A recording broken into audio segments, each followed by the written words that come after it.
being. Xiefeng, from ancient times, I love you, has been a beautiful song which has been unchanged throughout the ages. People become fascinated, infatuated, and enjoyed crazy bliss when hearing, I love you. Today, I finally know that I love you is a hallucination, the unpredictable clouds, a colorful bubble, and an anesthetic. Love is a state, like the constantly shining sun, the blooming peony, the roaring river, and the bright stars twinkling in the night sky with all their luster. Love has no specific target, it is wordless, but if there are specific targets, it is not love. The sun shines down constantly on everything, but if there is a target, it is not the sun, but a searchlight, a torch, or a spotlight. Love is like the shining sun and the blooming flowers. It is a state. Neither the sun nor the flowers ever say, I love you. No matter whether anyone is watching and no matter whether the bees and butterflies come to gather nectar, the flowers always bloom on time.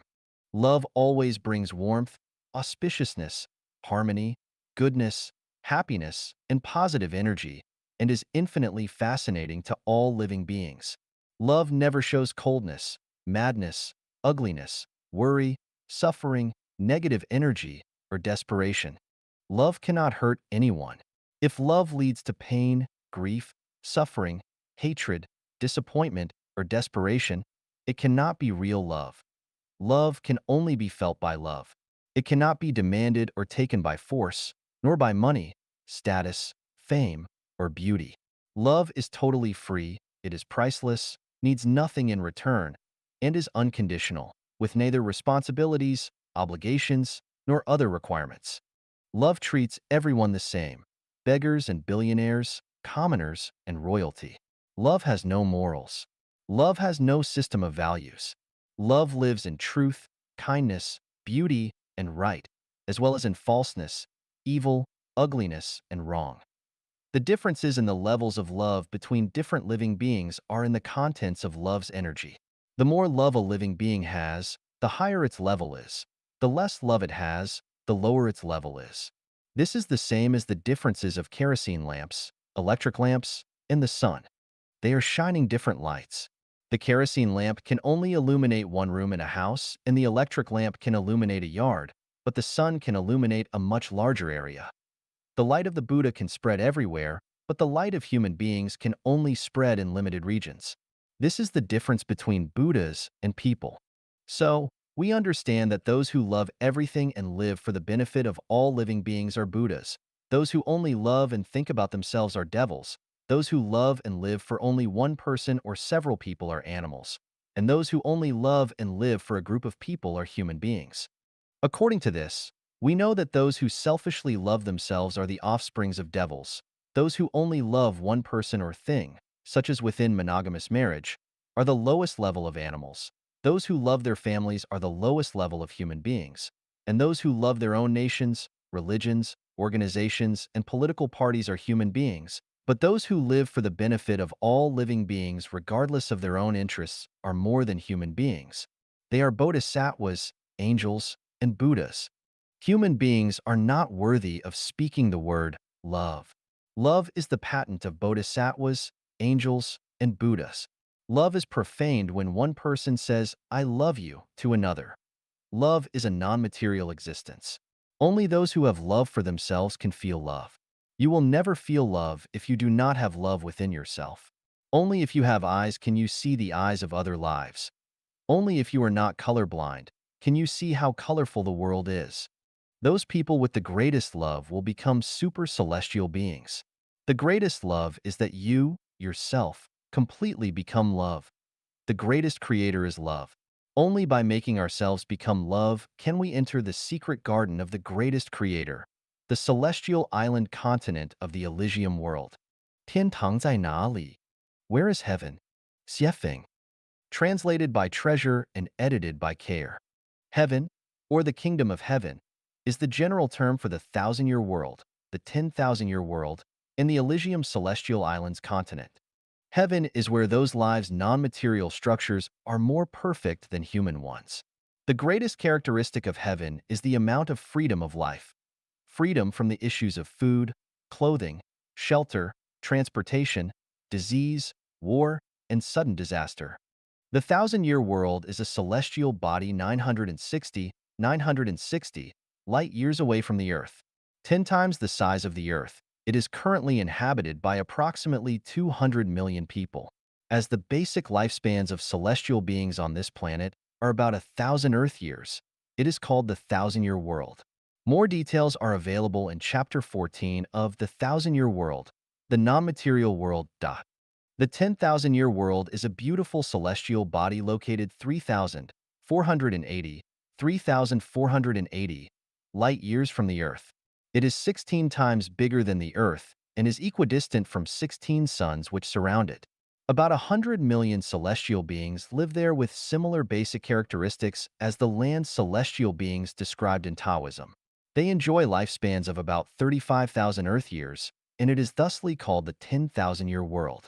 More details are available in Chapter 14 of The 10,000-Year World, the non-material world. The Elysium world is the general term for the Paradise universe. We inhabit a small place that is called the Earth universe. The Paradise universe is called this in relation to other universes. The structure of the Paradise universe is a Taiji ellipsoid which is called a low rotary galaxy. Low rotary galaxies contain 3,000 rotary river galaxies which each contain 3,000 Milky Way-type galaxies, and each Milky Way-type system contains 3,000 solar systems. In other words, the Elysium world is composed of 3,000 macro worlds, 9 million medium worlds, and 27 billion small worlds like the Earth. The Elysium world is a non-material existence.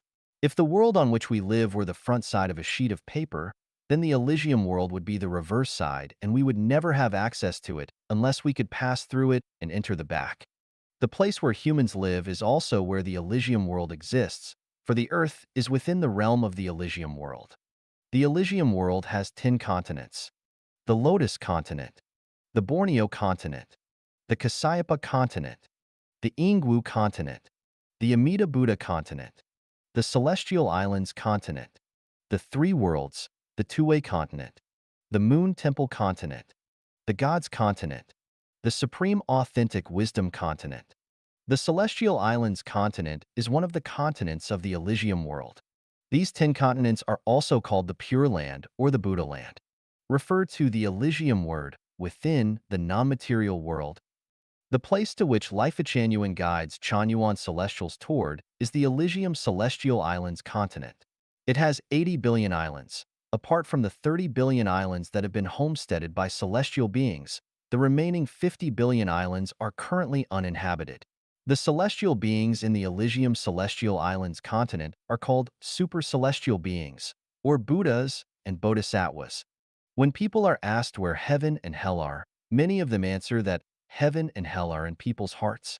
This is only half true because the idea is that the whole of the universe depends on the mind and all rules depend on cognition. The environment is created and generated by the mind, and everyone's closest friends and dearest relatives are in their minds, are only half true. Heaven and hell would still exist if people did not think about them, just as people's relatives who live far away would not disappear if they did, and they would still exist even if they were not thought about or even forgotten. Absolute idealism can confuse people. Actually, it is easy to go to heaven, but it is extremely difficult to break our obsession. Many secrets seem very mysterious, but once they are pierced, they become clear and simple. 程序在运行. The program is running. 写法. There is a saying, fishes are in the water, and humans are in the Tao. All things in the universe are running in the Tao. If we have difficulty understanding the elusive Tao, let me make it simple. We can also call it program. So the above saying could be, fishes are in the water and humans are in the program. And all things in the universe are running in the program. What is program? In Chinese, program is 程序. 程 means the rule, law, pattern, and equation. 序 means sequence and order. Program, 程序, means the order of formation, development, change, and evolution of a thing according to established rules. The computer we use is the best example of program. We can somehow say that a computer is a program. To use a computer, we need to follow programs. Whoever is good at programming is a computer expert. Hackers are computer experts who can break, interrupt, and change computer programs. Computer programs are designed by human beings, while the program of the universe is designed by the greatest creator. The seasonal order of spring, summer, autumn, and winter in some areas of the Earth is a program. The order of seasons is strictly changing according to the program. Spring comes after winter, and winter comes after autumn. They have been in that order for thousands of years. The process of a human body changes in the order of a fetus, baby, toddler, child, teenager, adult, and senior is also an established program. Human beings have to go through this process, which is out of their control. The germination, growth, flowering, fruiting, and withering of a plant is also a program. The law of causality, reap what you sow, is also an established program. You will not reap banana if you sow melon, and you will not reap cherry if you sow bean. What goes around comes around. The treacherous are cheated by the treacherous, and the honest are appreciated by the honest. If you pursue Buddhahood, you attain Buddhahood, and if you admire the beast, you acquire the nature of the beast. If you do not give freedom to others, you will not get freedom yourself. If you want to control others, you will be controlled. Furtiveness and deceit will make you a ghost and lead you to hell, while integrity and good merits will make you a celestial and lead you to heaven. This is also a program. When a man reaches a certain age, facial, armpit, and pubic hair start to grow. When a woman reaches a certain age, she starts to have menses. When a child is born, the mother begins to lactate. When a woman reaches menopause, she starts to have fewer and fewer menses until they stop. It is a biological program. The traditional family is also a program. When one gets married, he or she has to live according to the family program, which is beyond their control. Countries are programs. When one becomes a citizen of a country, he or she must involuntarily follow the country's program. If there is no external force, things will run around and around according to the rules of the program. Life will reincarnate according to the set program. To avoid constraints of the program, there must be an external force, without which the development of things will not change the track. It is just like a man is not able to make his feet leave the ground by dragging his hair. The external force is not necessarily a mechanical force. An accident, a phenomenon, a book, a story, and a sentence, even an insect, a hairstyle, a blade of grass, or an action could become the force. As long as it is able to change the existing program, no matter how small the changes are, it is an external force. The teachings of Jesus Christ, Buddha Sakyamuni, Prophet Muhammad, and Confucius are very strong external forces. How many programs are there in the universe? There are numerous. There is the program governing the movements of planets, the program of society's development, and the program of life changes. Each space has its own program. Each plant and animal has their own growing program. There are master programs and subprograms. There are long-term programs, short-term programs, etc. Programs are very rigorous. While they are also layered and closely related, they are causes and effects and are flexible to change. The master program is normally unchangeable, while subprograms are changeable. For example, it is difficult to change the master program of birth, growth, aging, and death of a human, while things like short-term depression can be changed by external forces such as inspiring words or actions. The change of the master program of how hair grows is very difficult, but the hairstyle can be changed easily. The master program of the nature of life is almost impossible to change, but the direction of life can be changed. You cannot touch a pitch and not be mucked. Without the external force, the track of life will not change. Life follows its trail. Once there is an external force, the track of life changes. A single conversation across the table with a wise man is worth 10 years of studying books.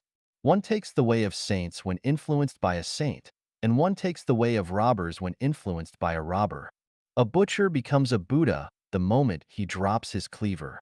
A thought and an idea can change one's destiny. Whichever direction you choose at an intersection without a sign, the corresponding program starts to work.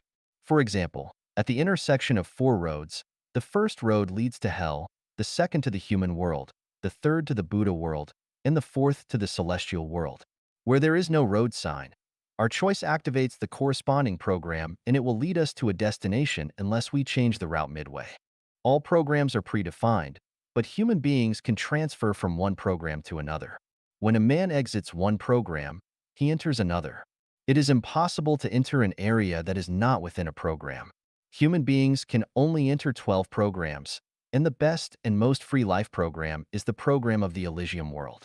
When one life possesses the consciousness of a human being, he lives in the program of the human world and will therefore be constrained by the limits of the program. Once a life possesses the consciousness of a celestial being, his living program starts to slowly transfer to the program of the Elysium world, which means he has changed his life track. All programs are already designed, and many of them are hidden programs. Once conditions are met, any incident will activate the program. It is just like a landmine.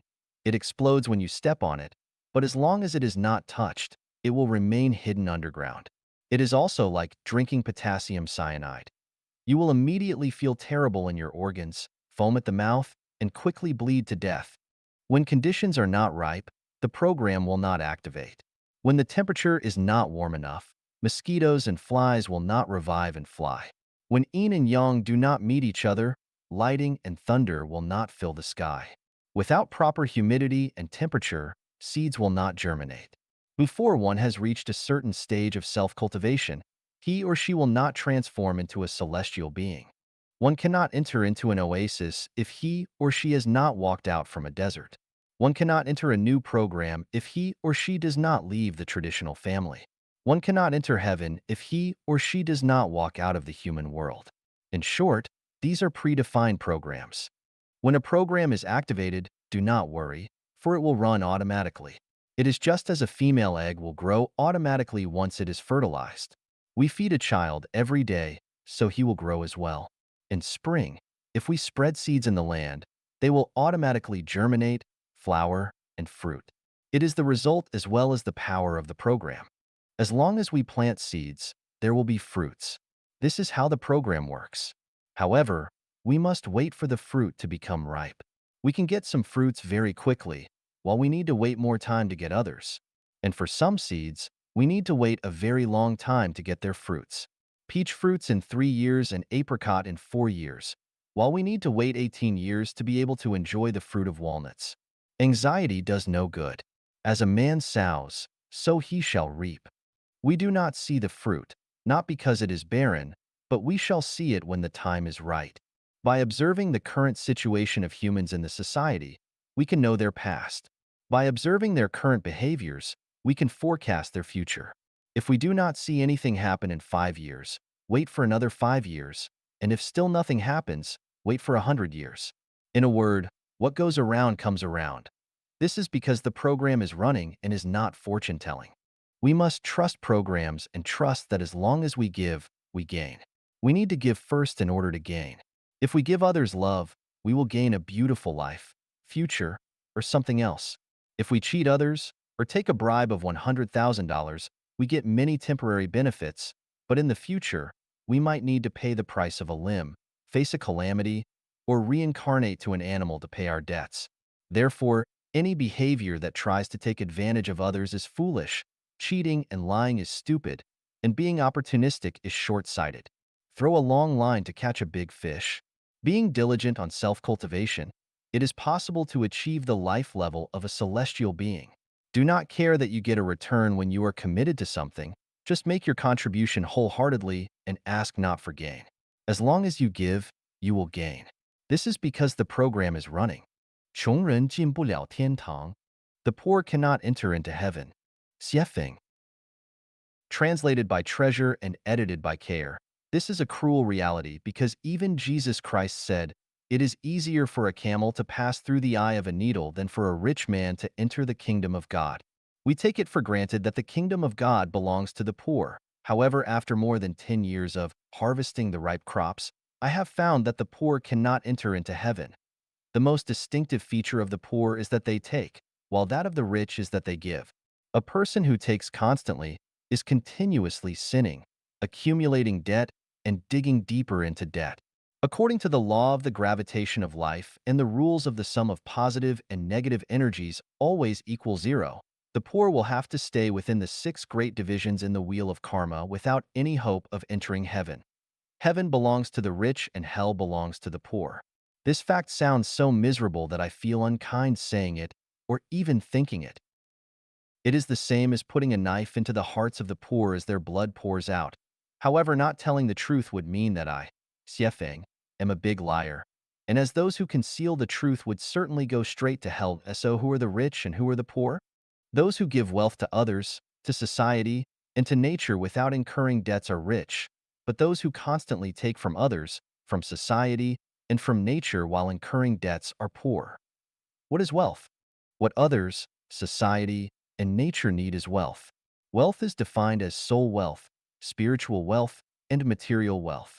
All that can bring others' minds peace, serenity, and calmness are soul wealth.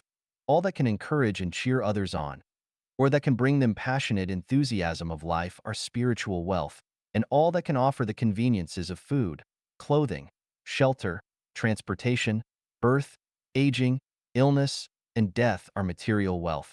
As long as you owe a debt and continue to take, you will be among the poor, but as long as you are not in debt and continue to give, you will be among the rich. Debt contains three aspects. Economic debt, to own others' money, including bank loans which have not been returned, to borrow others' things without returning them or to damage them without compensating their owners, to demolish others' houses without compensating their owners, to receive others' services or treats but not return or repay them, and so on are what we call economic debt. Emotional debt, care from grandparents, love and care received from childhood by our parents, concern and care from siblings, help from friends, relatives, and neighbors, guidance from superiors, and the cooperation of workmates, education and guidance from masters and teachers, care and consideration from lovers and spouses, special filial piety from children, and similar ties are all forms of emotional debt. Spiritual debt, the greatest Creator's grace, such as the enjoyment of the sun, the air, and the water, the pleasure to experience the splendid kaleidoscopic world, the spiritual teachings and the guidance of God, Buddha, celestial beings, and many saints and sages are all spiritual debts. Referring to the three types of debt above, you will easily know whether you are rich or poor, isa billionaire rich. This is hard to say. Is a farmer in a distant village poor? This is equally hard to say. A billionaire who is in debt and keeps taking is poor, but a farmer with no debts and who is able to give themselves to others, society, and nature is rich. There are many ways to devote oneself to others, society, and nature. Whether it is materialistically, intellectually, or ideologically, or spiritually, as long as they give to others, to society, and to nature, that is devotion and dedication. To give a sweet smile is devotion, as are making others happy and joyous. And bringing people hope and pleasure is devotion to society, and protecting nature from damage is devotion to nature. But the most valuable and significant of all types of giving is what Buddha Sakyamuni called formless almsgiving. In conclusion, those who have given more than they have taken will enter heaven. Those who have taken more than their share of blessings will go to hell. Those who have given equally to what they have taken will continue their reincarnations into the mortal world. Who can give and pay dedications and devotions effectively? Only the rich, so heaven is theirs. The poor have nothing to give or pay back for their poverty, so they cannot go to the heaven, but only fall toward reincarnating into the animal level. All the poor must awake and watch. 内在结构决定一切. Internal structure is what matters. Xiefeng. The nature and function of things are determined by their internal structures. Sugar is sweet while tea is bitter, and this is decided by their structure, not by people. The price of a 1 carat, 0.2 g, diamond is 14,000 RMB yuan, but the price of an ounce of gold is only about 10,270 RMB yuan. That is to say that 1 carat of gold costs 70 renminbi yuan. The price difference between diamonds and gold is 200:1. The fundamental reason lies in the different internal structures of the two. The value of 1 carat of common stone is too small to measure. The greatest creator, gods and Buddha, angels, bodhisattvas, celestial beings, devils, demons, monsters, mortals, evil spirits, animals, and other life are quite different from one another, and the reason is also because of their different internal structures. Celestials, saints, sages, mortals, laities, laymen, and ignorant people are all humans. but they are unlike each other because each has a different internal structure. It is as with mushrooms that some are nutritious and will feed you, but some others are poisonous and will sicken or kill you. This, too, is because of their different internal structures. From this, we can understand that the role a person plays, the responsibilities that they assume, and the accomplishments that they achieve are completely determined by their internal structure and not by others or by society. Gems are inlaid into crowns, while cobblestones are not. Thus, we further understand that it is wrong to envy or admire others, or to blame social injustice. In any case, we should neither complain, resent, nor loathe having a low social status or position. This is called being content in poverty and devoted to spiritual matters. Since we understand that all things are determined by internal structures, we should then make efforts to change and perfect our own internal structures rather than flattering or currying favor with others, using connections for special treatment, envying and admiring others, complaining and resenting others or our society, seeking magic power or skills, seeking shortcuts or begging for mercy and help, blaming or accusing others for our bad luck, being opportunistic, or finding secrets to success. Peaches and plums do not talk, but people come to pick them. The fragrance of flowers attract butterflies. Peonies do not assume their beauty, but people naturally sing songs about them. No matter how flies and mosquitoes dress themselves, people will still detest them. Beggars cannot have refined tastes. Dog meat is not to be served at feasts. Those who lack elegance and good etiquette are not presentable. In short, the internal structure of each thing determines its social role and status. At this point, if someone still complains about heaven and earth or blames others or society for their ill treatment or bad luck in life, or finds excuses and reasons to blame others rather than themselves for their failures, then they would have to be either ignorant or just plain stupid. Are you not satisfied with your current situation? Do not find external excuses and reasons, but make sure to look for source causes from your own internal structure. The internal structures of things are determined by their quality.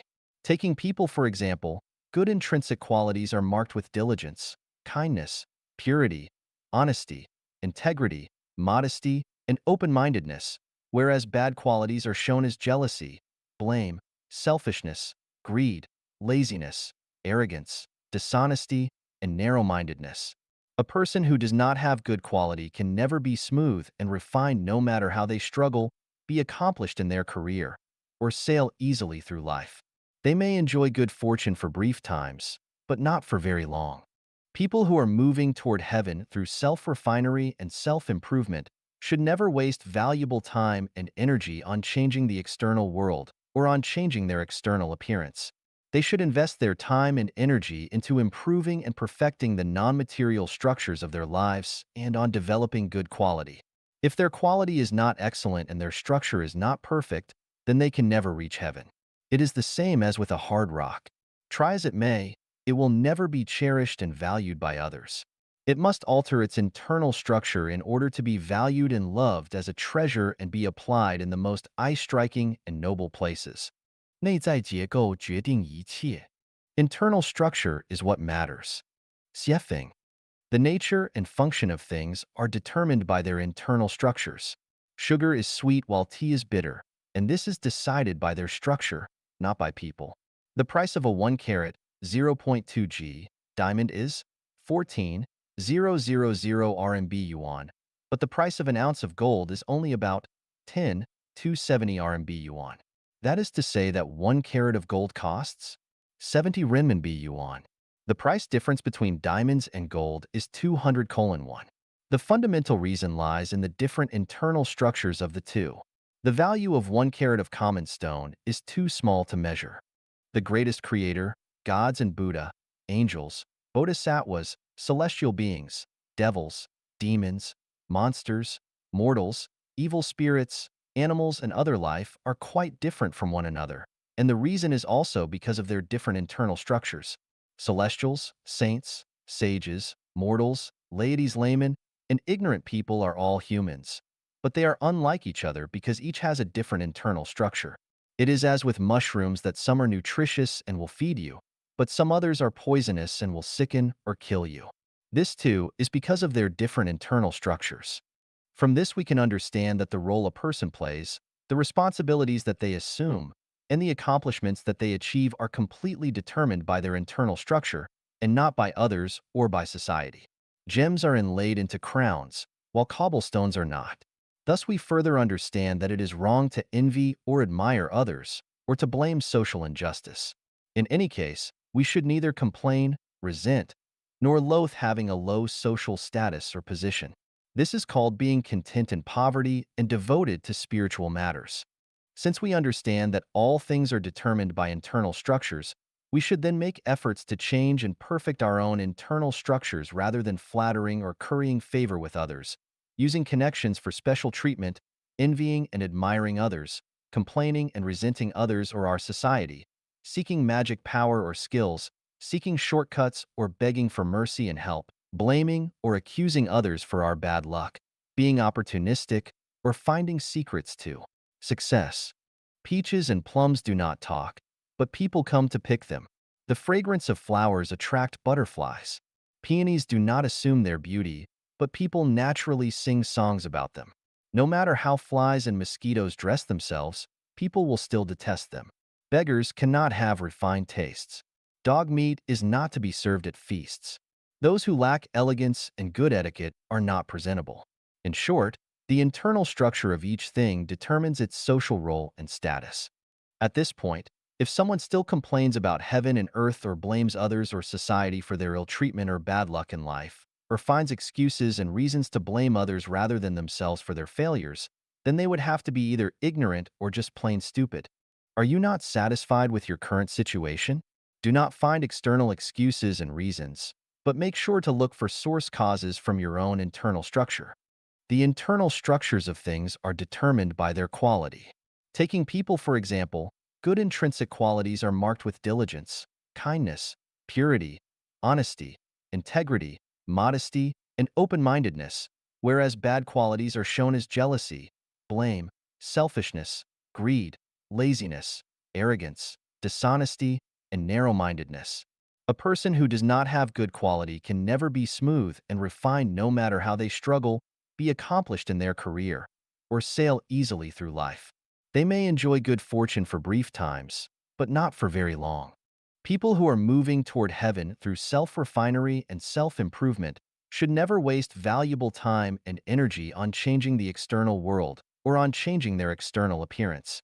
They should invest their time and energy into improving and perfecting the non-material structures of their lives and on developing good quality. If their quality is not excellent and their structure is not perfect, then they can never reach heaven. It is the same as with a hard rock. Try as it may, it will never be cherished and valued by others. It must alter its internal structure in order to be valued and loved as a treasure and be applied in the most eye-striking and noble places. 让我们来读无字天书. Reading the book without words. Xiefeng. Translated by Transin and edited by Care. There are three types of books. The first one is with words, such as newspapers, magazines, journals, and other publications, both paper and online. The second is with symbols, such as sculptures, paintings, and music. The third kind includes everything in nature. The so-called book without words refers to all images and things in nature with neither words nor symbols. The most esoteric of the three books is the one without words, but the simplest is the one with words.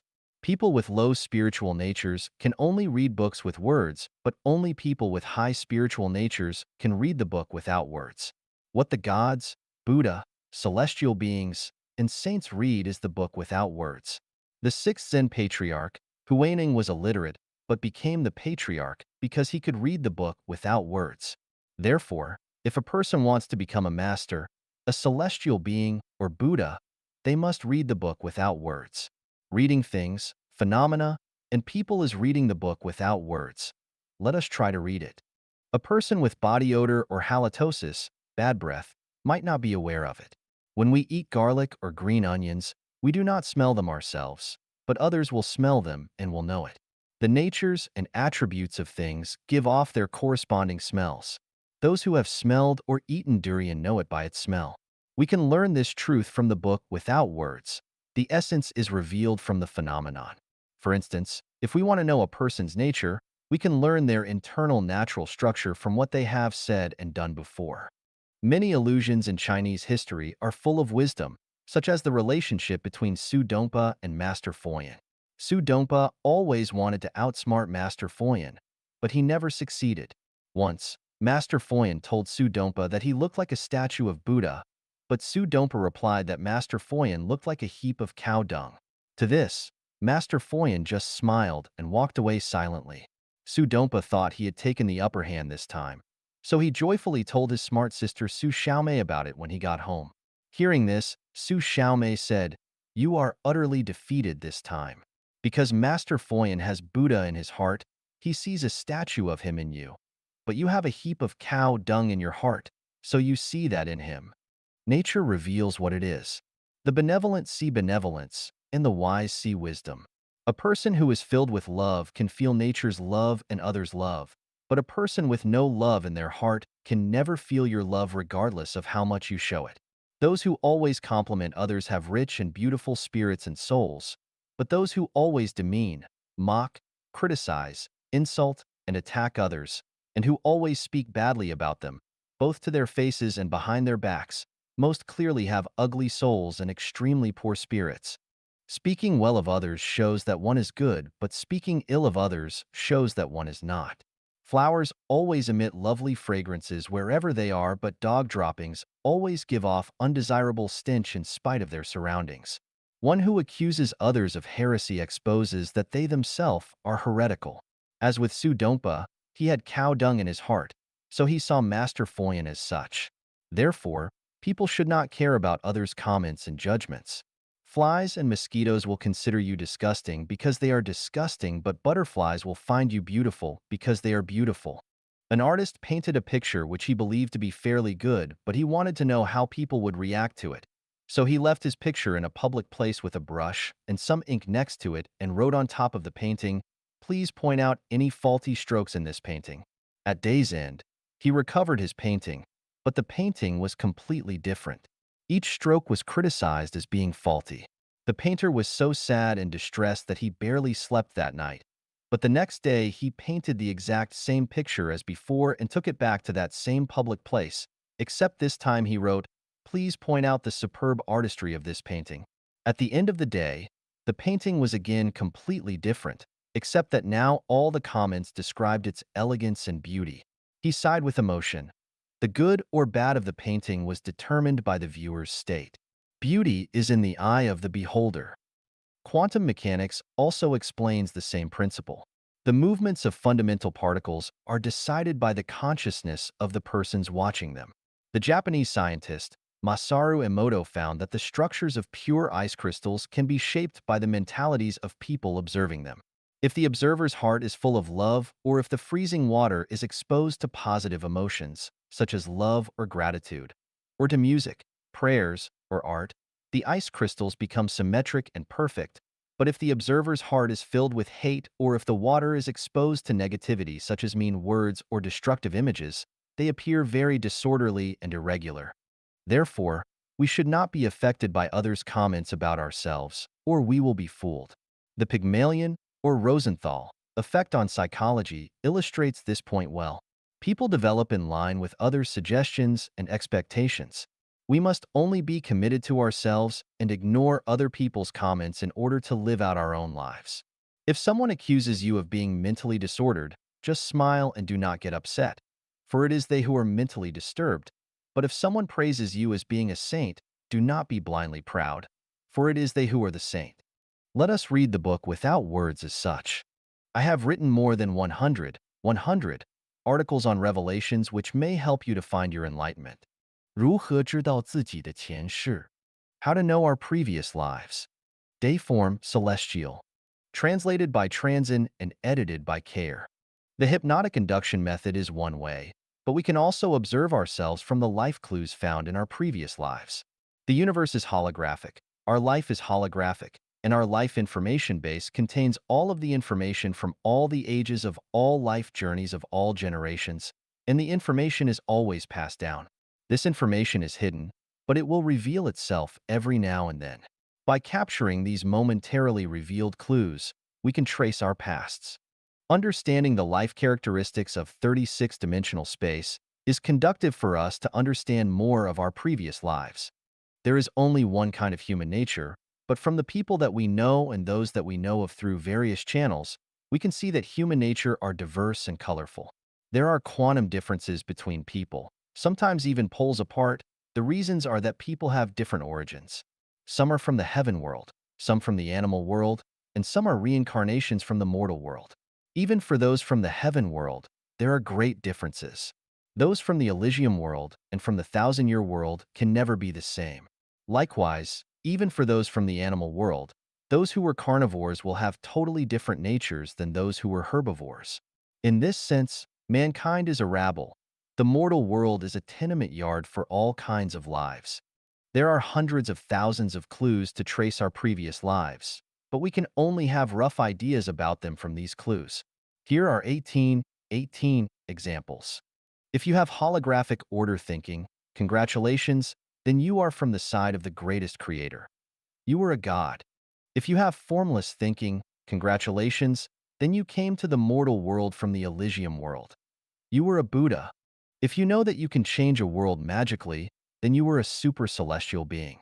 If you were born to like freedom and always seek happiness and joy, you can follow your heart's desire without overstepping the line, then you were a celestial being. If you often dream of flying freely, your mind and body are often in a strange state of joy. You have no fear of death and hate your life in the mortal world, then you are from the 10,000-year world. If you are always looking for the way back home and feel that you do not belong to the mortal world, you are moreover benevolent and kind, a fun lover. You do not want to be fettered by states, religions, organizations, or families, and you fancy and yearn for a better life in the future, then you are from the thousand-year world. If you have the Taiji thinking and you are super wise, clever, and gifted, then you are someone influential in society, maybe even a sage or saint. If you love your own nation, culture, family, and family life, and think all this is perfectly justified, then you are a mortal human. If you often dream of flying in your dreams, but still feel attached to the mortal world, then you are a bird. If you derive pleasure from and even love eating meat and have never felt the suffering and misery of life being slaughtered for meat, then you are a predatory carnivore. If you naturally prefer vegetarian or vegan foods, are naturally timid and afraid of being hurt, like to depend on groups, love your family and religion, then you are a docile herbivore. If you inherently want to be a policeman, are very sensitive to theft and crime in society, and always want to arrest criminals, then you are feline, a cat. If you innately want to be a soldier, are willing to defend your land and home, then you are a dog or wolf. If you naturally prefer to take, embezzle, and steal, then you are a mouse or other rodent. If your nature is to bear hardship without complaining, endure bullying without resisting, harbor grudges without showing them in words and deeds, be trampled upon and feel powerless to resist, completely abide by your destiny, then you are a farm animal from the livestock world. If you are naturally aggressive and quick-thinking, good at sorcery, and can derive pleasure from the pain of other life, then you are from the devil world. If you have extraordinary bearing and charming style, are endearing and extremely selfish, then you are a goblin. If you are clever in trivial matters and have mastered a lot of magic tricks, you always watch for your chance to seize others' love and property, then you are an evil spirit. Draw analogies by checking yourself against the dispositions of other life, and you will find traces of your previous lives. Note: life in the inflamed layer, the frozen layer, and the netherworld usually do not directly enter the human world. Insects and many plants belong to other life cycles, which never enter into the human world. The above is only a general outline. If you want to know your previous lives from A to Z, you will have to observe and verify repeatedly. Like a tracks like, you can also find your shadows of the past from those people with whom you associate most often and most closely. After reading this article, some people may be excited, but others may be angry. Please calm down, because what you see is your past, not your present. No matter what you were in the past, you are now a human. After you know the coordinate system and your coordinate point, you will have a clear idea of the direction and destination of your life's evolution. If you think this article is bullshit and nonsense, just take it as a fun game. Please refer to the next article, How to Predict Your Own Afterlife. 如何推测自己的来世? How to predict your own afterlife. Dayform Celestial. Translated by Transin and edited by Care. Everything has the ability to move and develop, and this includes life. When we see a pregnant woman, we know that she is conceiving life. She is having a baby. After the baby is born, we know that it will gradually grow up, move from childhood to adolescence, youth, middle age, and old age. After spring, we know it will be summer, fall, and winter. As long as we know our situation, we can predict our life state in our next phase. To speculate about your afterlife, you first need to understand the non-material structural state of your life. You cannot see your life's non-material structure with your naked eyes. The only way to do this is to examine your own consciousness. You can predict your afterlife according to the characteristics of your own consciousness. Consciousness is the essences of life. Different consciousnesses determine different life states. Some days ago, Foshan Celestial and I went to enjoy a terrace in Yuanyang, Yunnan. When we went deep into the village and I saw how some elderly Hani people were having hard lives, I asked him, these elderly people have suffered in this valley throughout their lifetimes. Will they continue to be here in their afterlives? They should leave this valley. Foshan Celestial replied, they will continue to reincarnate here because they have no other place or world in their consciousnesses unless they desire to leave this valley and learn about the outside world. This answer reveals the secret of reincarnation. Consciousness decides existence. To an individual life, what is not in consciousness does not exist. What is wanted to be exist, it must exist in consciousness at first. As the French philosopher René Descartes put it, I think, therefore I am. Why do I have the nerve to say that I can guide Chanyuan Celestials to the Celestial Islands continent? Because I keep infusing the content of it into them. When they understand all the details about it, especially the characteristics of life and the lifestyles of the super celestial beings there, and gradually clear away other consciousnesses, they will undoubtedly go to the Celestial Islands continent in their next lives. This is scientific truth. It is meticulous and exact. So, how can you predict your own afterlife? You must read and fully understand life's 18 qualities in humans, beings, and life first, and then you will know. People look alike in appearance, but they are very different deep inside. At the same time, you can check your faults by referring to the Supreme Book of Rewards and Punishments. Here are seven suggestions. If you have killed many dogs, then you will be a dog in your next life. This is karma and exact. You can make analogies for other cases. If you have murdered a person, then you will inevitably go to the hell world, the inflamed layer or the frozen layer. Divine's punishments, though slow, are always sure, with big meshes, yet letting nothing slip through. If you have abused life, then you will definitely go to the hell world, the netherworld. You reap what you sow. If you oppress the good and kind, swindle and cheat, steal and loot, then you will go to the animal world. As you sow, so shall you reap. If you love freedom, but are still ignorant, then you will be a bird. If you owe too many debts that are left unpaid, then you will likely go to the livestock world. If you are kind and hardworking and love your family, culture, and state very much, then you will continue to be reborn as mortal human. Remember the warnings and teachings of Jesus Christ. If you leave a penny of unpaid debt, then you cannot leave the place where you owe it. If you have unfulfilled wishes, then you will return back to the mortal world. You will have to investigate into your past lives. Do not assume that if you forget something, it will just go away. Make a careful list of your wrongdoings from the Supreme Book of Rewards and Punishments. If you find some, do not just let them go, but learn to compensate. Here are six suggestions. If you have harmed animals, henceforth love them. If you have harmed people, henceforth love them. If you owe someone emotionally, pay back the emotion. If you owe debts, pay back the debts. Ask for forgiveness for the damage, abuse, and bullying of people or other life. Do merits as far as possible and do merits according to the teachings of Buddha. Do more formless almsgiving. If your merits are great enough, you can compensate for your faults and debts that have accumulated over many generations. If you have a clear conscience and have paid back the grace of your parents and nature, and if you do not owe a single debt to any person or animal, then you will be free to go to heaven in your next life. Those who talk about spirits, deities, fortune, and disaster, lose nature, are sneaky, speak voices dripping with sarcasm, resort to sorcery, and talk nonsense will become ghosts, demons, and monsters. We can just look at the variety of fruits and flowers that we see. Why are they so different from each other? The reason lies in the structures of their lives. Their different life structures are the differences of their entities. And in the teachings of Chinko and Celestial, their forms and uses will be different. Always remember these four truths. If you eliminate the concepts of family, nation, culture, and religion from your consciousness, are fond of freedom, happiness, and joy, have repaid all your debts in the mortal world, and have done merits, then you will go to the thousand-year world of heaven. If you often dream of flying and are in a state of joy without having sexual contact, then you will go to the 10,000-year world of heaven. If you possess Buddha consciousness, then you will go to the corresponding Elysium world.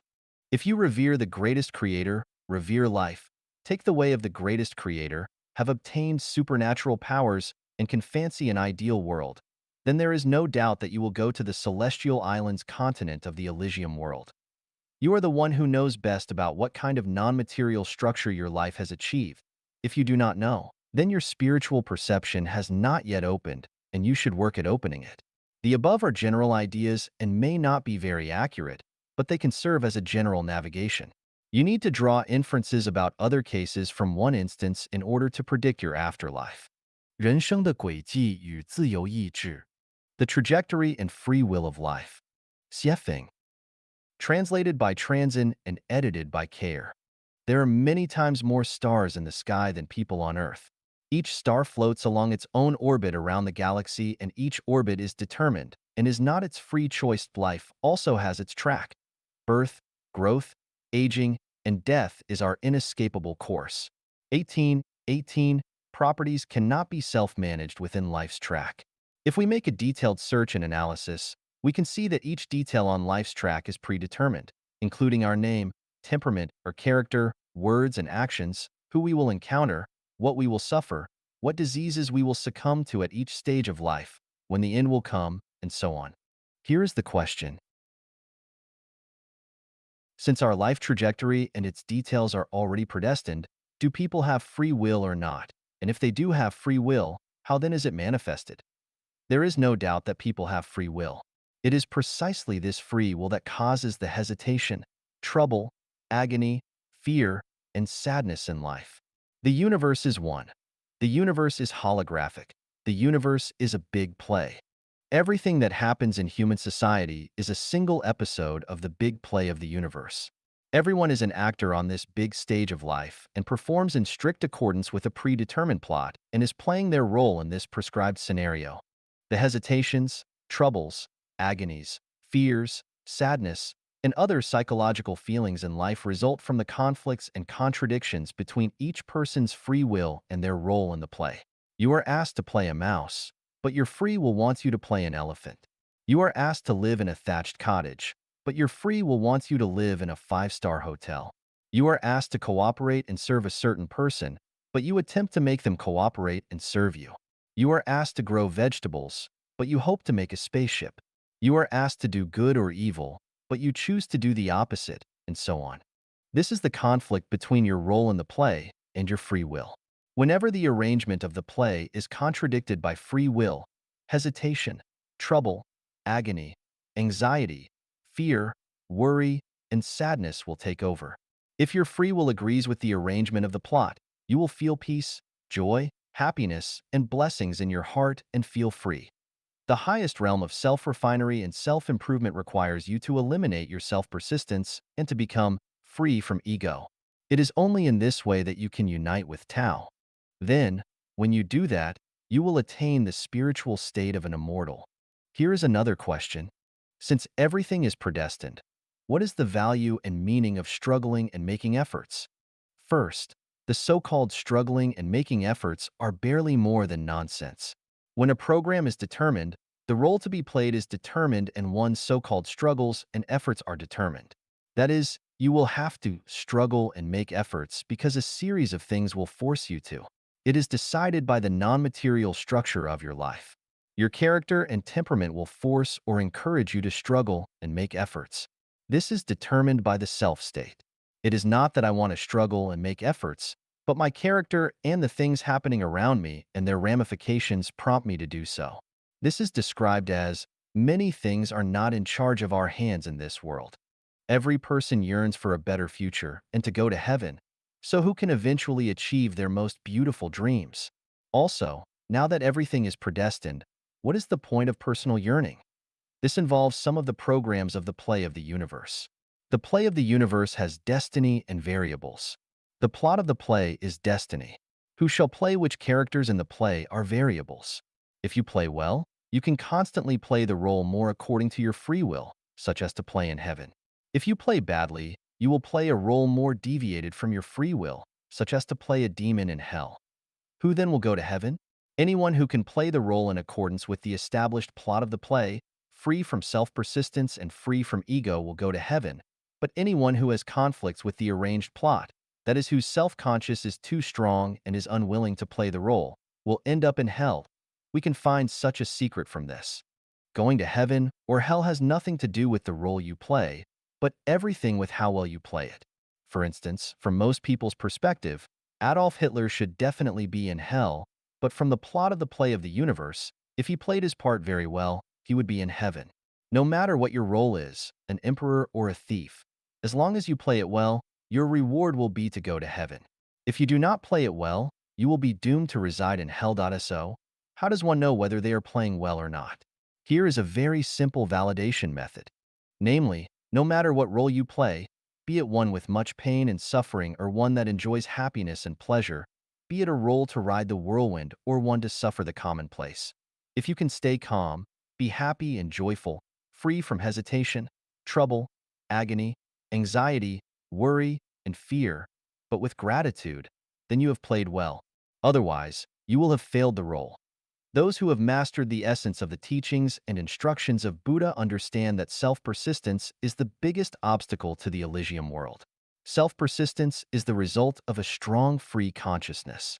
If you do everything according to your own ideas and wishes, if you always believe that yours is a just cause, if you always insist on your own views, if you always know that you are right, then you cannot play the arranged plot of the play very well, and you will be miserable and unable to be rewarded with the Tao of Heaven.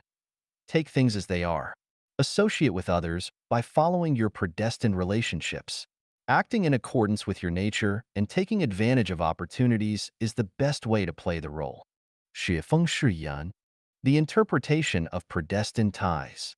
写风, translated by treasure and edited by care. Tie, a bond of information that will reconnect two lives in the future for favor, disgrace, or injury.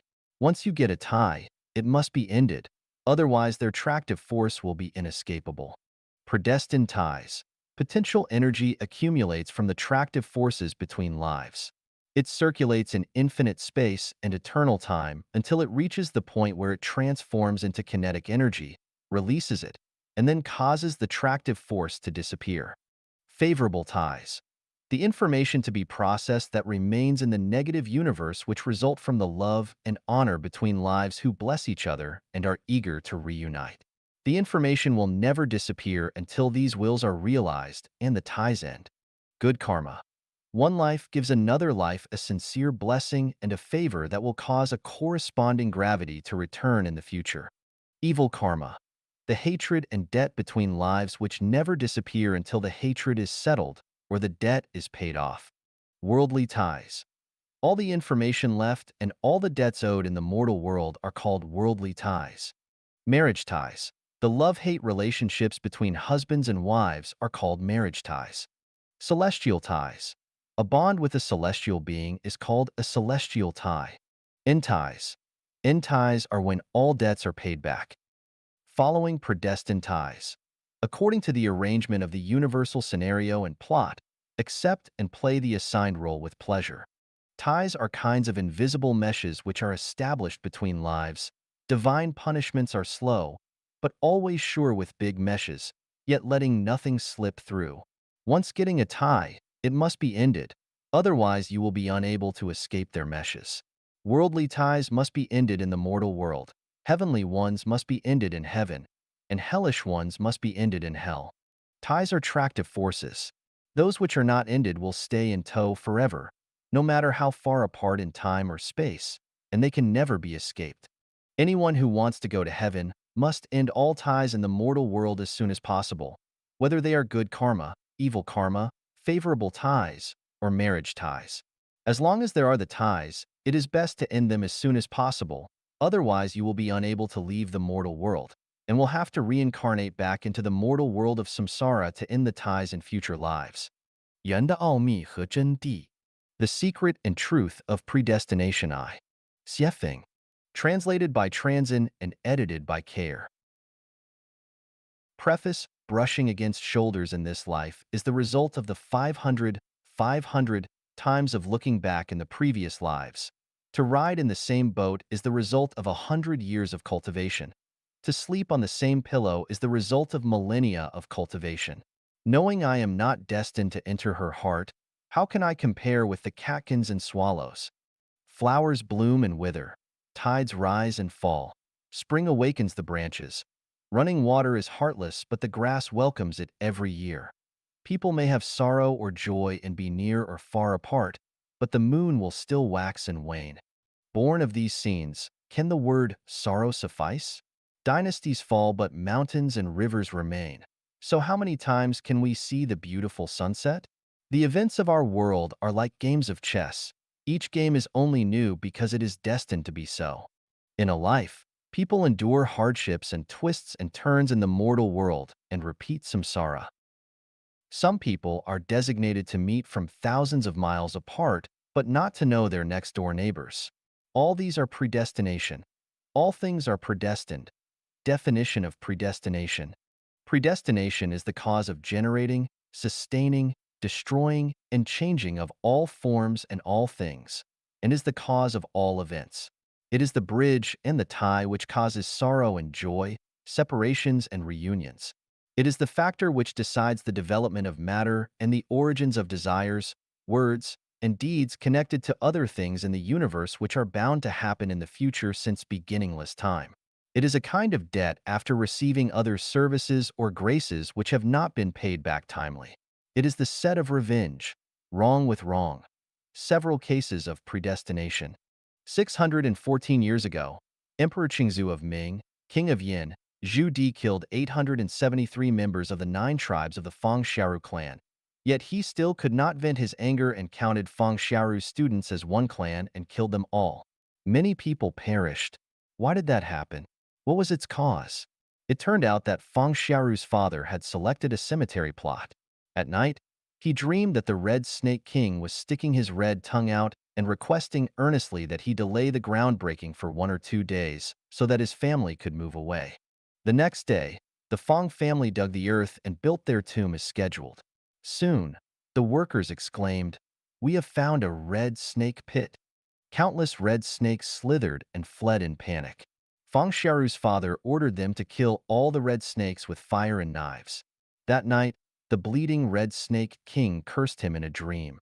"I will kill as many of you as you killed of us." Shortly thereafter, the Fang family gave birth to a baby son, Fang Xiaoru. Born into a scholarly family, he was very smart and diligent as a boy. He was eloquent and charming in appearance, and his tongue was red. He was the reincarnation of the Red Snake King. He deliberately resisted an imperial edict from King Yin in order to enrage him and fulfill that curse by implicating his 9 tribes. After killing all 873 members of the Fang clan, the number still could not match the number of the red snakes killed on that day so very long ago. Fang Xiaoru deliberately provoked King Yin again, even 10 tribes. So what? The king then had all of Fang Xiaoru's students put to death, and the Red Snake King finally got his revenge. In the ancient times, there was a prince who was very handsome, intelligent, and well-educated, and whose closest friend was a young man of equally excellent and outstanding virtues. Like Nose-like, the two would discuss state strategies, compose poems and couplets, and toast the moon together. They discussed everything under heaven and were very intimate. One day, they went out for fun and met a girl who was unspeakably beautiful, cultured, and decent, well-versed in lyre playing, chess, calligraphy, and painting. a matchless stunning beauty throughout the whole country. After a period of time, both the prince and the young man confessed their love to the girl, but in the end she chose the common young man rather than the prince. The prince fell into an abyss of depression and pain and went to see the most accomplished and eminent monk to ask him why this happened. The monk resorted to magic and presented the following view to the prince. On a beach, a beautiful naked woman laid motionless. A man came to the seaside and saw her. He approached her and placed his hand to her nose. Evidently, the woman was dead. He turned and walked away. A moment later, a second man arrived. He also saw the woman, and as the man before him had done, he examined to see whether she was alive, but she was indeed dead. He then removed his jacket, covered the woman, and went away. After a while, a third man came. After observing, he too realized that the woman was dead. He stopped and carried her on his back until he found a place at the beach to bury her. He also made a mark for her grave. The eminent monk then said, "The woman who you both love is the woman who died on the beach." The man who took his jacket off and covered her was you in a previous life, and she needed to repay your favor for a period of time in this one. But the man who buried her was your best friend, and she needed to return his favor for the rest of her life in the late Ming and early Qing dynasties. There was a man from Anhui named Hu Mingxuan. One day, his knees were attacked by impetigo, and he suffered a biting pain. As time went on, the impetigo grew worse as a person's face, with eyebrows, eyes, a nose, and a mouth appeared on it. Hu Mingxuan turned to 130 physicians who not only could not heal him, but actually made it much worse. On December 7th, 1651, in a dreamy state, Hu Mingxuan faintly heard a voice coming from the impetigo on his knees. "I am Lu Xiaorong from the Liang dynasty of the Five Dynasties, 906 to 923. You killed me in the Luoyang Palace. Today I come to take revenge. How can physicians cure you? Confess your sins to Buddha, and perhaps you will be remedied." After Hu Mingxuan woke from the dream, he stopped seeking physicians for help and swore to confess and to copy the Buddhist sutras. At first, he could stand up with the support of a cane, then he could stand and walk. Eventually, he healed without taking any medicine. After more than 700 years, the soul was still looking for his enemy for retaliation. In the time of Buddha Sakyamuni, an elderly man wanted to be a monk. It is important for a monk to have good spiritual roots, so Sakyamuni asked his arhats, disciples, to see if this person had good ones to decide whether he could be a monk. All the arhats shook their heads after seeing this man and agreed, no good roots. Arhats could only see 500 cycles of life and found that he had never had any relationship with Buddha during those 500 cycles, so he did not have good roots. Sakyamuni then examined the man and proclaimed, in the beginningless time, he was a woodcutter. He came across a tiger in the mountain and was so scared that he climbed up a tree and cried out, "Namo Buddha." From his cry of "Namo Buddha," today his good roots appeared. Sakyamuni ordained him, and he later rose to become an arhat himself. In the Shu kingdom, there was a bully named Gua Jingzhang. One day, he was drunk and hit a poor man, Zhaoan, with a wine pot. The mouth of the pot smashed his head and killed him immediately. Guojingzhang gave Zhaoan's son a lot of money to help conceal the matter from the law. Soon afterward, Guojingzhang's head grew a sore about 3 to 4 centimeters deep like the one where the pot had hit Zhaoan. His bone was exposed. He bled and discharged a constant stream of pus, and he could occasionally see Zhaoan's face in it. The sore eventually penetrated into his throat and killed him. A scholar in the Yuan dynasty was seriously harmed by a friend. That night, he became enraged and determined to kill the man. He passed a temple on the way to his former friend's house, where an eminent monk stood at the gate. From his deva eyes, the monk saw that the scholar was tailed by a vicious demon. As the scholar arrived at the door of his intended victim's house, an idea struck him. He has turned from being my friend to my enemy, but his mother and wife did me no harm. If I kill him, they will both lose their means of life. After several rounds of inner struggling, he decided to forgive the man, forget the idea of killing him, and go away. On his way back, He passed the same temple where the same monk was still standing at the gate. But this time, the monk's Deva eyes saw a completely different scene.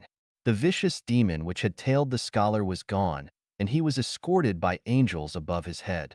The monk told the scholar what he had seen and asked him what happened. The scholar told his story truthfully, and the monk exclaimed that the demon and the gods were moved by just a thought. The idea of tolerance changed the scholar's fate. He later became an official, and the friend who had betrayed him died on a battlefield in a mountain village in Damiao Township in Chaoyang City, Liaoning Province. There lived a villager named Li Cheng.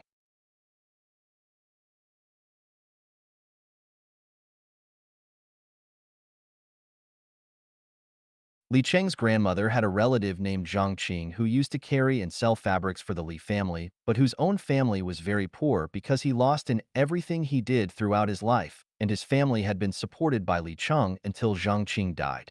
Li Cheng even paid to have him buried. About 1 month afterward, Li Cheng was sleeping soundly in the middle of the night when he suddenly heard someone calling his name. Li Cheng, Li Cheng, I am Zhang Qing. I am coming to pay my debt back to you. Li Cheng found it strange after he woke up 3 times in a row from his sleep. Just then, the house manager came to tell him, "Master, the big horse just gave birth to a colt." They knew that the colt was Zhang Qing reincarnated and named him that. Several years later, Li Cheng pulled a cart to Basi Jiazi and stayed in a postal station there. The next day, the local area was having a fair. In the morning, the horse went to the fair alone and stamped the earthen pots and utensils of a street vendor, leaving only 5 big basins intact. The vendor was very angry, and he gripped the horse to find justice. Li Cheng was informed that his horse had made trouble for him and went to the fair to apologize and promise to compensate the vendor for his losses. Li Cheng yelled, Zhang Qing, what is wrong with you today?" The vendor wondered why the horse was named Zhang Qing. Li Cheng told him about Zhang Qing's home and his reincarnation into the horse. The vendor said, "I knew Zhang Qing. I bought some fabrics while he was alive, and I still owe him money." He then calculated his losses from the daily wares, and the value was exactly what he owed to Zhang Qing. So the balance was even. They all understood why the 5 big basins were left untouched. Yuan Liaofan, the author of the 4 Lessons of Liaofan, in the 16th century was from Jiashan, Zhejiang. When he was young, a fortune teller predicted the good and bad fortunes to come in his life, including his rankings in the imperial examinations, his official titles, that he would not father a son, and when he would die. Later, many things were fulfilled accurately just as the fortune teller had predicted. Every day he became increasingly idle, knowing that his fate was predestined and that everything would come along automatically. Then he met Zen master Yungu, who told him, "Fate is created by the self and blessings are sought after by the self. Pursuing it in a correct way, attaining it, depends on your destiny." He began to understand that fate could be changed and became determined to amend his faults. He became tolerant of others' wrongdoings to him and committed to doing good with the greatest determination and perseverance. Surely enough, the original predictions lost accuracy after he decided to change his fate. Not only was he promoted to higher offices, but he also fathered 4 sons and survived a full 16 years longer than had been predicted. 人的奥秘和真谛 The Secret and Truth of Predestination 2. Xiefeng. Translated by Transin and edited by Care. The 8 Descriptions of Predestination. A tie will not end until the debt is paid. Once a tie is formed, only its resolution can dismiss it, and with that, it shall end. Love and hate determine the depths of ties. Some ties are very shallow while others are very deep. The depth of a tie is decided by the degree of love and hate associated with it. The stronger the degree of love or hate, the deeper the tie is. The weaker they are, the shallower it is. The short or long of the tie is determined by debts. Ties are essentially debt relationships. Debt relationships are not related to the amount of the debts as much as to the length of time involved. As long as there is owing, the tie is long. Once the debt is settled, the tie will end. Mortals create ties, but Tao ends them. Both good and bad ties are created by mortals. Once a tie is created, it is controlled by the reward and punishment program of Tao, and will eventually befall the person who created it. This is the so-called good will be rewarded with good, and evil will be punished with evil. If it is not repaid now, that is because the time has not yet come. Once the time comes, it will surely be repaid. With neither shape nor form, but with shadows and traces. We can neither see nor touch a tie. It is a kind of non-material existence. It is like a time bomb. We do not know when it will explode. Perhaps in a couple of hours, or perhaps not for hundreds or thousands of years. But ties have shadows and traces. If we open Buddha eyes to trace them, we can find their origins. The beginning and ending of a tie is but a thought. Once you get a tie, you will have to dismiss it in order to keep it from falling on you, and if you want to eliminate a part of the tie, you will have to do good, especially a hidden good, or formless almsgiving. Do evil not to a single thing, and do good to all things. Repentance, praying, giving alms, and selfless dedication are the best ways to eliminate ties, especially an evil tie on the halfway. Things arrive when ties arrive and things disappear when ties end. All coincidences and emergency events arise due to ties. The tie makes the meeting. When the tie ends, that is, when the equivalent debts are paid, the event will naturally end. When the tie ends, things will part. Beginning or ending a tie depends on perception. Human life is a process of tying and untying. Everything is tied. Ties are the sea, and we are the fish swimming in it. Ties are like invisible, densely woven meshes over which people walk. Divine punishments are slow but sure, with big meshes yet letting nothing slip through. This divine mesh is the tie controlled by Tao. If people do not perceive this, then they cannot escape the divine mesh, and as a result they will rise and fall in the sea of ties and reincarnate until they do. This is how ties form and how they end. The 8 best ways to end worldly ties and form a celestial tie. Praying and repenting, formless almsgiving. Praying and repenting in accordance with the teachings of Jesus Christ, attaining the great vehicle, and making formless almsgiving according to Buddha Shakyamuni's teaching are the ways to end all the evil ties, repay all the debts since the beginningless time, accumulate treasures in heaven, and go directly to the Elysium world, the kingdom of the greatest creator. Associating with others by following predestined relationships, swallowing humiliation, and bearing heavy loads. The ties that we formed since beginningless time will come in succession. To this end, we need to associate with others by following our predestined relationships and resolve them in succession. Whosoever shall smite thee on thy right cheek, turn to him also the left one, because it is the result of an ill tie. If you do not allow them to smite you, then the ill tie will not end, but will recur in another form in the future. If others scold you, bully you, insult you, or trample upon you, be they relatives, friends, or strangers, then you must accept it with delight and with neither anger nor resentment. Pray for and bless your enemy. Doing evil not to a single thing, doing good to all things, regardless of what dilemma or situation you find yourself in, you should have only good thoughts, good words, good expressions, and good deeds, never evil ones. Just praise all others and speak not one bad word against any others. However you speak, it must be active, positive, and optimistic, never passive, negative, or pessimistic. Try your best to bring happiness and joy to people rather than distress and sadness. You should not only treat people this way, but all life and all nature. Always giving, never taking. The guiding principle of the universe is that the sum of positive and negative energy is always zero. Losses and gains are always equal. What one gains and loses always balance out. If you lose, you will certainly gain. If you gain, you will certainly lose, so never think that someone owes you, but remind yourself what you owe others. If others bully us, it is because we owe them and it is time to pay them back. If others owe us, be it emotional debt or financial debt, do not ask for it, because it will be returned in one way or another. Perhaps in this life, perhaps in the afterlife, perhaps from the head, perhaps from the toe. All in all, the law of the sum of negative and positive energy always is zero will work. We just give and leave the taking to Tao.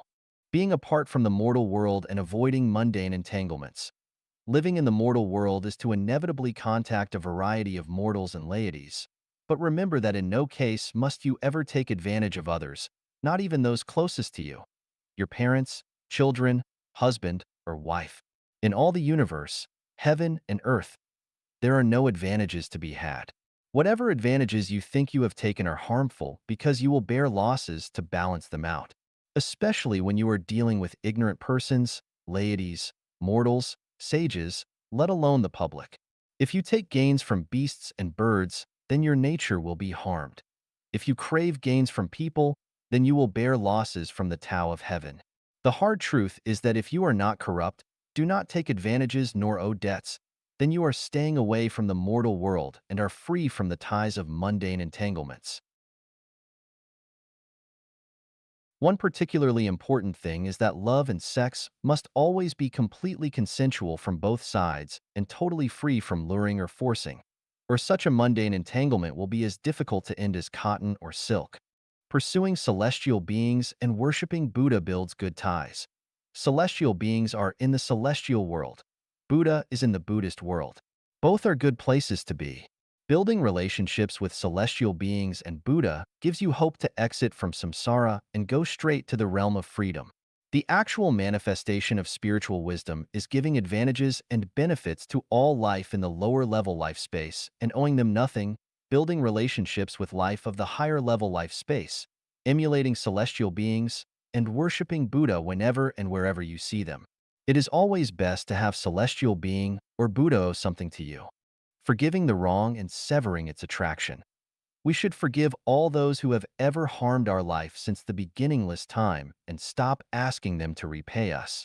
This is the way to completely sever our ties with them and develop no new ones, which can let the attraction of life in the lower level life space completely disappear from us so that we can ascend to heaven and become an immortal. Revering the greatest creator and taking the way of the greatest creator. This is the heart and core to end worldly ties and form a celestial tie. Also the top and best way to achieve a state of oneness with man and nature and Tao, as well as to go to the Elysium world. Everything that Life Genuine does is centered on taking the way of the greatest creator. If you want to understand this on Corpus and CFN Corpus, enter the new oasis for life and serve for the Life Genuine era. Conclusion. All forms and things in the universe develop and change as the result of predestination. When predestination exists, then forms, matter, and things exist.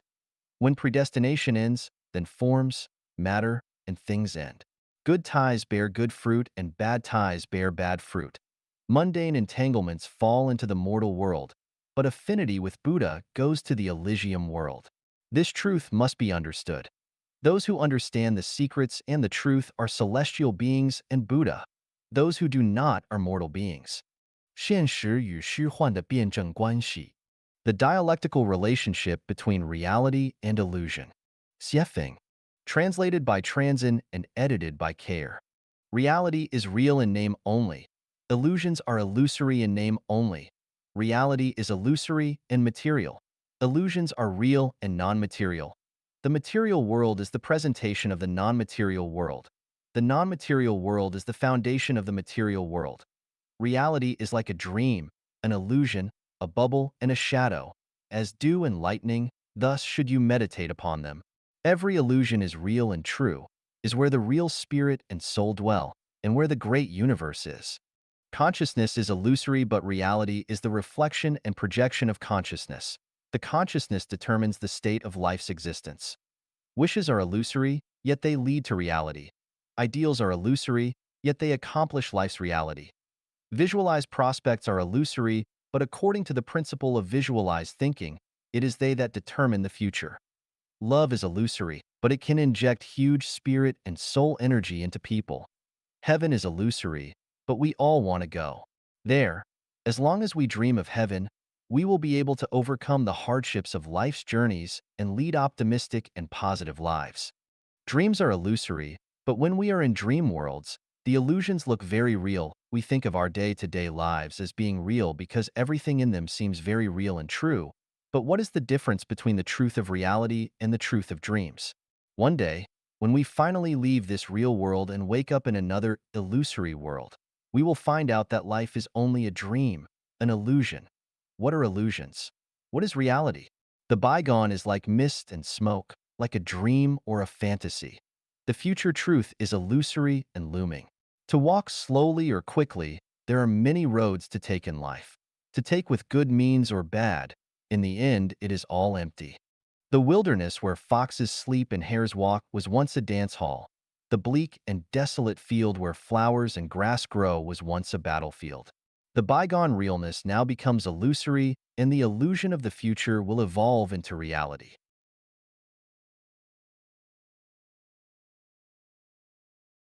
Reality comes from illusions and will return to illusions. Illusions originate from truth and will become reality. Everything is but a game. Only the soul is true. Reality is a game. Those who obsess with reality and are trapped in it are confused. Those who take delight and fun in it are awakened.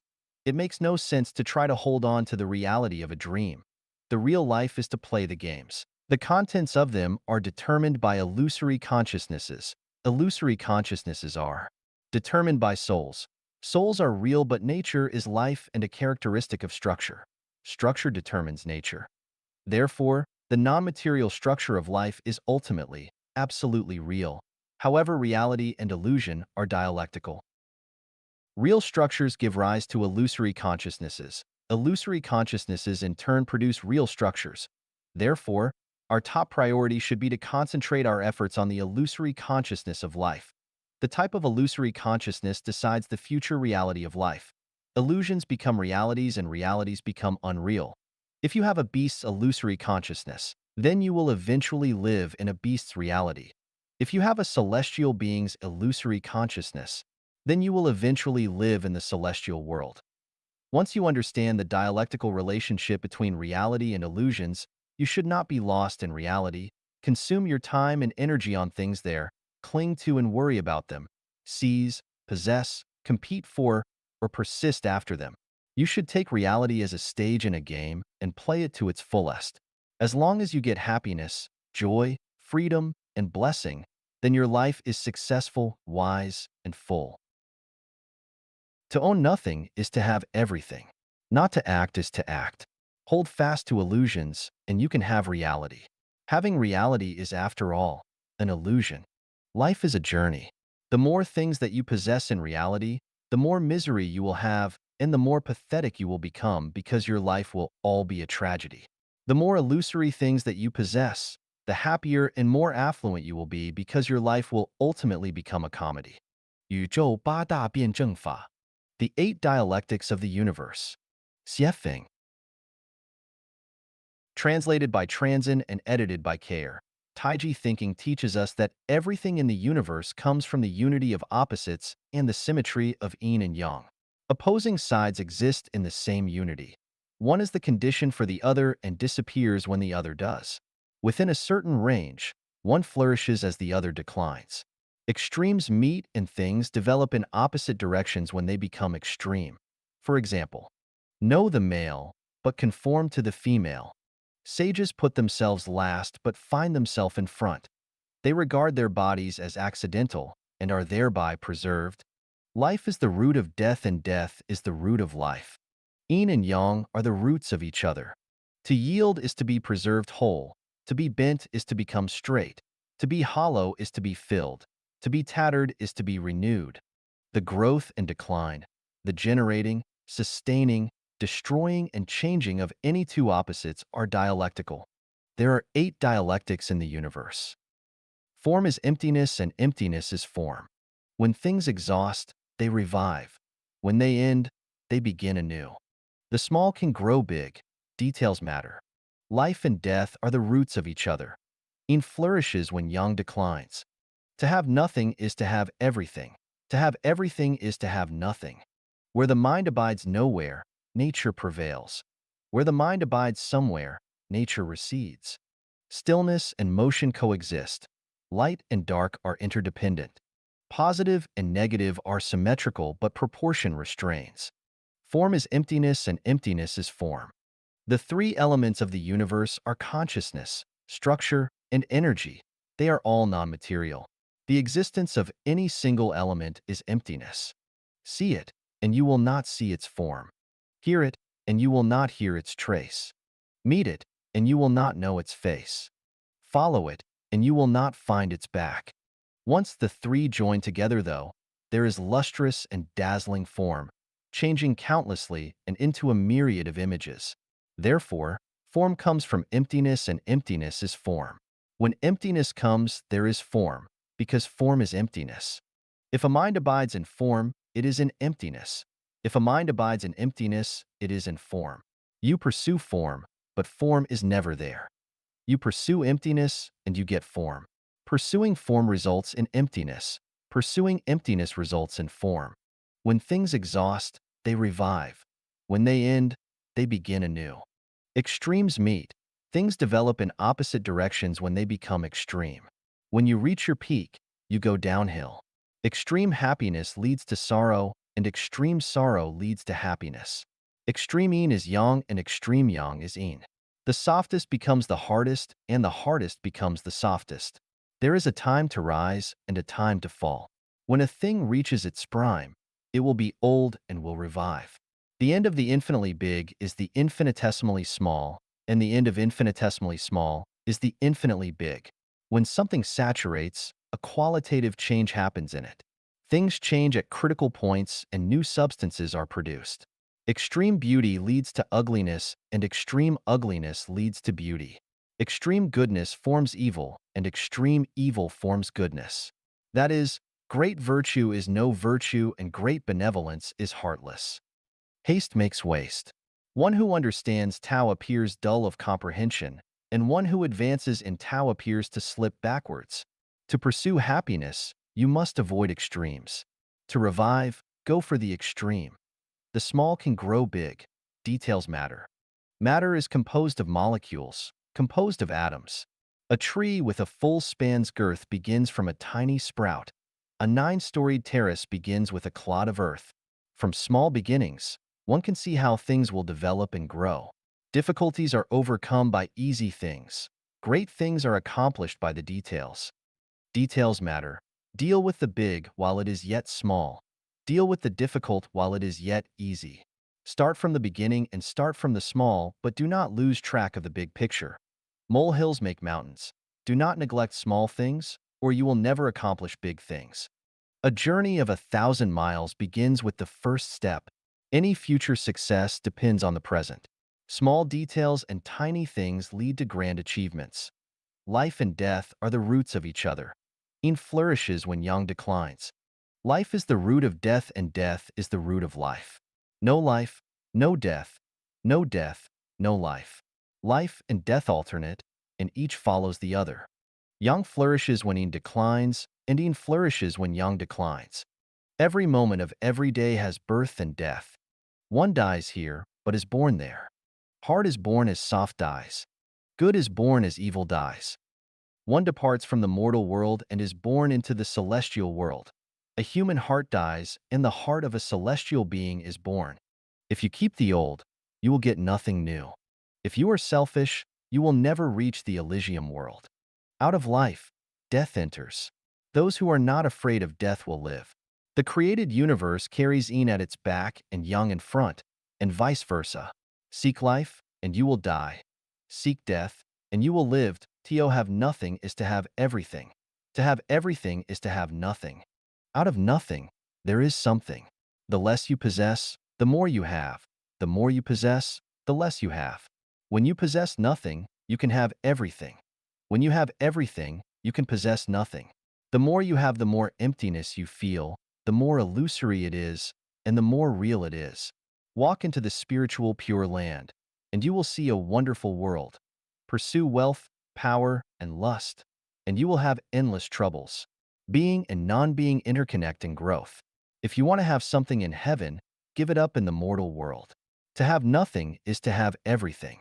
By the existence of things, we profit, and by the non-existence of things, we are served. Work on non-existence for existence. Where the mind abides nowhere, nature prevails. Where the mind abides somewhere, nature recedes. Nature is the quality of origin, which is Buddha. The reason that people cannot attain Buddhahood is that their minds abide somewhere. If their minds abided nowhere, they would attain Buddhahood. When one's mind abides nowhere, nature shows. When their mind abides somewhere, nature recedes. This is dialectical. One advances as the other retreats. Different forms give birth to different souls. When minds abide somewhere, trouble comes.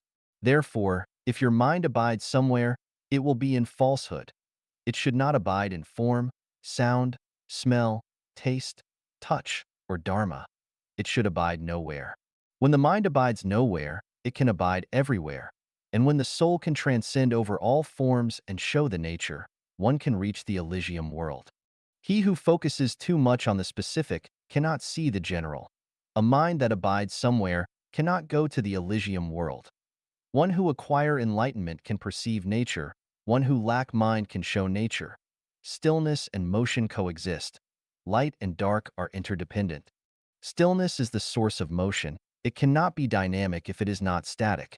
Motion is the root of stillness. It cannot be static if it is not dynamic. Stillness and motion coexist and come from each other. Strong motion comes from great stillness. Great stillness comes from strong motion.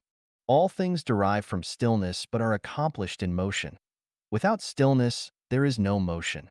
Without motion, there are no accomplishments. Light comes out of darkness and darkness comes from light. Heaven and hell, one light and the other dark. Extreme darkness is light and extreme light is darkness. Fortune and adversity go together. Out of waste grows grass. Bliss is unfelt until after it leaves. Good fortune lies within bad. Bad fortune lurks within good. Non-interference with natural rules and letting all things happen naturally. Those who act at the wrong times spoil things. One should never fear the dark. Out of extreme darkness comes light. Knowing the dialectic of the universe, one can enjoy the light cautiously, for from extreme light comes darkness. Positive and negative are symmetrical, but proportion restrains. Those who differ from the crowd will be slandered. An outstanding tree in the forest will be destroyed by wind. Those who enjoy great fame will be envied, but those who are most favored will be slandered. 36-dimensional space is arranged symmetrically. The forces of action and reaction are equal but in opposition. All things reinforce and neutralize each other mutually. There is always one thing to overcome the other. There is heaven and there is hell. All things develop in proportion. Chaos and the early devastation were the results of imbalance. Boundless avarice leads to disaster.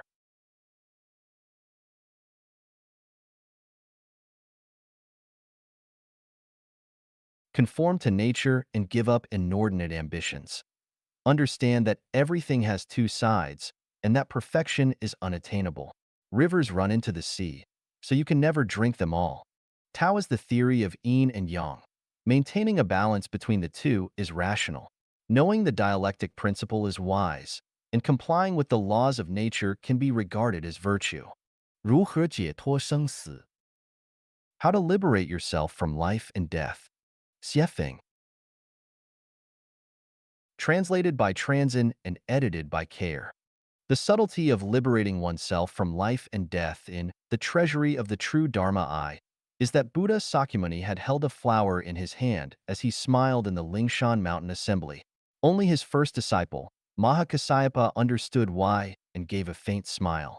Buddha said, "I possess the true Dharma Eye, the marvelous mind of nirvana, the true form of the formless, and the subtle Dharma gate that does not rest on words or letters, but is a special understanding outside of the scriptures." Mahakassapa later explained his understanding directly to Ananda, who gave it to Shanavasa, and all the way to Bodhidharma, the 20th patriarch of Buddhism. When the 27th patriarch, Prajnatara, gave it along with a robe and begging bowl to Bodhidharma, he said, 60 years after I attain nirvana, I want you to take these three things from India to China and carry Buddhism forward to benefit all living people. Bodhidharma took Zen Buddhism to China and was regarded as the first Chinese Zen Buddhist patriarch. He eventually passed them to Haik, the second patriarch, who passed them to Senkan, the third patriarch, then to Daoxin, the fourth patriarch, and to Hongren, the fifth patriarch.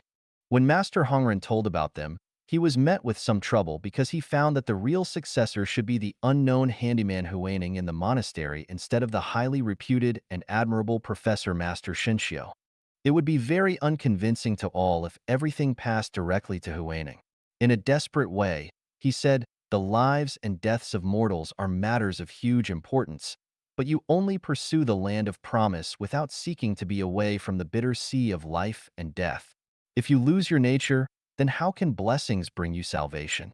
Both of you, write me a stanza. He who understands what the essence of mind is will be given the robe, the insignia of the patriarchate, and the Dharma, the ultimate teaching of the Zen school. And I shall make him the sixth patriarch." With a small trick, he finally gave his treasures to Master Huineng. Master Huineng was the sixth and final patriarch of Zen. The treasury of the true Dharma eye and the robe and begging bowl were lost after him. I used to joke that I am the seventh patriarch of Zen, and that I have written on Zen by the seventh patriarch of Zen 1, 2, 3, 4, and 5, which are the most heavily weighted 5 articles of all my writings. Now the question, as instructed in Buddha's treasury of the true Dharma eye, this subtle Dharma gate, does not rest on words or letters, but is a special message outside of the scriptures, becomes how to transfer from mind to mind. If I were to tell it with words, then I would be rebelling against the teachings of Buddha. So, if not expressing with words, how can we know how to liberate ourselves from the samsara of life and death? To make the best of both worlds, I can only slide over the water. Whether you can be liberated from life and death all depends on your level of practicing Tao, your destiny, and your root of wisdom. There is no life or death in life. The life and death seen by the world is an illusion. It is the evolved deduction of the carrier of life. Life has nothing to do with time.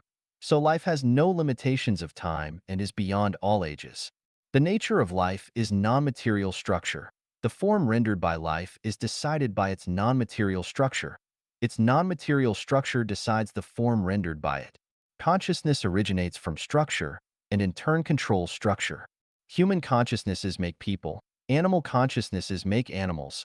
And if you develop your consciousness to that of a celestial beings or a Buddha, then you will become a celestial being or a Buddha. Life is a cycle of reincarnations. The death we commonly see is not the death of life itself, but the phenomenon of life transformation. Life travels from one dimension into another, from one world into another, through the gate of life and death. When a life crosses that gate, from this field, we see it as is death, but from the other field, it is life. All dharmas are marked with emptiness. They neither begin nor end, are neither immaculate nor defiled, and neither complete nor deficient. Therefore, in emptiness there are neither forms, feelings, perceptions, impulses, nor consciousness. Neither eyes, ears, noses, tongues, bodies, or minds.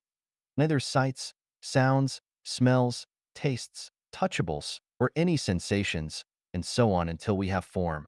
There are no mind consciousness elements, no ignorance, no extinction of ignorance, and so on, until we have form. There is no decay and death, no extinction of decay and death, no suffering, no origination, no stopping, no path, no cognition, no attainment, and no non-attainment. Therefore, it is because of their non-attainmentness that bodhisattvas, through having relied on the perfection of wisdom, dwell without thought coverings. In the absence of thought coverings, they have not been made to tremble, have overcome what can upset, and in the end, have attained nirvana, to be free from life and death. When you are liberated from life and death, you can attain nirvana. If you understand the truth above, then you can be liberated from the samsara of life and death. The problem is that as mortals, we have fleshy eyes and mortal stocks. As we cannot see higher dimensional space and worlds, we are not fully convinced of the above truths. Then what? It is easy. Follow the guide and verify, step by step. What are those things that hinder us from liberating from the samsara of life and death? The answers are greed, anger, ignorance, arrogance, and suspicion. Greed is the want to always possess more out of self-interest. Anger is to detest, blame, and envy. Ignorance is the belief that you are always right and never wrong. Arrogance is self-importance, pretentiousness, disdain, defiance, and the lack of a gracious, cherishing heart. Suspicion is being full of doubts and not facing the facts. It is hypocritical, false, and self-deceiving. Overcoming greed, anger, ignorance, arrogance, and suspicion will enable you to understand this truth and will liberate you from the samsara of life and death. The reason is very simple and easy to do, but putting it into real practice is difficult. After being liberated from life and death, one also needs to understand where to go after death. If you are heading to the lower world, then you will be miserable. 宇宙全息一 Cosmic Holography I. Xiefeng. Translated by Transin and edited by Care. The universe runs in holographic order and consists of the distributed psychic energy of the greatest creator, Tao, just as we humans are composed of the flesh and spirit of the same. From the infinitely cosmic to the infinitesimally tiny, each are closely related and connected together. I am in you, and you are in me. On the macro scale, energy fills the space and time of the entire universe, while Tao controls the operation, development, and changes of all things and within it. Therefore, it is an organic whole, and the seemingly unconnected multiple celestial bodies, phenomena, and people are its constituent parts, its cells. So the universe is holographic. On the micro scale, atoms, molecules, and people are consortiums of structure and energy which have mutual interaction with everything else and together belong to the unity of Tao and energy. So the universe is holographic. I'll try to pierce your toe with a needle. You will feel muscles tightening throughout your body, and your brain will jump with an immediate emergency response. If a lover or your parents are next to you, they will also react promptly. Why? Because you are holographic. I'll turn your computer on and access the web. Global data will stream onto your screen as you search. Why? Because the internet is holographic. L-arthritis sufferers can sense rain while the weather is still dry, and many animals can detect seismic disturbances before the Earth shakes. Why? Because the Earth is holographic. L the waning and waxing of the moon raises and lowers the tides, and sunspots directly affect climatic changes and the rhythms of life on the Earth. Why? Because the solar system is holographic. Cosmic holography also means that the whole contains all of its parts, and all of its parts contain the whole. Our bodies are constituted of 130 trillion cells, and each of them contain all the information of the human body. That is, when they all assemble together, they constitute a complete human individual. Each cell is just an insignificant component, but when we divide them individually, each one can form a human body. Viewing them with Buddha's eyes, each of them is a complete human body with 5 senses, 7 holes, bones, hair, internal organs, 4 limbs, flesh, skin, and so forth. If we split a single cell, we will find that this inconceivable cell is made up of an equal number of even more inconceivable ones. Our complete image can be seen in a mirror, but if we break that mirror in half, then each half will reflect our complete image. That is, we will have 2 images. Break it in half again, and we will have 4 identical images, and so on. If we break this mirror into millions, billions, or even trillions of pieces, we will still see our complete image in each and every one of them. The number of potential images is countless. Even if a seed has not been planted in soil to take root, sprout, blossom, and bear fruit, its whole entity, the shape of its leaves, growth patterns, and so on can be seen with Dharma eyes. We cannot see the shape of a bud if we do not know what type it is, and without referring to its blade with naked eyes, and we will not know how big it will grow, but we can see its size and shape by looking at it holographically.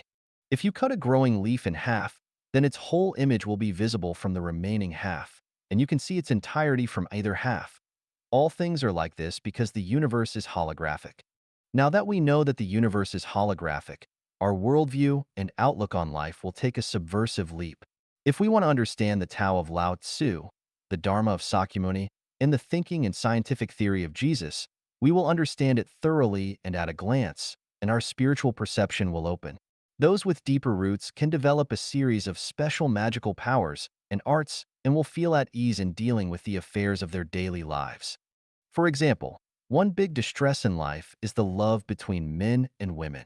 Between lovers and married couples, one always expects the other to be faithful and pure, but if they learn that the other is having a secret relationship with a third party, then they become distressed and sad, and no matter how much effort the other exerts to vindicate themselves, I love you just as much, I really do, it will be useless, because their credibility will have been lost. You cannot be true to me if you also love that person, and your love is false and the love that you offer me is incomplete, would be the responses. Their distress is caused by not understanding the holographic nature of the universe.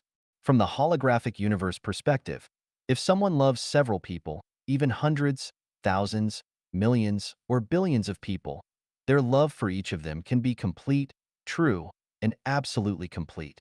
It is like seeing oneself in a mirror. There is one self in one mirror, two selves in two mirrors, and a billion selves in a billion mirrors, but each is complete. Buddha can incarnate and rescue trillions because Buddha knows that the universe is holographic and Buddha is holographic. Conversely, if I am loved by 10,000 women, even if they also love other men, but I believe that their love for me is wholehearted and complete, then I will gladly accept their love. Likewise, if I love 10,000 women, then my love for each of them can still be true and complete. Why should you have to cling on to just one? Life is short. Does it matter if you love 宇宙全息2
R. Cosmic Holography II. Xiefeng. November 3rd, 2005.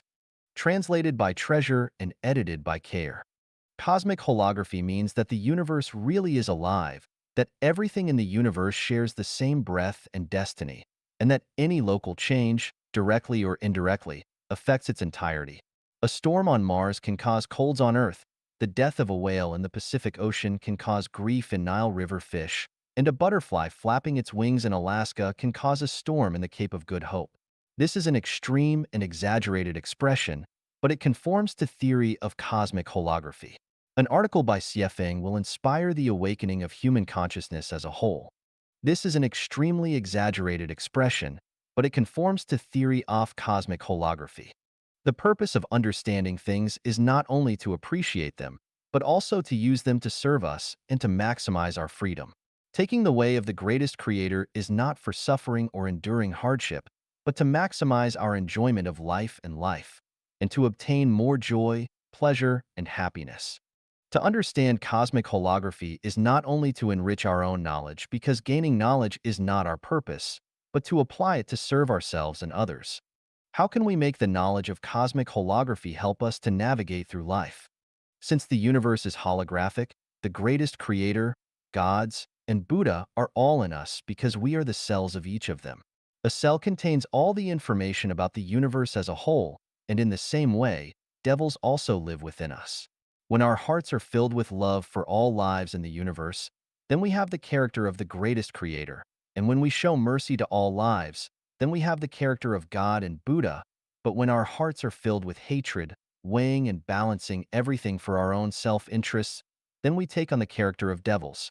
Since the universe is holographic and each cell contains the information of the whole, then by understanding and appreciating ourselves, we can know all the mysteries of the universe, sense future changes and trends of the universe, and acquire information about the universe's past, all from our own present. Since the universe is holographic, it shows that our memories exist not only in our brains, but also in each cell of our whole bodies, and even in the space and time of the entire universe. Our brains are just sensors, and through it, we can extract records from hundreds, thousands, even millions of years. We can not only trace our own history over the past millennia, but maybe even recall the historical process of the evolution of the universe. Whether 2A Bay 2, less prophecies, divination before saddle horses, Mayan or Martian prophecy, Tibetan remote sensing prophecy, revelations, or any other prophetic manuscript, they are all evidence of cosmic holography. They prove that people are able to accurately predict the future as well as to recall images after several years, decades, and even centuries. Since the universe is holographic, we humans are able to see the entirety of the universe, to see the Milky Way system and the planets that exist outside of it, and to picture the images of the thousand-year world, the 10,000-year world, and the Elysium world. 36-dimensional space is no longer mysterious and incomprehensible. When a small thorn is placed on one's toe, their brain will feel it instantly and react accordingly. Similarly, everyone's words and deeds are sensed instantly by the greatest creator and also reacted to immediately, which means that you reap what you sow, good will be rewarded with good and evil will be punished with evil, and that causation is the iron law of the universe. So we can believe firmly that we will receive the proper return for our self-refinery and self-cultivation. The dream world is the symbol of holography which proves that we live in other spaces at the same time, and that we are just a fragment of the holography of this moment. Based on how we feel and express ourselves in reality, we can know where our other self or selves live. If one has Buddha nature, then their negative self is in the Elysium world. If one is cultivating themselves to become a celestial being, then their negative self is in the celestial islands continent or the 10,000-year world. If one yearns for a free, joyous, and blessed life without family relationships, then their negative self is in the 1,000-year world. If one has deep love for the human world, then their negative self is elsewhere within the mortal world. If one enjoys fighting, striving, robbing, and seizing, or the law of jungles, then their negative self is in the animal world. If one enjoys dark and selfish activities, then their negative self is in hell. In a brief history of time, The great scientist Stephen Hawking realized that there is an anti-universe with anti-humans, and quantum mechanics vaguely detects antiparticles. For particles and antiparticles, however far apart they seem to connect, and they can respond to each other and interact instantly. Therefore, we can infer that every Chanyuan celestial's negative ego, or anti-ego, is in heaven. What we need to do now is improve our consciousness, bring it into closer alignment with heaven, and return to our home.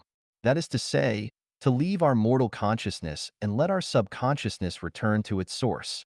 Since the universe is holographic, we are not afraid of death. As long as consciousness exists, we can incarnate trillions of times and project ourselves into boundless worlds. I am the universe is me, so we can attain Buddhahood.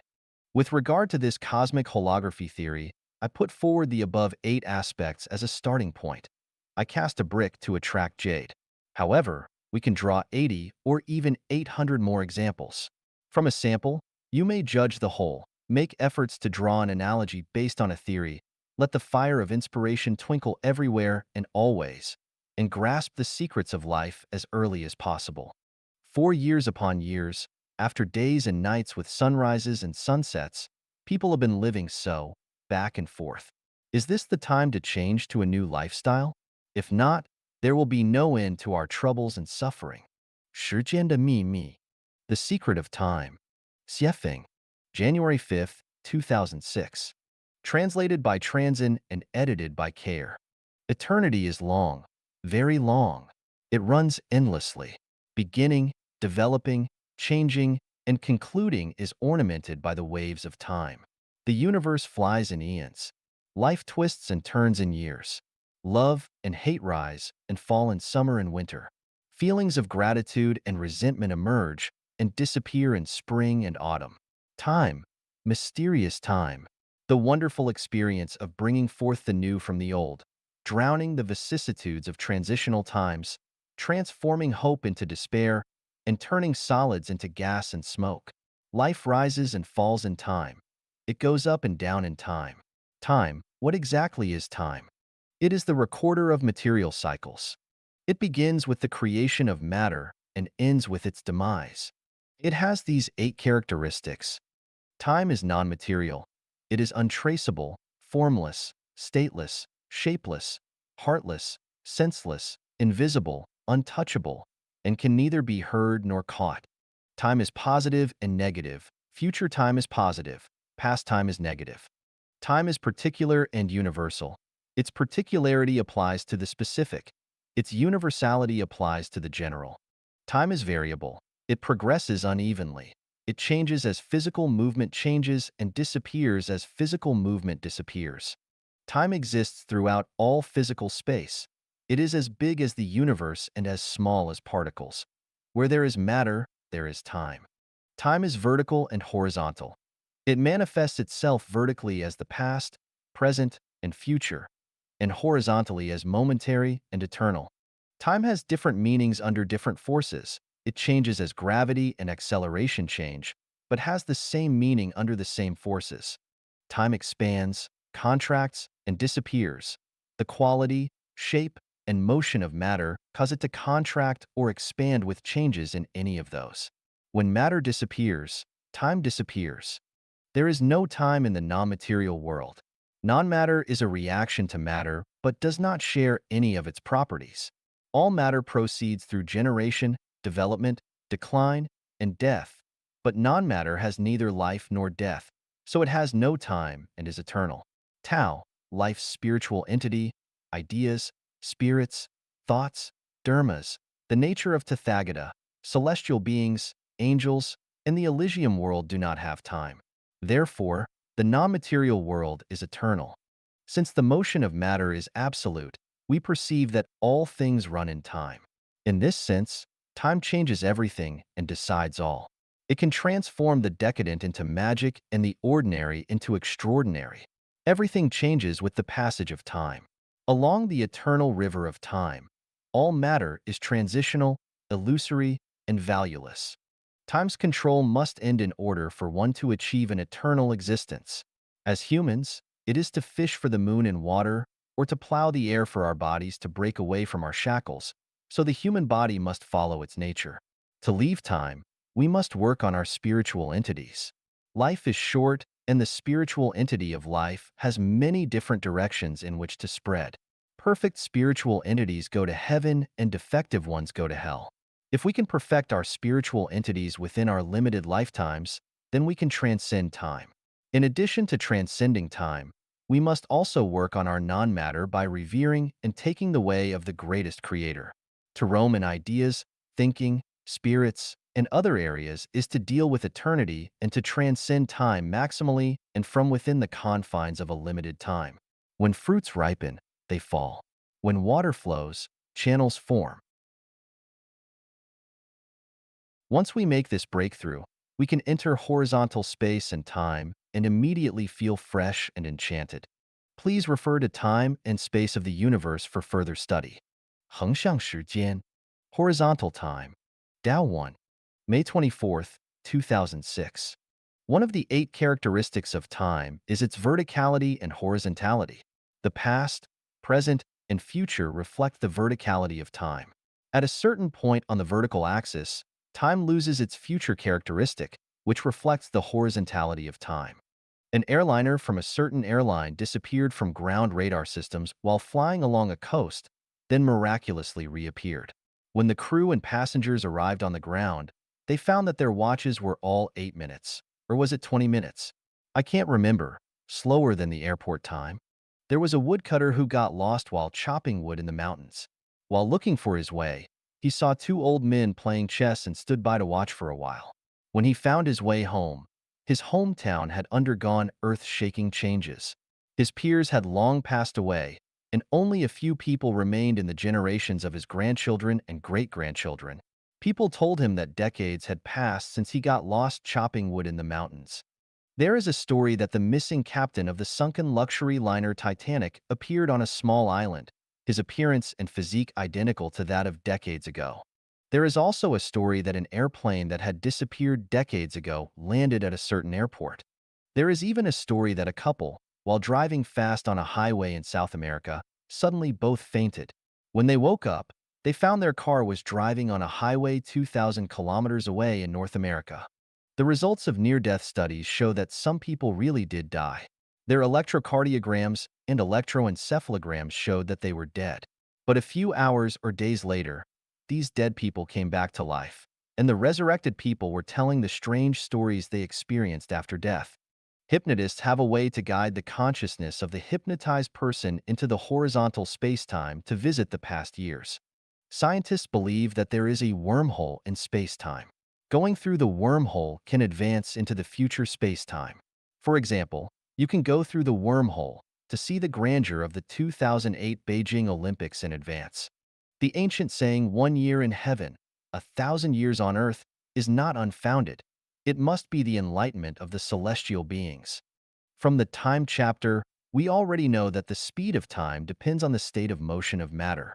2 ripe peaches are picked from the tree at the same time. One peach is left in its natural state, and the other is put in the refrigerator. After 5 or 6 days, the peach in its natural state has rotted, while the peach in the refrigerator is still as good as new. We can say that the peach in the refrigerator has entered horizontal time. The examples above of the woodcutter who went into the mountains to chop wood and the captain of the Titanic who was still young decades later, while their peers in the world had aged and died, actually show that the woodcutter and the captain entered the horizontal space-time like the peach put in the refrigerator. Many things that humans actually do, such as sperm banks and so on, are applications of the principle of horizontal time. Sperm dies in a few minutes, or even a few seconds, under normal conditions. But once scientists bring it into horizontal space-time in an instant, it can survive for a long time and always maintain its vitality. Horizontal space-time is not a cold world. It is a different space-time system from the one we are in now. As long as we enter horizontal time at a certain point in time, we enter an eternal state. But after entering horizontal space-time, we can live vigorously. We can sing and dance. We can talk about love. We can grow old. But once we return to the world from horizontal space-time, we are still at the point when we first entered horizontal space-time. Our appearance and physical abilities are still the same as they were in the past. Scientists, based on the theory of quantum mechanics, believe that parallel worlds exist, and not just one or two parallel worlds. In fact, the so-called parallel world is the domain of horizontal spacetime. I don't need to give you a detailed introduction to this. As long as you look at the 36-dimensional spaces, you will understand. Now I am going to tell you a little secret about how to enter horizontal time in order to bring practical benefits to you. Nothing is impossible, only unthinkable. How to enter horizontal time. To get the whole body into horizontal time requires opportunity. If the opportunity is not there, it is impossible to enter, and there is no use in being anxious. Now I am giving you a method that can enter horizontal spacetime at any time, that is, the method of consciousness entry. Please don't underestimate the method of consciousness entry. People are consciousness. Consciousness is people. Without consciousness, people are not called people, they are called dead things. At least they are walking corpses. Once consciousness enters, it is actually you who enters. How to enter horizontal spacetime. At any point in vertical time, you can instantly enter the domain of horizontal spacetime. This point in time is horizontal time. Let's analyze it specifically. I have step-by-step led everyone's thinking towards the high-level life space. First, I talked about the land of idyllic beauty, then the Life-Echanuan era, then the 1,000-year world, the 10,000-year world, and finally set the target on the Celestial Islands continent of the Elysium world. I have already drawn out the whole blueprint of life's journey to the high-level space for everyone. Now, as long as you are willing, you can let your consciousness enter any of the above horizontal space-time domains at any time. For instance, at this very moment, allow your consciousness to enter the land of idyllic beauty. Using the visualized thinking method that I've discussed among the 8 types of thinking, you can freely explore the realm of imagination. The more beautiful you imagine it, the better it becomes. The sky is high, allowing birds to fly freely. The sea is vast, where fish can leap at will. Celestial horses roam the sky, coming and going freely. Don't perceive this as unreal or illusory.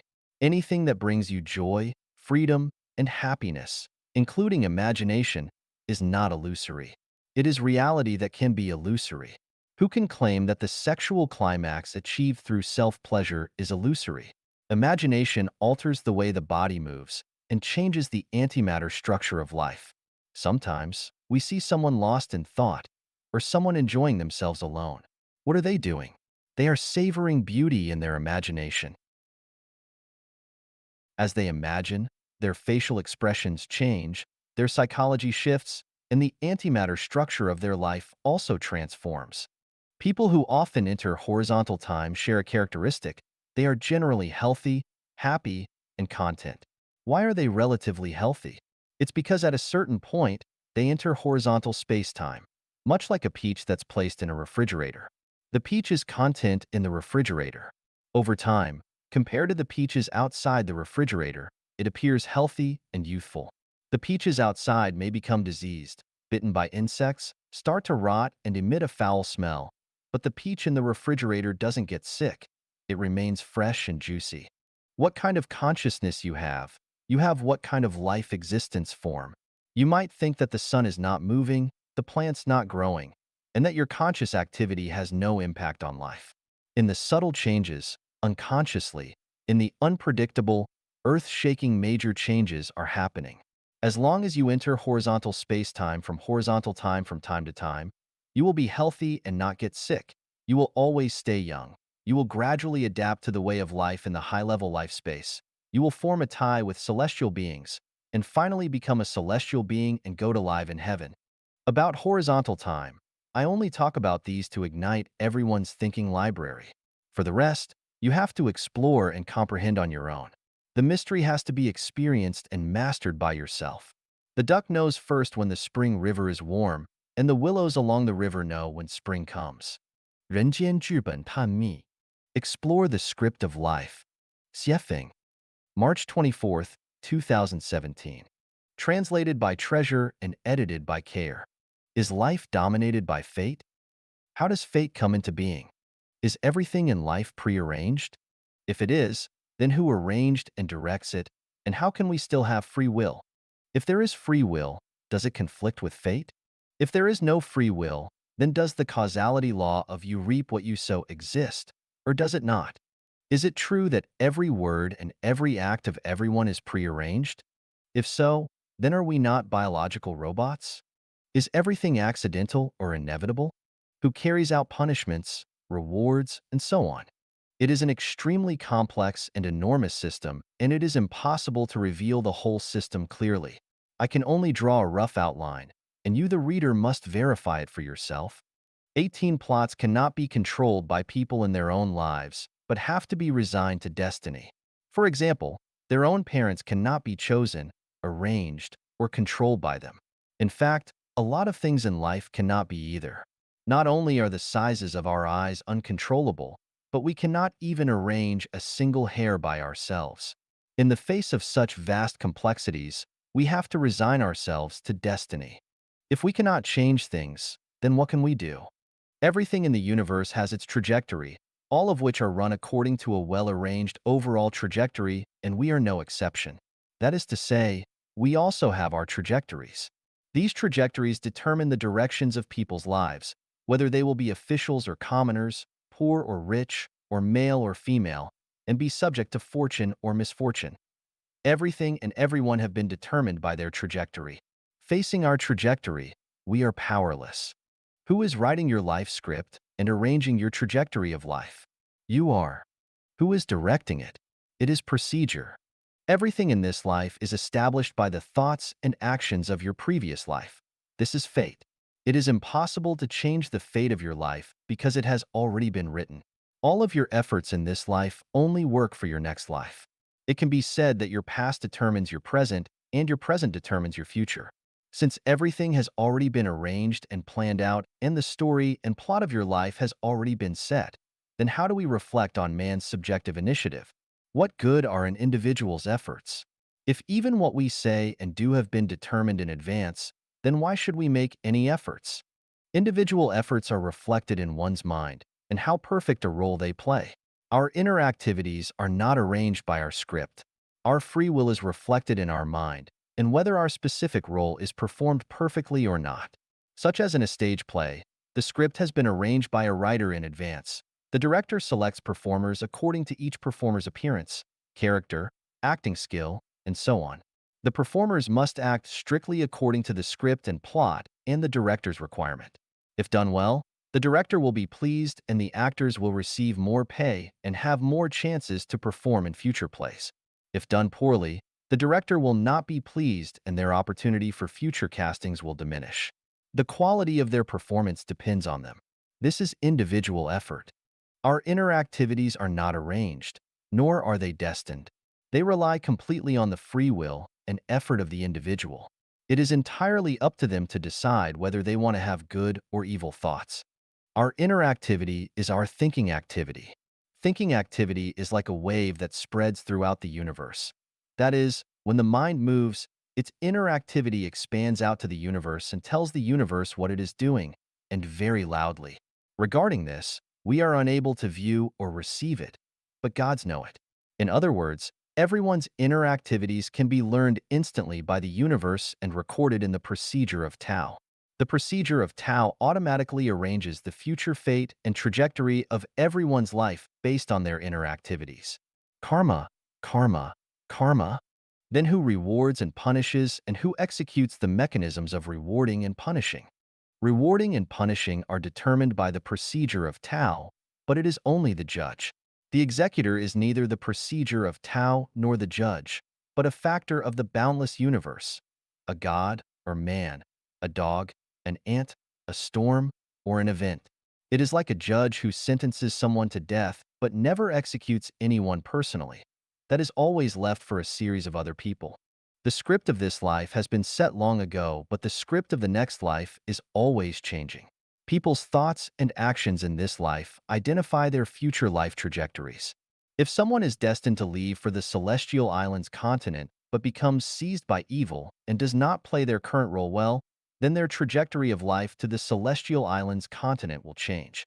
Their revised trajectory may devolve toward the 10,000-year world, the 1,000-year world, back to the mortal world. or even to the animal world or to hell depending on the severity of what they do. As Life a Chanyuan's guide, I sigh with deep emotion during my directing the scripts of Chanyuan Celestials. For instance, I planned to have a certain individual eat a fairy peach which had been determined by her trajectory of life. However, she failed to play her role as a Chanyuan Celestial well in her course. I asked her to clean a toilet, but she failed to clean it thoroughly, so I knew that she was still unable to eat the fairy peach, but only wild peaches. In this way, both her fate and her trajectory of life were changed. It is a strict law that absolutely beautiful things can only be enjoyed by absolutely beautiful lives. If we do not reach an absolutely beautiful state, then absolutely beautiful results will never appear. When we enjoy absolutely beautiful things but our personal quality declines, then those absolutely beautiful things automatically disappear.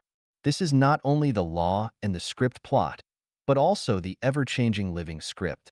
Past scripts are dead, future ones are alive, and living ones are always changing according to everyone's inner activities and how well or poorly they perform. The impartiality of Tao is reflected in Tao gives to every life according to its desires. If you desire blessings in this life, Tao will bestow them upon you, but fewer will remain for your next life. If you want to become a wolf, it will make you one in your next script. If you want to become a celestial being, it will make you one. Tao will surely satisfy you and help you to achieve your goal, whatever you want to be, but it must be understood that the fulfillment of Tao is not executed immediately. It is arranged in the script, it takes a process, and it takes time. You cannot expect an airplane to come the moment you ask for it. You need to be patient. It is crucial to remember that as your plane is coming, your needs cannot change. Once there is a change, Tao has to follow your needs. If you want coffee, but then decide that you would prefer tea, Tao will immediately prepare tea for you. If the tea has not yet arrived and you decide that you would prefer Coca-Cola, Tao will prepare Coca-Cola for you right away. When you change again, Tao will change again. In short, it will always satisfy you. Now, here is a core consideration. If you want a luxury car worth $1 million, Tao will check your bank account, your merits and virtues. If they are insufficient and your bank deposits are not enough, then that $1 million limousine will not be offered to you. Even if you need a needle, you have to check your bank deposits. As long as you have enough merits and virtues, enough bank deposits for what you want, Tao will meet your requirements and demands, or help you to achieve your goal. When a person runs out of bank deposits, or when their merits and virtues are exhausted and they have no remaining blessings, then they will soon collapse, fail, lose everything, go to prison, or end this life.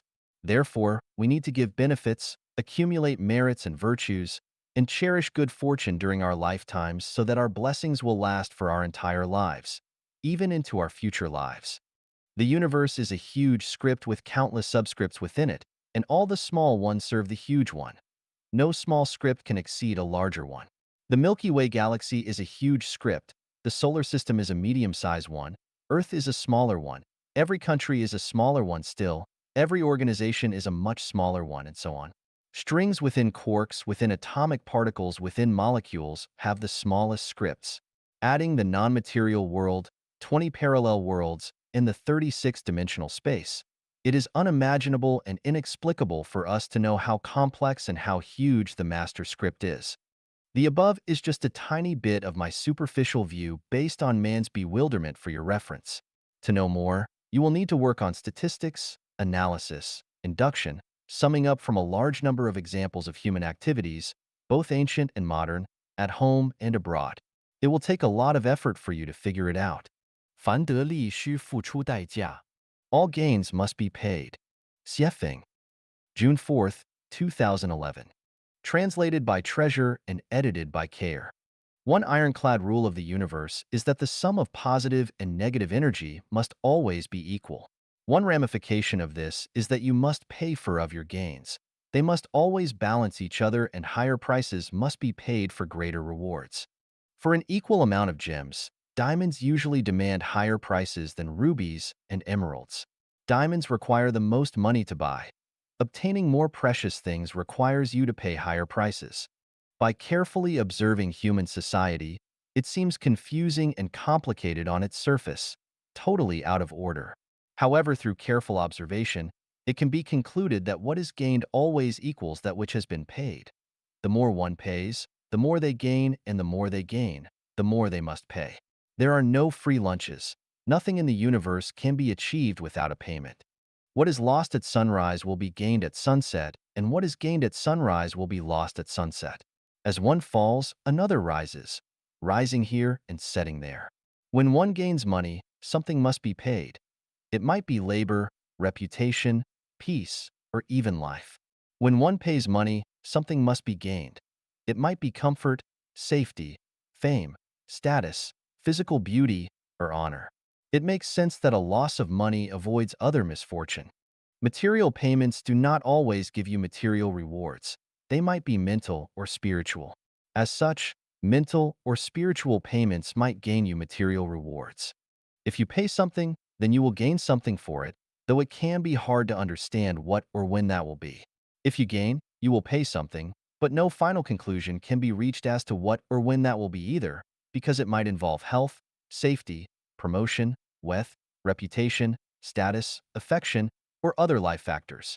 In order to understand the rule that paying and gaining always balance out, that the ironclad law of the sum of positive and negative energy always equal each other, you must not consider only a short time period, but rather a whole life or even the karma of 3 incarnations to judge and draw a conclusion. Through the Prophet Muhammad, PBUH, Allah warned us that if all of one's desires are met in this life, then none will remain for the afterlife.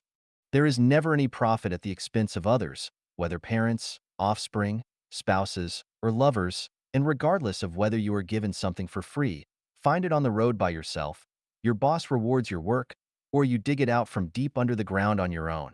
As long as you have gained something, you must pay. Why do people suffer pain and hardships or meet with catastrophes? Because they have gained something? Why are people happy and joyous, and why do they obtain good opportunities and grace? Because they have paid something? What revelation can we get from this principle? Never profit from other people's expenses at any time. Never fish in troubled waters. Never profit from others' misfortunes. And take nothing for free, not even donations and contributions. No one should ever be under the delusion that they will get something from their husband or wife for free. You must meet all your needs, pay more, and gain less. Once you pay, you are bound to gain. This goes without saying. Whenever you gain something, always remember that a loss is inevitable. You can escape it in the short run, but not forever. You might escape a blow in the mortal world, but you cannot escape punishment from Tao in heaven. To reap more valuable rewards, a higher price must be sown. To reach the kingdom of heaven, you must dedicate everything, your entire body and soul. As the guide of human life and life, I state these words here.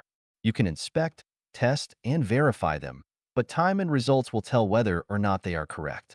人间八道, 8 Ways Through the Mortal World. Xiefeng, June 21st, 2010. Translated by Treasure and edited by Care. Our universe consists of 20 parallel worlds within 36-dimensional space. Among these 20, our mortal world is designated as the XY world and manifests itself as 3-dimensional space. The 20 parallel worlds all have symmetry, as does all of 36-dimensional space.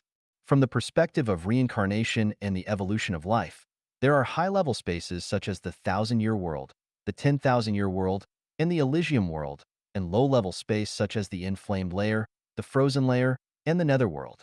The mortal world is the midpoint at which they cross. It is a transfer station for the evolution and reincarnation of life between the higher-level spaces and the lower-level ones.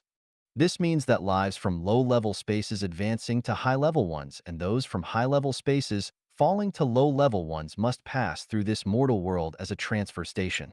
The mortal world is a traffic hub just like the Zhengzhou railway station in China, where crowds come and go, back and forth, hustling and bustling each and every day, determinately and actively. It is easy to see that apart from those who work there, they all scatter quickly to their separate directions and transfer to other cars, buses, trains, and airplanes toward their individual destinations, running along their ways busily. In the mortal world, chaos arises with constant fighting and struggling. Each holds their own ambition, each has their own axe to grind, each administers in their own way, and each realizes their own wishes. As a temporary stage, each team performs its own show to the maximum, and as a temporary inn, passengers from different places stay briefly before parting company and going their separate ways. Each pursues their own prospects. To pursue one's prospect of reaching their destination, they must proceed in certain ways. Without a good way, or by choosing a wrong one, they will never reach their destination. Were they to board the wrong vehicle, their wish would remain just a wish, and their destination would remain out of reach. To be an entrepreneur, one needs to take the way of the market. To do business and make money, they must take the way of circulation. And to be a doctor, they must take the way of medical science and skill. Airplanes must taxi down runways, ships have to float on waterways, trains should run on railway tracks, and cars need to remain on roads and streets. From the perspective of the evolution and reincarnation of life, humans in the mortal world must take one of the following 8 ways and pass on to its associated destination. The way of the greatest creator. One models themselves after nature with holographic order thinking, open-heartedness, flexibility, and tact. They will rise to the celestial islands continent. The way of gods. One worships gods quite distinct from each other, bellicose and domineering. They will advance to Azura heaven. The way of Buddha. One pursues non-form and refines their concept of no abode for the mind and returns to the nature of Tathagata. They will ascend to the Elysium world. The way of celestial beings. One takes skepticism, non-dogma, and freedom as their first priorities and cultivates magical powers as their core. They will climb to the celestial beings' world. The way of humans. One pursues fame and material wealth, attaches great importance to family love and emotions, and remains fond of organization and power. They will return to the mortal world to continue their samsara and return as another human. The way of animals. One takes food, clothing, shelter, transportation, growing up, aging, health, and avoiding death as their first priorities of life, with the acquisition of money as their core value. They will descend to the animal world.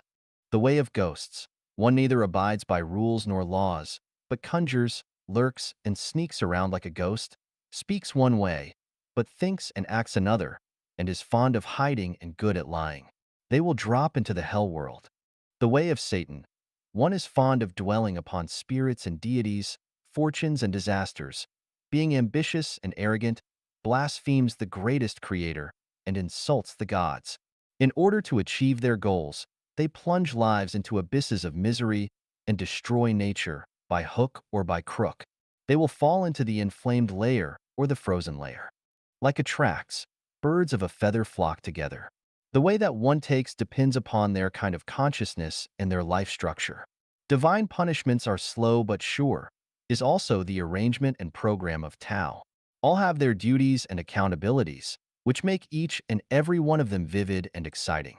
Whether they know it or not, each person takes their way. Most are led along ignorantly and uncaringly, but a small number choose theirs clearly and plainly. You, who have read this article, should consider using it as a reference. If you discard what I wrote as groundless nonsense, then simply throw it away. You can even scold and criticize me. But if you feel that it has merit, then consider it as having value because you could benefit from it. Possess nothing yet have everything. Xiefeng.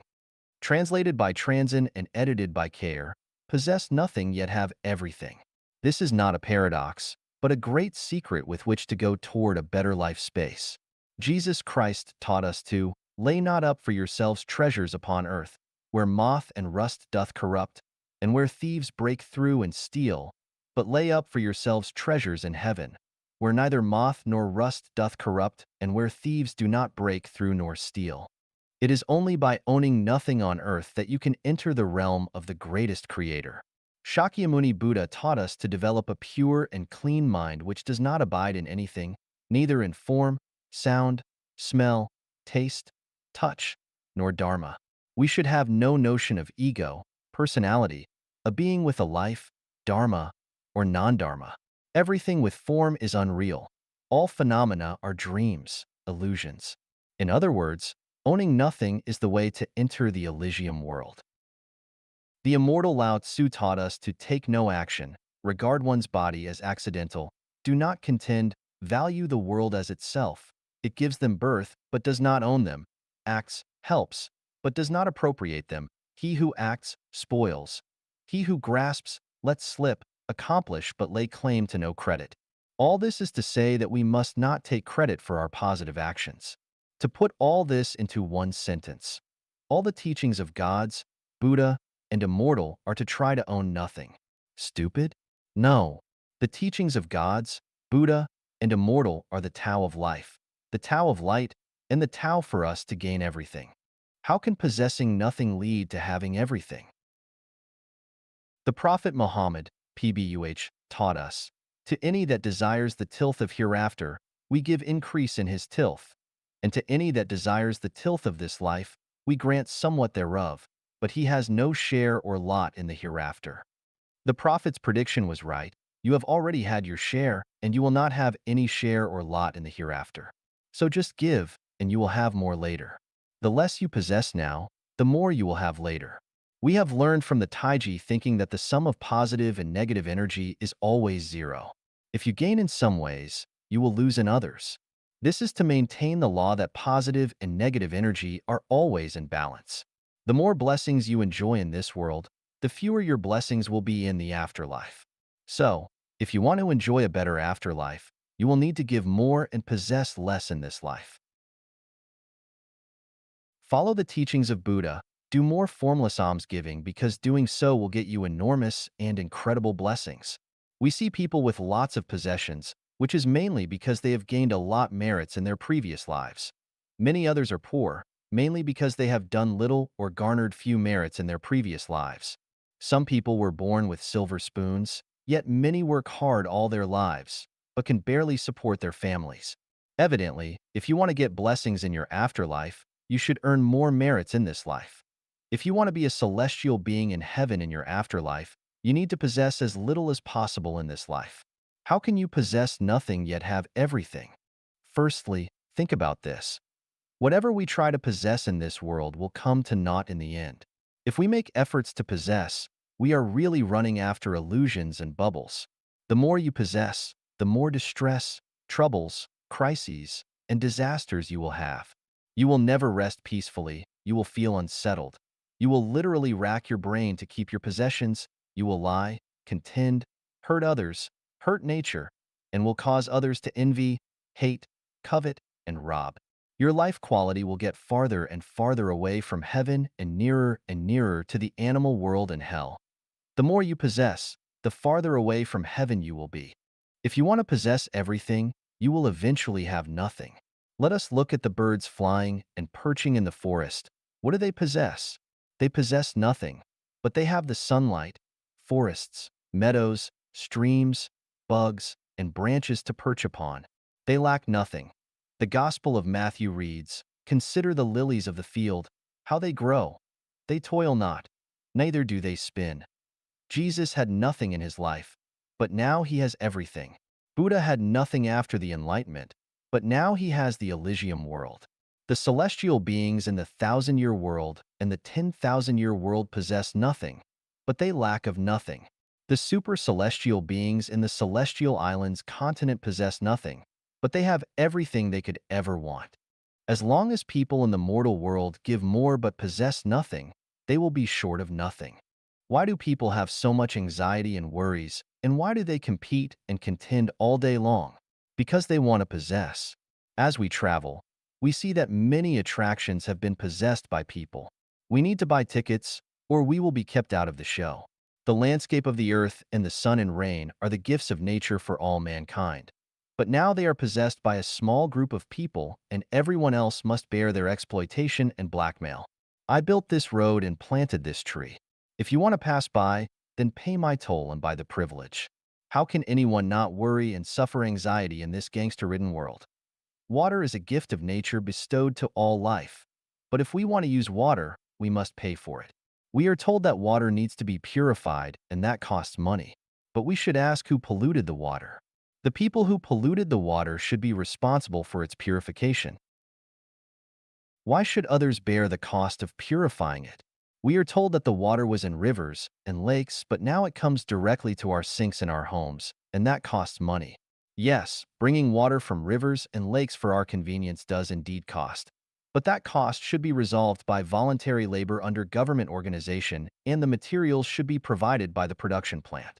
And it is said that if we do not charge for water, people will waste this resource. Yes, this could be a problem, but why would people want to waste for no reason?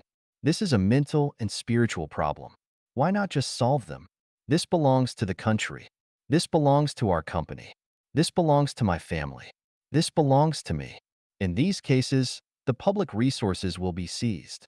One day, the mountains, rivers, and the earth will be carved up, and even the air we breathe will be sold and taxed. Everyone wants to possess, but the result will be that everyone will suffer and be lacking in everything. It is only when no one possesses that everyone will have everything. First of all, without traditional families, 80% of social issues would be resolved. Secondly, without countries, 90% of our problems would be resolved. The remaining 10% will be problems of spirit and soul construction. Is this possible? Unlikely, of course, because this is the mortal world, not heaven. However, it is imperial for anyone who wants to go to and live in heaven. If you want to possess something, you will never reach heaven. The consciousness of possessing is our biggest obstacle preventing us from going to heaven. All those who want to go to heaven must clearly recognize this point and realize a consciousness of owning nothing and putting this consciousness into practice. The new oasis for life built by Life Echanuan serves this purpose. Those who enter the new oasis for life possess nothing, but they can get everything. To people who are not Chanyuan celestials, this ideal sounds like the Arabian Nights. It is just a myth, a dream, a fantasy, and a delusion, but to Chanyuan celestials, it is no longer an unattainable dream, but rather a clear reality. If you want to live a better life on earth and ultimately go to heaven, the only way out is to live according to Life Echanuan values. In this way, you will possess nothing yet have everything: brains, minds, consciousnesses, in the great universe. Xiefeng, translated by Transin and edited by Care. Brains are the bridges between consciousnesses, minds, and the great universe. The great universe that is seen, heard, smelled, tasted, and felt is processed by brains into minds. Brains would die without the great universe. Brains can be activated by observing and experiencing the great universe, and they will become quicker and smarter thusly. That is why we have the saying, read 1,000 of books and travel 1,000 miles. Apart from interpreting sensations, the brain is also capable of thinking. The closer we look, the deeper we feel about the things and phenomena that we sense, the more developed our brains become, and the more powerful our minds become. Our minds are determined by the information and data provided to our brains which come from the great universe. That is to say, the great universe that a person experiences determines the person's mind, which is why there are wolf children and deer children, as well as the origin of the belief that the Belesprees reside on green mountains with sparkling water while rogues live on barren hills with turbulent rivers, and the reason to keep the company of good people, and you shall be counted among their numbers. From this, we can draw the conclusion that the environment creates human minds. Different environments create different life. The environments of animals bring up animals. The human environment brings up people. The environment of celestial beings brings up celestial beings. The environment of Buddha brings up Buddhas. This environment known as the Great Universe includes both the material world environment and the non-material world environment, the reality environment and the super-reality environment. The reality material environment is the great universe that we see, hear, smell, taste, and feel. The super-reality non-material world includes the great universe written in books, sent to computers and TV screens, dreamed by our subconscious minds, and imagined in our minds. Always remember that you can know the principles and ways to have a sublime life, but you must live in the corresponding environment of life level in order to achieve the life in which you desire to be. Those who are surrounded by animals and animals' environment are animals. Those who are surrounded by people and people's environment are people. Those who are surrounded by celestial beings and celestials' environment are celestial beings. Those who are surrounded by Buddha and Buddha's environment are Buddha. Those who are surrounded by gods and God's environment are gods. People who live with people in the human world for a long time cannot become celestial beings or attain Buddhahood. If one wants to go there, they must live in environments that possess those attributes. Live in their worlds. The new oasis for life created by Life Genuine is the environment of celestial beings where celestial beings live. So, if you want to become a celestial being, you must live in the new oasis for life. A brain cannot exist independently, but a mind can. A brain is restrained by the material world, but a mind is not.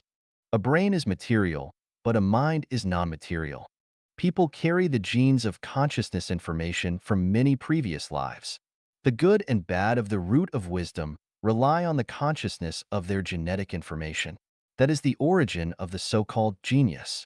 Generally speaking, people who have never lived in heaven in any of their previous lives cannot become a celestial being or attain Buddhahood, and will have to go through the same difficulty as someone who wants to become a singer but has a rough, untuned voice. Genius is not cultivated, but is innate. The so-called innate means that they have acquired certain qualities throughout many previous lives. The so-called life is the soul, and the so-called soul is consciousness. Consciousness determines the nature and level of life. Therefore, a brain is a channel for information from the great universe to enter a mind. A brain is dead without the great universe and cannot survive without it. Minds are independent and can exist even without the great universe. The great universe can be created by a mind.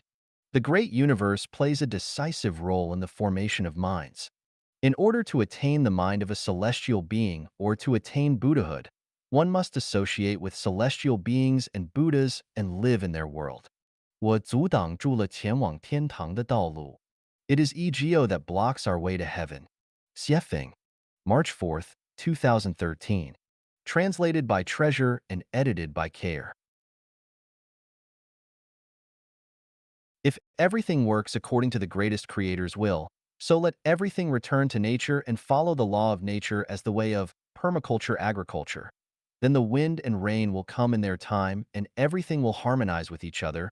People will lead carefree lives and enjoy their years of life. It will be realized that we are integral parts of nature, and everyone will enjoy peace and health. Harm and pain are created by people with egos. One is bound to be selfish with an ego, and selfishness is bound to bring harm and pain to others, society, and nature. In return, that harm and pain will reflect back upon themselves. This will lead to vicious cycles and eventual destruction. The teachings of gods are that by abandoning the ego, one will receive life and peace. The teachings of the Buddha are that by being free of ego, form, and worry, one can enter the Elysium world. The teachings of celestial beings are to take things as they are, associate with others by following predestined relationships, act in accordance with nature, and take advantage of opportunities as they arise. Follow your own nature and be unrestrained.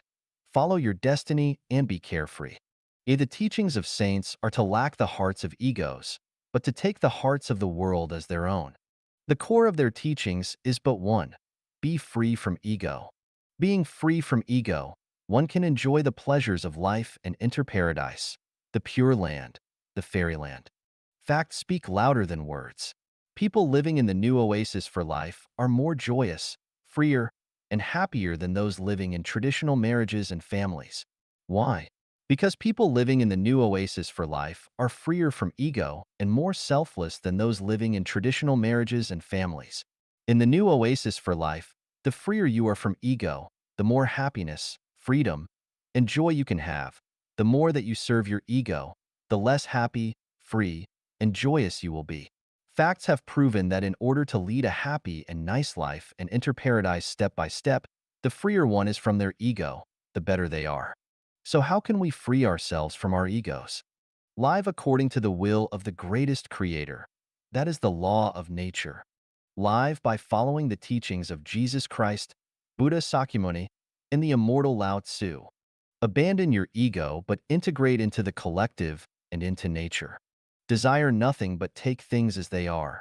Drink as you thirst, eat as you hunger, and sleep as you tire. Associate with everyone by following predestined relationships and acting in accordance with your nature. Own nothing or no one until you have nothing at all. Neither interfere with others, nor try to control or change them. Be yourself with your original nature.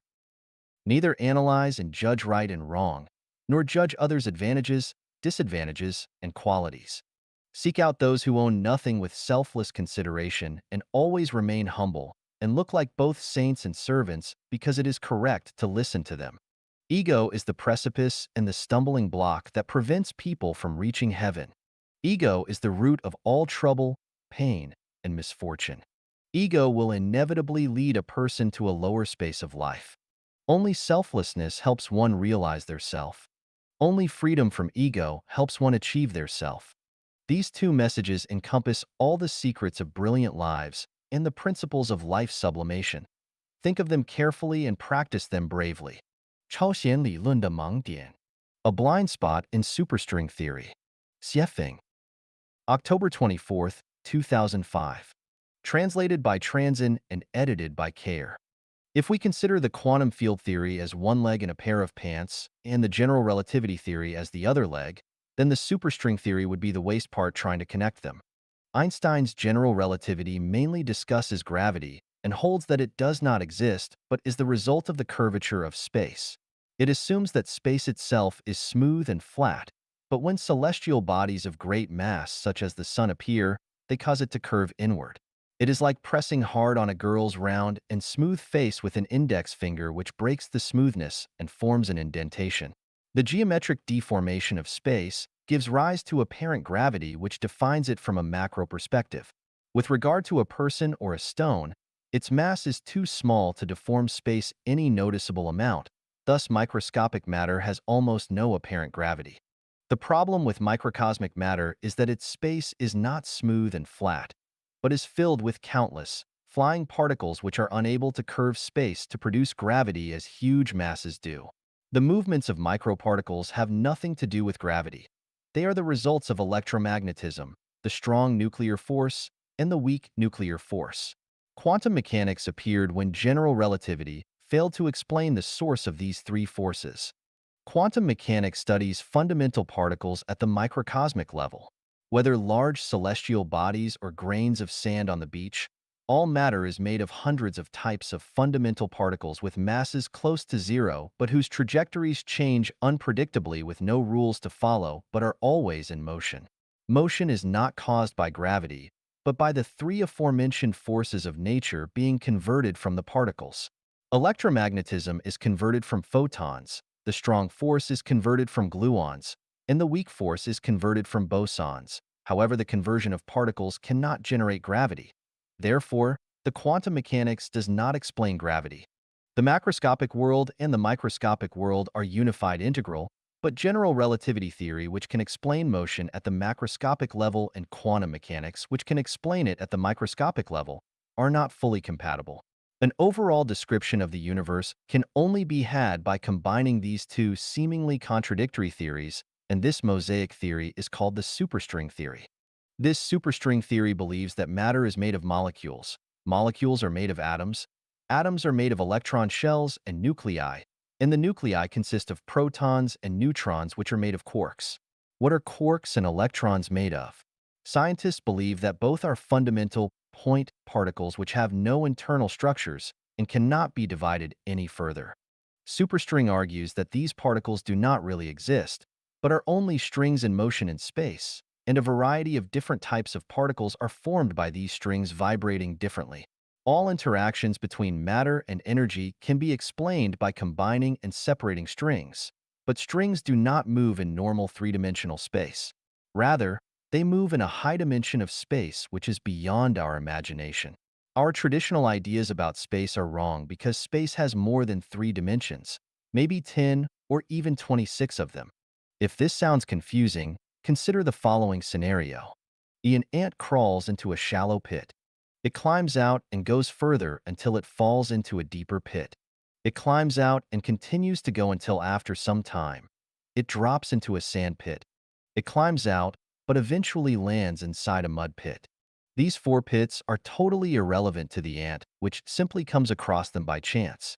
Living on a two-dimensional plane, it cannot see the interrelation of the 4 pits, let alone know that they may be related integrally. What is the reality of the situation? These four pits are footprints left by an elephant as it ate. One foot stood on hard ground, another stood on soft ground, a third in sand, and the fourth was in a pond of rainwater. So there are the shallow pit, the deep pit, the sand pit, and the mud pit. That is to say, the seemingly unrelated pits are actually integral parts of a whole. It is only when we think beyond our two-dimensional plane to include three-dimensional height, four-dimensional time, five-dimensional retention information, and six-dimensional space movement and so on, that we begin to understand how these unrelated pits are integral parts left by a single elephant. Gravity, electromagnetism, the strong force, and the weak force are four pits, but they are actually parts of a whole. Superstring theory was conceived to explain their integration. Superstring is the most promising theory to unify our understanding of fundamental particles with the interactions of the four forces. Superstring holds that strings are the most basic units of matter and that all fundamental particles such as electrons, photons, neutrinos, and quarks are different vibrational states of energy strings. Superstring combines the two major basic theories of the 20th century, general relativity and quantum mechanics, for the first time into a mathematically self-consistent framework. Superstring has the potential to solve long-standing problems that have troubled physicists, including the nature of black holes and the origin of the universe. If experimentation confirms it, then our understanding of the structure of matter, space, and time would change fundamentally. The prospect is tempting and theoreticians are struggling with it, but it seems ridiculous and childish to me because of some major blind spots. They are: how have these strings come into being? How do they move? Could they represent the origin of the universe? How can a unified field theory of the universe be established when the origin of the universe is still unknown? Only Life Genuine can answer these questions. 寻找真正的自己 1. Looking for your true self, I. Xiefeng. August 5th, 2012. Translated by Transin and edited by Care. Who are you and how much of your life do you control? All of it, some of it, any of it. Needless to say, no one can control their lives absolutely. If a person can control just 1/10 of their habits, hobbies, behaviors, and words, then they are quite extraordinary. 18 things are beyond people's control, including their height, appearance, race, ethnicity, environment, era, birth date, birthplace, parents, death, and so on. All these things are predestined and no one can do anything about any of them. But what about our habits, usual practices, hobbies, behaviors, words, and so on? Are these self-controllable? Let us look at two specific examples.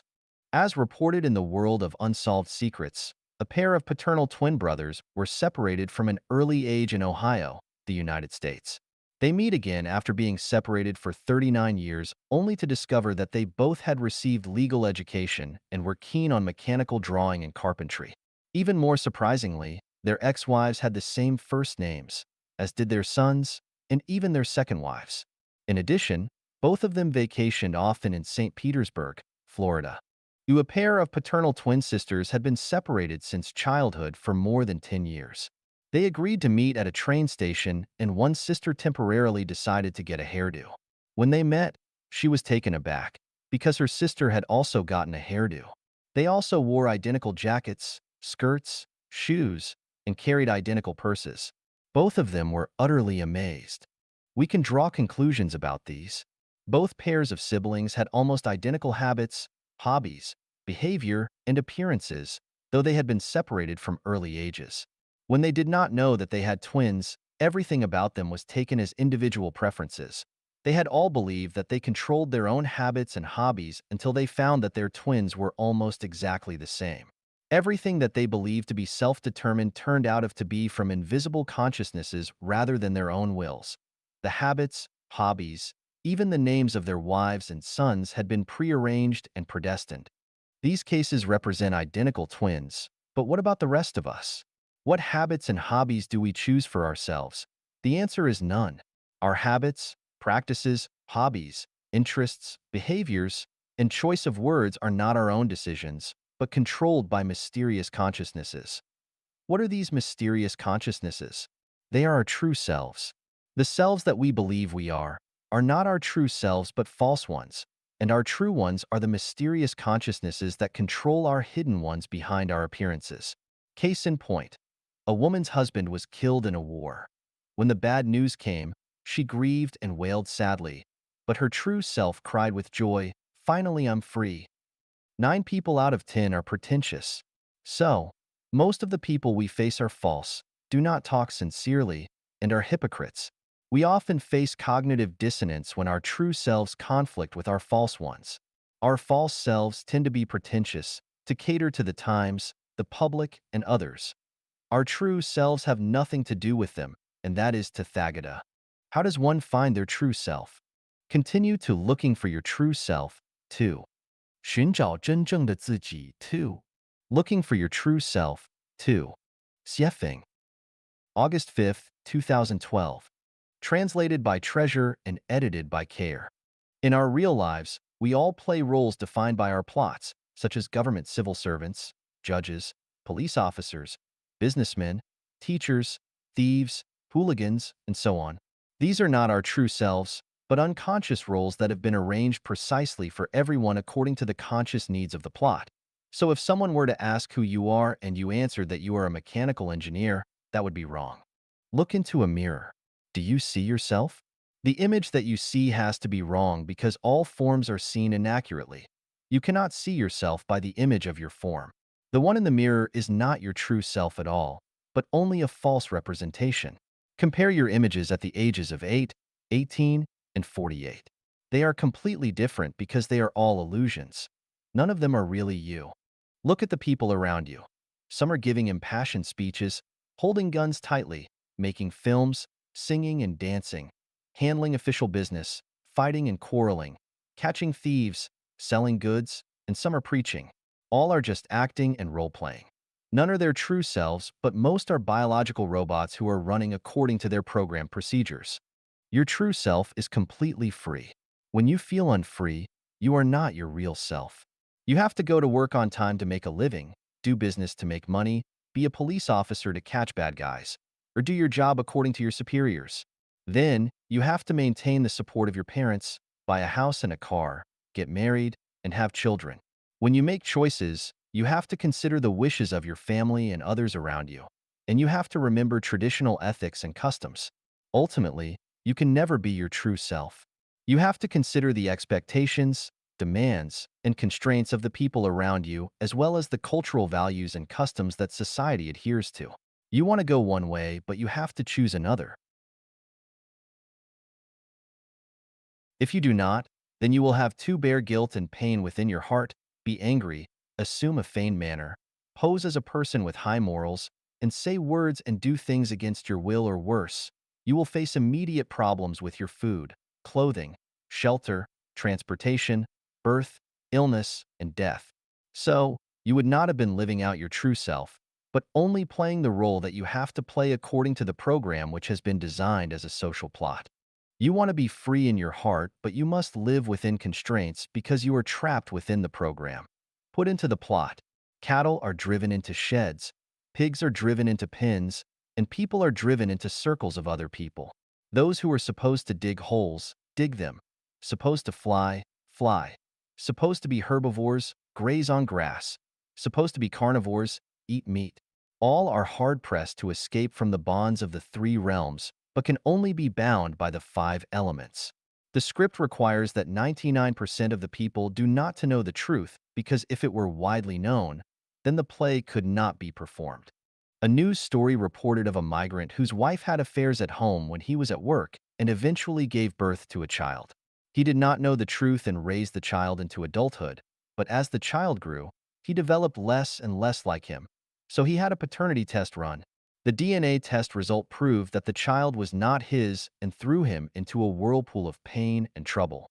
Once the truth was known, a comedy became a tragedy. King Oedipus in ancient Greek mythology and legend married his own mother unknowingly and innocently and took her as his queen. Had he not learned the truth, he might have enjoyed his warm family, but when they learned it, the queen killed herself out of shame while Oedipus blinded himself and went into exile. Once a truth is learned, its consequences can be terrible. What would you do if you learned that you had protected something that you should have destroyed, or that you had tried to ruin something that you should have been grateful for? It would be useless at that moment, even if the pain and repentance broke your heart. A pig could not live for even a day if it knew that the reason it was bred in captivity was to be slaughtered for food. If 99% of humans knew who they really were, then our whole social system and order would collapse, and the human world as we know it would no longer exist. How do we find our true selves? Continue to looking for your true self. 3. 寻找真正的自己. 3. Looking for your true self. 3. Xiefeng. August 6, 2012. Translated by Treasure and edited by Care. Have you watched movies or TV shows? Actors call other actors mom and dad. Are they really their parents? Of course not. They were acting and none of the roles that they played were real. They were disguised. Someone is crying. Are they really sad? Someone is killed. Is the actor really dead? No and no. They were fake and everyone is fine. Everything in the play is false and nothing is real. Otherwise, it would be unimaginable how many actors would die on a battlefield of a war scene. None are actually dead because they are only pretending to be so. Acting in movies and TV shows is acting, but how many people are acting in real life? People pledge their love to husbands and wives for whom they no longer have feelings. They defer to their bosses with smiles though they hate them inwardly. And they scold the United States viciously but rack their brains to send their children there.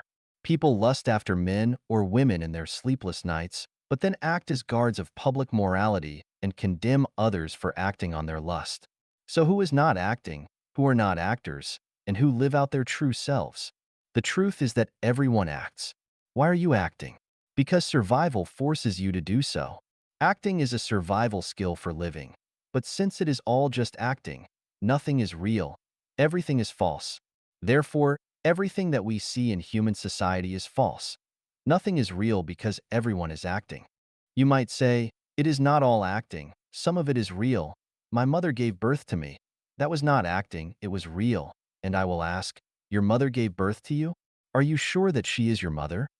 The son had been the father and the daughter had been the mother. So who is your mother?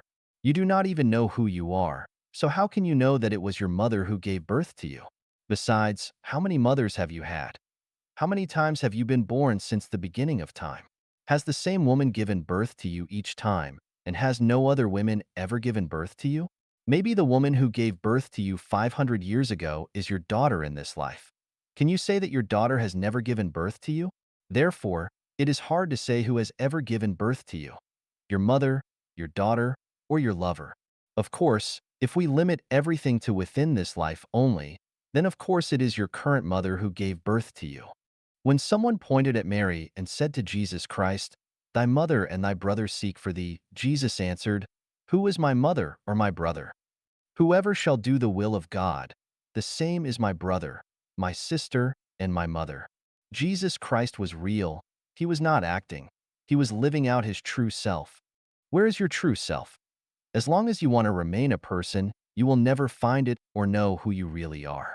That is, if all your activities are centered around survival, catering to others, your society, your times, and traditional values, and if you still desire money, power, reputation, and sexual satisfaction in your mind and still want to be outstanding, to glorify and illuminate your family name, or to win glory for your homeland, as long as your mind abides somewhere or is tied by someone or something, and as long as you still have desire, demand, hatred, jealousy, resentment, fear, worry, and anxiety from within, then you will never find it either. So, how is the true self to be found? Continue to looking for your true self. 4. 寻找真正的自己. 4. Looking for your true self. 4. Xiefeng. August 9, 2012. Translated by Transin and edited by Care. The universe is the big stage for life. It exists for life. It is full of life. And it is full of vigor and vitality. The levels of life are in various poses and have different expressions from low levels to high ones and both visible ones and invisible ones. All gradually unfold and perform on the big life stage of the universe which constitutes the magnificent and colorful great universe. From an individual life to groups of many lives, All things are designed and arranged in strict proportions. Take people, for example. Everything in our bodies is designed in proportion, such as our numbers and sizes of eyes, bones, hands, and feet. The roles and lifespans of each life and each group of lives are designed and arranged based on proportions and needs. At the same time, each life group exists in a certain program and belongs to its own species. All life survives in certain programs and will have to enter other ones after they leave their current ones. For instance, the animal world is a life program, human society is another, and the celestial world is still another. When people depart from the human program, they will enter and run in the program of either the animal world or the celestial world. As long as one's role is fixed, as long as they run in a certain program, then none of their life is their true self because everything has been determined by the plot of a script. It is like shooting a TV series. Each actor must play a certain role according to the script plot. Even if you have some wiggle room, you will still have to follow the general script. The true self is completely free and is not subject to any outside control. If everything is done based on outside requirements rather than personal free will and is constrained by certain outside powers, then they are not the lives of true selves. In the universe, there is no total freedom except for that of the greatest creator. No life can enjoy total freedom. There are different degrees of freedom. The greater the degree of freedom is, the easier it is to find one's true self and live out their true self, and vice versa. Let us consider a pig and a human. Pigs have less freedom than humans and are subject to the restrictions and controls of humans, so pigs cannot live out their free wills. They live for humans and thus can never find their true selves. Humans have more freedom than pigs, so compared to pigs, humans can live out much more of themselves. Actually, humans in general who live in marriages with families have less freedom than those who live in the new oasis for life. The former live passively while the later are free from the shackles of marriage and family programs and free from many of the constraints of the 36-8 diagram arrays of life. Thus, they have more freedom and can live out more of their true selves. Lower life levels have less freedom and higher life levels have more freedom. For instance, each of the plant world, the animal world, the mortal world, and the celestial beings world have more freedom than the ones before them. It can be said that the worlds closest to hell have the least freedom, but those closest to heaven have the most. Therefore, one has to strive for the higher levels of life space. The highest level is heaven, and that is where true selves are. The more freedom there is, the easier it is to find one's true self. The less freedom, the less true self. In the entire universe from the material world to the non-material world, the most real place to find one's true life self is on the celestial islands continent of the Elysium world, because it is the place where life is free from all programs, is no longer playing a scenario role, and everything is self-decided. There is only the self. The designer, the arranger, the director, and the screenwriter are all the self. We can thus arrive at the conclusion that one can only find their true self in heaven. Pigs cannot find their true selves as pigs, and similarly humans cannot find their true selves as humans. The only absolute way to find one's true self is to become a super celestial being. How does one become a super celestial being? By following Tao and bringing oneness to Tao into the consciousness of the greatest creator to achieve self-consistency. This is how we find our true selves.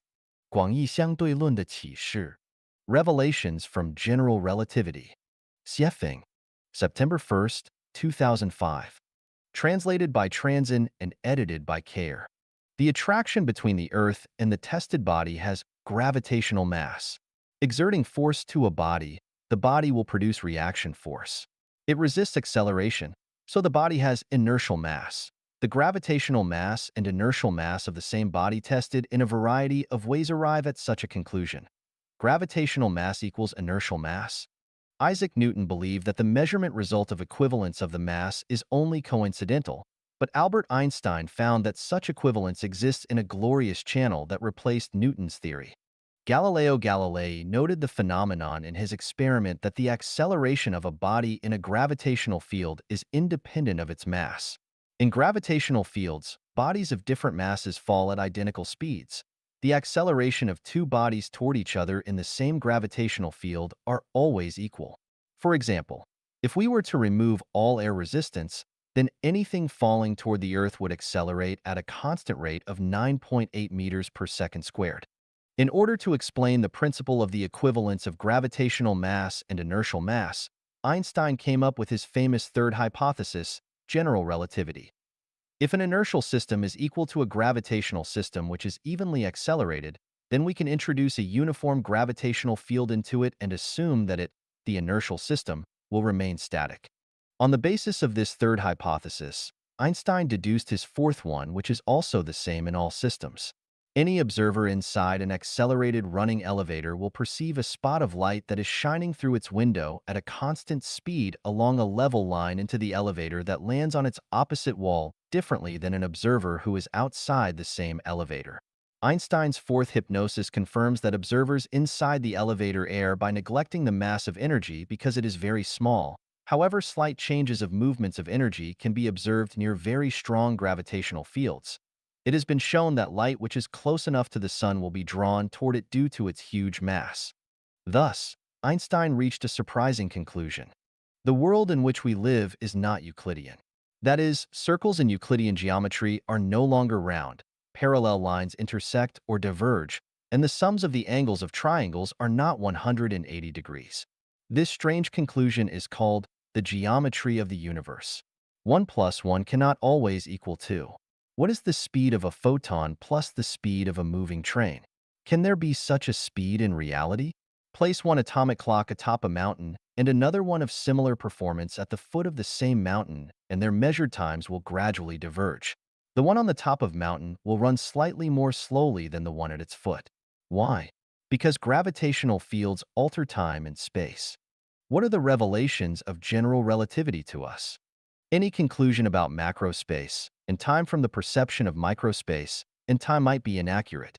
Any conclusion drawn from within a system can be inconsistent with one drawn from outside of it. There are natural laws in the universe which apply everywhere and always. There are differences between abstract theories and reality. Space and time are not absolute. What kind of worldview and outlook on life can we draw from these revelations? Absolutely correct doctrines, theories, and ideas from within any religious, social, or governmental system may ultimately be disproved.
Disproved.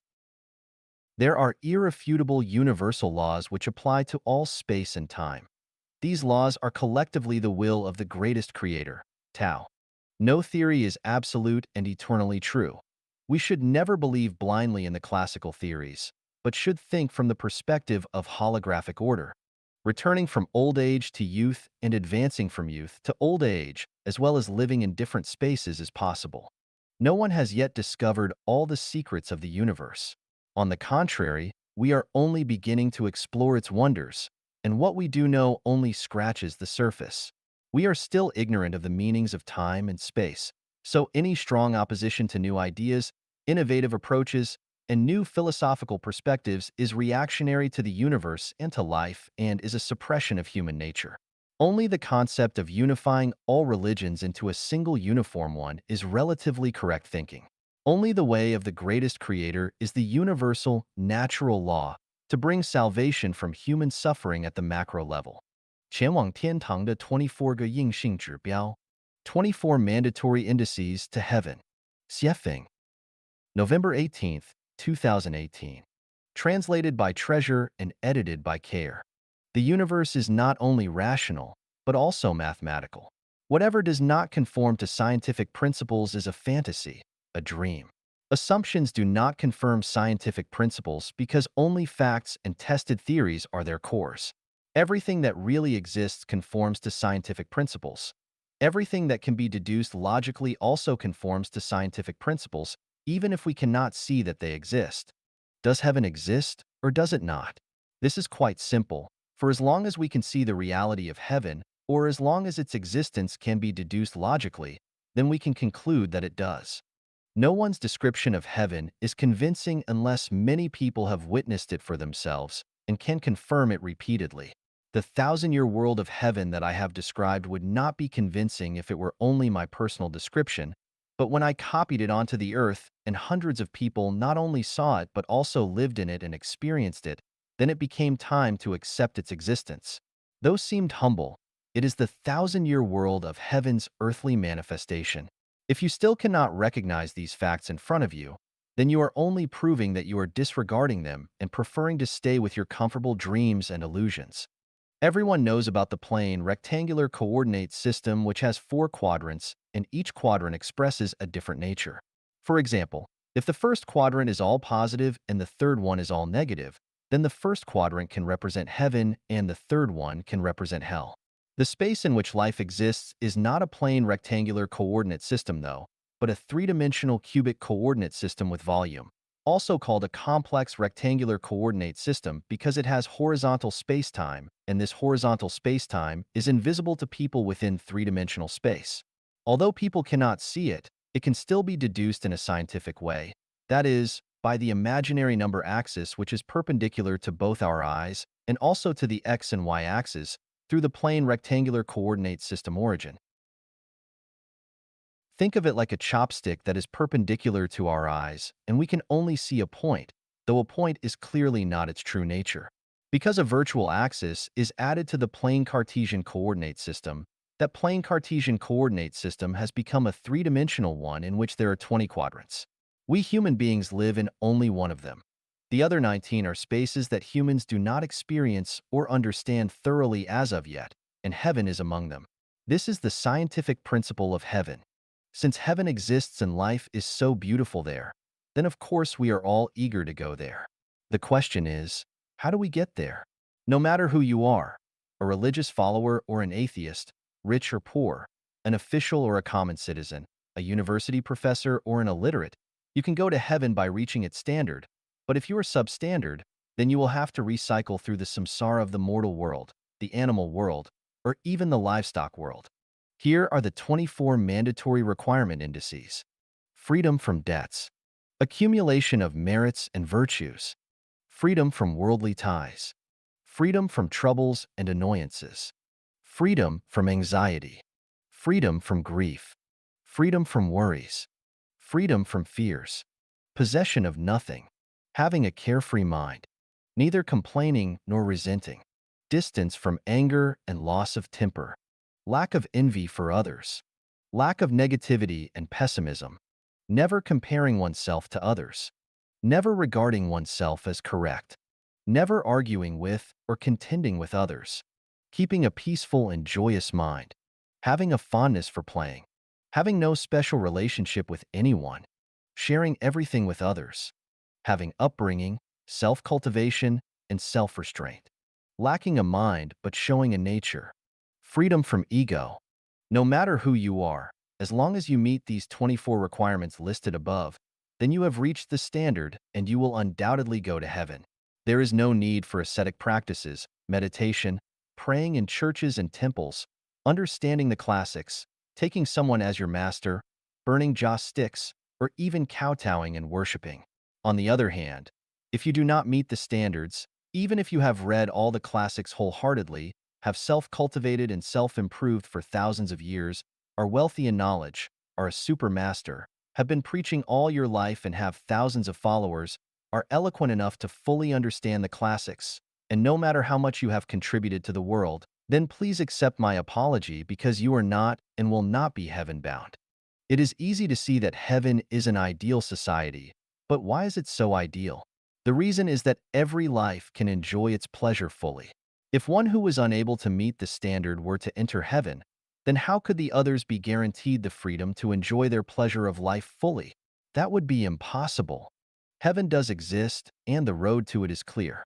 Go there or do not. The decision is yours. 一团有关性的迷雾. A cloud of fog about nature. Xiefeng. November 18th, 2019. Translated by Qinyu and edited by Care. The universe is a stage for nature, and everything and all phenomena are nature's dances. The true essence of Buddhism is, an enlightened heart is perceptive to nature, perceptive to Buddha.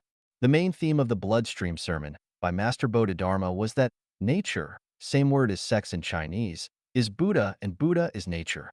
Without the perception of nature, all teachings of Dharma are demonic talks, and all practicing of magic is demonic conduct. The sixth patriarch, Huineng's The Platform Sutra says, who would know that our nature, essence of mind, Tathagata, suchness, is intrinsically pure? Who would have thought that our nature is intrinsically free from becoming or annihilating? Who would have thought that our nature is intrinsically self-sufficient? Who would have thought that our nature is intrinsically free from change? Who would have thought that all things are manifestations of our nature? From this point of view, we should follow our nature. If so, willfulness is right, and the wayward person is dictated by willful nature, but reality tells us that willful people cannot become immortal or Buddha. To follow one's nature, but not be willful is a contradiction. This is the fog about nature. Let's take Jiaoyi, Lixian, and Tianxin as examples to analyze willfulness. Jiaoyi is weak-willed, Lixian is medium-willed, and Tianxin is strong-willed. Weak-willed, people have their own cognition and ideas about everything, and they always include contradictions and conflicts with Tao. They always want things to develop according to their own wishes, but because they have awe in their hearts, they are still willing to yield even when they are unhappy. Therefore, they can still walk on the way of Tao. Medium-willed people know that they are wrong, but they have strong self-esteem and easily drift between Tao and the mortal trail. If their self-esteem is well protected, they can merge into Tao. If their self-esteem is damaged, they will deviate from the Tao and move toward the trail. Strong-willed people are desperate to act according to their own wishes. Although they might know that they are wrong, their emotions exceed their rationality and they are unwilling to comply with Tao, let alone succumb to it. Wayward people have generally been spoiled since they were young and have experienced too little frustration in their lives. How does one escape from this nature fog? All speech and behaviors are caused by the trends of nature, and nature is the strongest driving force. Let us observe everything in nature, the loftiness and erecting of mountains, the fickleness and flowing of water, the birth and growth of plants in spring and summer, the fighting and killing of animals, and the fighting and robbing in the human world. All are the deductions of nature.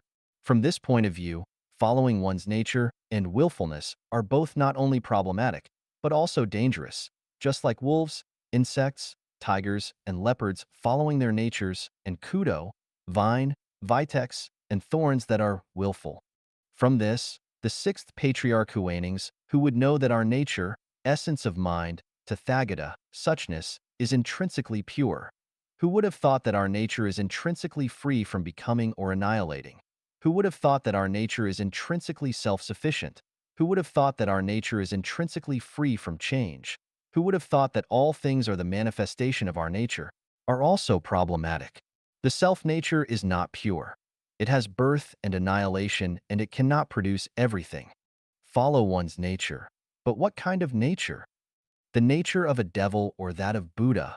The nature of beasts or that of humanity? Willful, but to follow what will? To follow the will of nature, or to follow that of self? To follow the collective commonality or individual's personality? If you want to become a cat, then you must catch mice when you see them, otherwise you will not be a cat.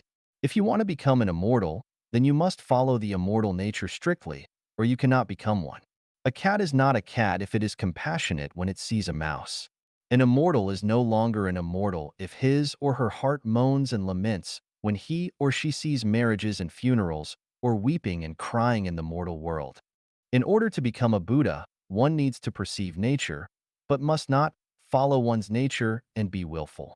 If you want to go to heaven, then you also need to perceive nature, but you must not follow human nature and be obsessed with the debauchery of mortal life and the passing clouds in the physical world. 我与魔王的又一次对话. Another conversation with the king devil, Satan. Dayform Celestial. December 11th, 2019. Translated by Chinyu and edited by Care. It was 3 o'clock on the morning of December 11th, 2019 when I passed through a space-time tunnel and entered the palace of the king devil. I saw how brightly it was lit and that it was radiating a brilliant illumination. Splendid and magnificent, grand yet solemn, and the guards in front of the door were all handsome, spirited, brave, and mighty. In the palace, a guard stood every 3 steps and a sentry every 5 steps. Handsome men and beautiful women walked in and out, and everything was in order. When I came to the gate of the palace, one of those enchanting women came to greet me and told me that the king knew I was coming and was waiting for me in the hall. After passing through many corridors, we finally entered his hall as I then gazed upon a jade-red throne at the top of several dozen steps. It was inlaid with countless gems that were crystal clear while radiating colorful and dazzling lights. On the throne sat a beautiful, peerless man with an imposing appearance, handsome, natural, and divine. 16 women stood beside him, and they were all extremely beautiful, sexy, charming, and glamorous. The ground and the walls were all made of pure gold, magnificent and impeccable. The king devil stood and looked down upon me from a high place and asked, "How are you, Dayform Celestial? Have you come here to surrender to me, or to steal my magic?" I stood below, looking up at him with a smile, and replied, "I am surely here to find fault with you." The king devil laughed. "You tiny celestial dare to find fault with me. It is very courageous of you. Is there a problem?" I replied cautiously, "Most worthy of gods who penetrates everything, how could I be qualified to find fault with you? I would not dare even if I had 100,000 times my courage. It is just that I missed you, so I just decided to drop by and ask for a cup of tea." Lies. The king devil feigned anger and turned his head with a growl. Then he smiled and tried to persuade me, "Dayform Celestial, why not come here to enjoy my glory and wealth and forget about your tireless task of reaping ripe crops? Even if you could go to the celestial islands in the future, how could it ever be as glorious as my palace?" Rather than answering him directly, I decided that this would be a good time to answer a question with a question. "Most worthy of gods, you have neither thieves nor robbers here, so why do you keep such tight security at your door? A guard at every 3rd step and a sentry at every 5th. They are so majestic, they show how powerful I am, and I just like having them," the king devil replied. "But there are no blue skies or white clouds here, nor trees, flowers, or grass. It is all jewels. I still think that the celestial world is better," I continued. The king devil replied leisurely, "It seems that you have not escaped from your mortal world. What do you think of my women here? The most beautiful, enchanting, and sexy women anywhere. This is the Western vision of paradise. Remember the Garden of Eden? It was created by me. The blue skies, white clouds, green mountains, blue water, wildflowers, and countless rare and exotic fruits, but Adam and Eve could not enjoy its blessings. Did humans not ruin it? I was a little puzzled and asked a little confused, is the God in the Bible really you? The king devil then asked, the whole world is under my rule. Other than me, are there any other gods? Then the God that all mankind has worshipped for thousands of years is you? Are you not afraid that the greatest creator will punish you?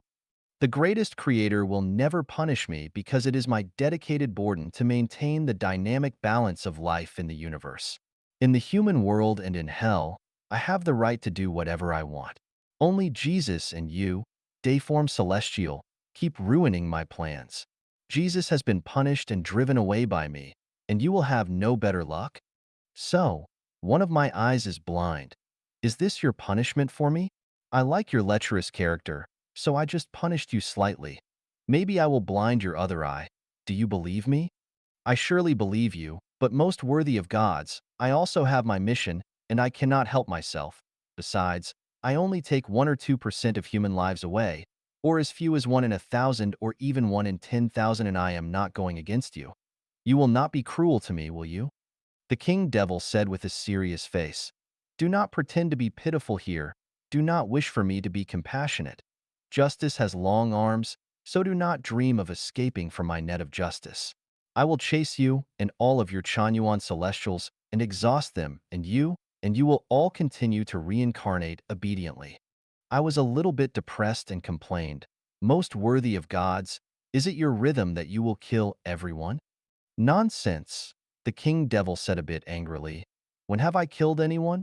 I have never hurt a fly. The situation and results of every life are for their own sake, and they cannot blame me for anything. In that case, can I still have hope and opportunity to take some people to heaven, can I? I asked innocently.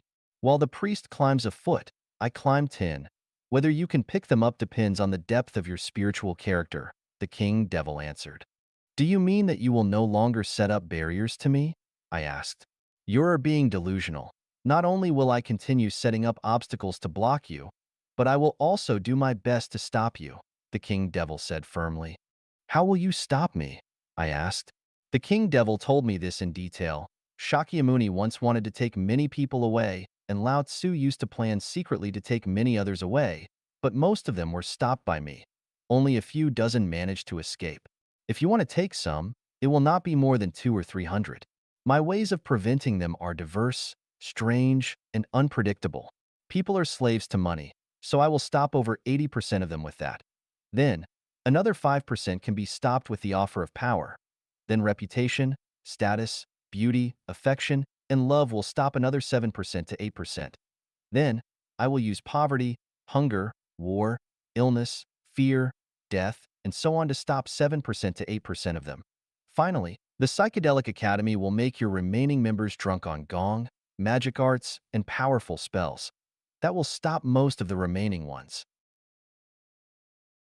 If necessary, I will make a few godlings appear in the world to show supernatural powers and magical arts to people in order to confuse those who have chosen you. Do the math. How many are left for you to take away? These are just my open methods. I also have countless secret tricks. What are those secret tricks? You, most worthy of gods, could you tell me a few? I begged sincerely. Dayform Celestial, you want me to reveal my mysteries by negligence without knowing them? You underestimate me too much. Do not play on your cleverness. Small tricks in front of me. Can I tell you my secret tricks? If I told them to you, would I still be the king devil?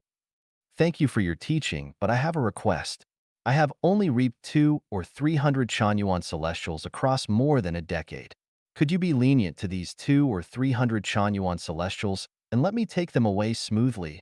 I begged. You are absolutely crazy. It is your idiotic dreaming.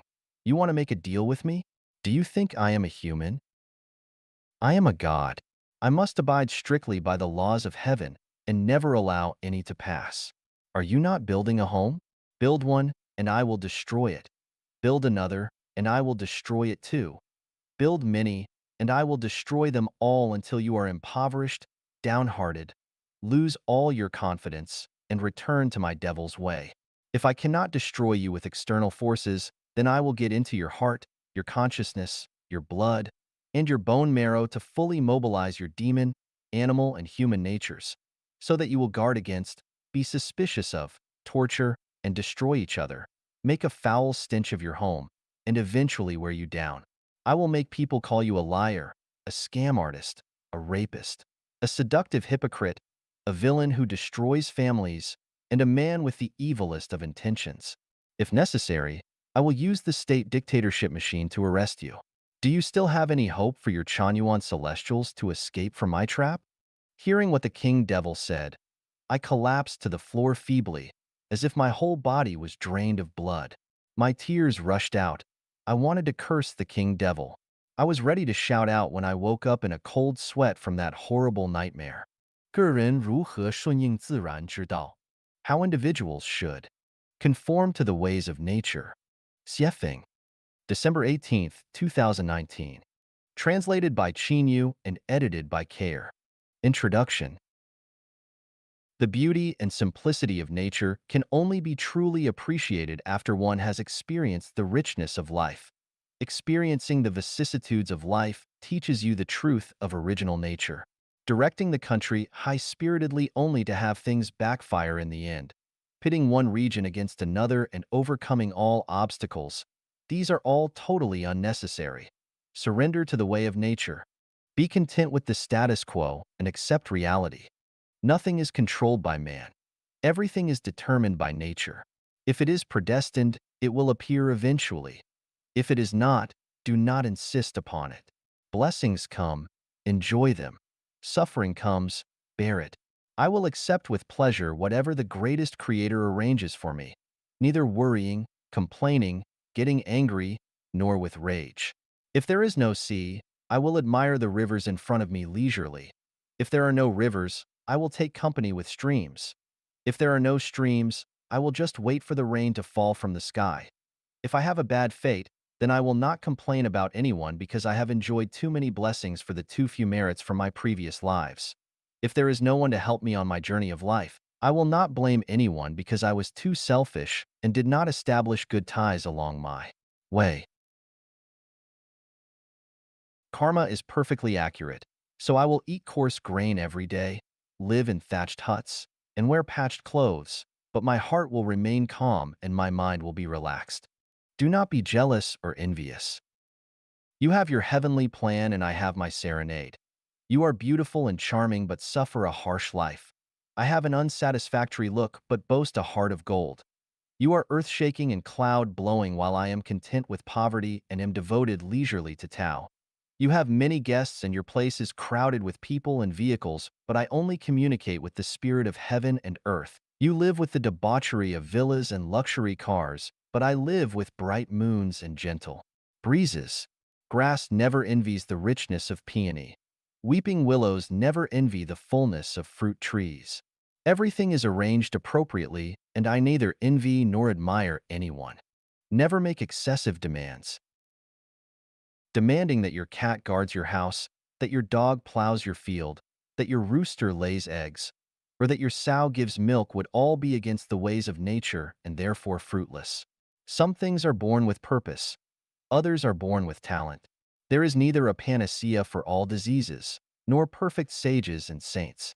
Command neither your superiors nor your subordinates excessively, neither parents nor children, neither husbands nor wives, and of course, neither brothers, sisters, friends, lovers, neighbors, nor other relatives. Green. Swaying bamboo benefits your mind. That is enough. Do not command bamboo to bear dates for you. When someone cooks for you, that is enough. Do not demand that your dish be both delicious and colorful. It is enough to have someone to accompany you on your journey. Do not expect them to fulfill all your desires. Do what you can without taking risks. He who has no diamond should not undertake to cut glass. What will happen when you load 3 tons onto a truck that is made for 2 tons, or if you drive on a curved mountain road at 120 kilometers per hour? What if you pour an entire pot of boiling water into a drinking glass? What if you have only 200,000 yuan in your pocket, but you want to buy a 1 million yuan building? Everyone is like a container which can only hold a certain amount. If that amount is exceeded, either the container will burst or serious waste will occur. If you can only carry 80 caddies, but you want to carry 100 of them, you will be crushed. Therefore, we must do everything within our capability to not take such risks. Watch cheerfully as others run companies effortlessly, but do not imitate them. Watch neighbors build high-rise buildings, but do not chase them. Watch others become internet celebrities, but do not follow them. Watch others send their children to study abroad, but do not send yours. You must weigh your own abilities. If you do not have enough abilities, then do not be too ambitious. Always do what you can, never attempt to do what you cannot. Non-action means non-contention. The way of nature has arranged everything in an orderly manner. Whether it is a dog or a cat, a hawk or a chicken, a peach or an apricot, or a man or a woman, everything is arranged and predetermined. Everything is born. In beehives, the queens, drones, and workers are all determined at birth. Their purposes are not chosen by democratic voting, nor can any bee who wants to become a queen through their own hard work become one. The queen needs to hold no meetings with groups of her subordinates to discuss and arrange daily affairs. Each bee does what it is destined to do, and all divisions of labor are clear and orderly. The same is true in human society. The role of each person has been decided long ago.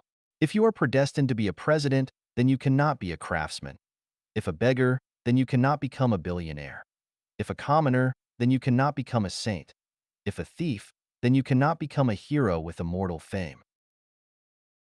Some people are natural organizers and leaders, while some are destined to be imprisoned.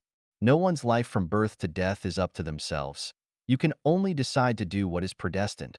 It is next to impossible for you to change or achieve anything substantial by your efforts. Only peach trees can bear peaches. No matter how hard they work, they will never bear pomegranates.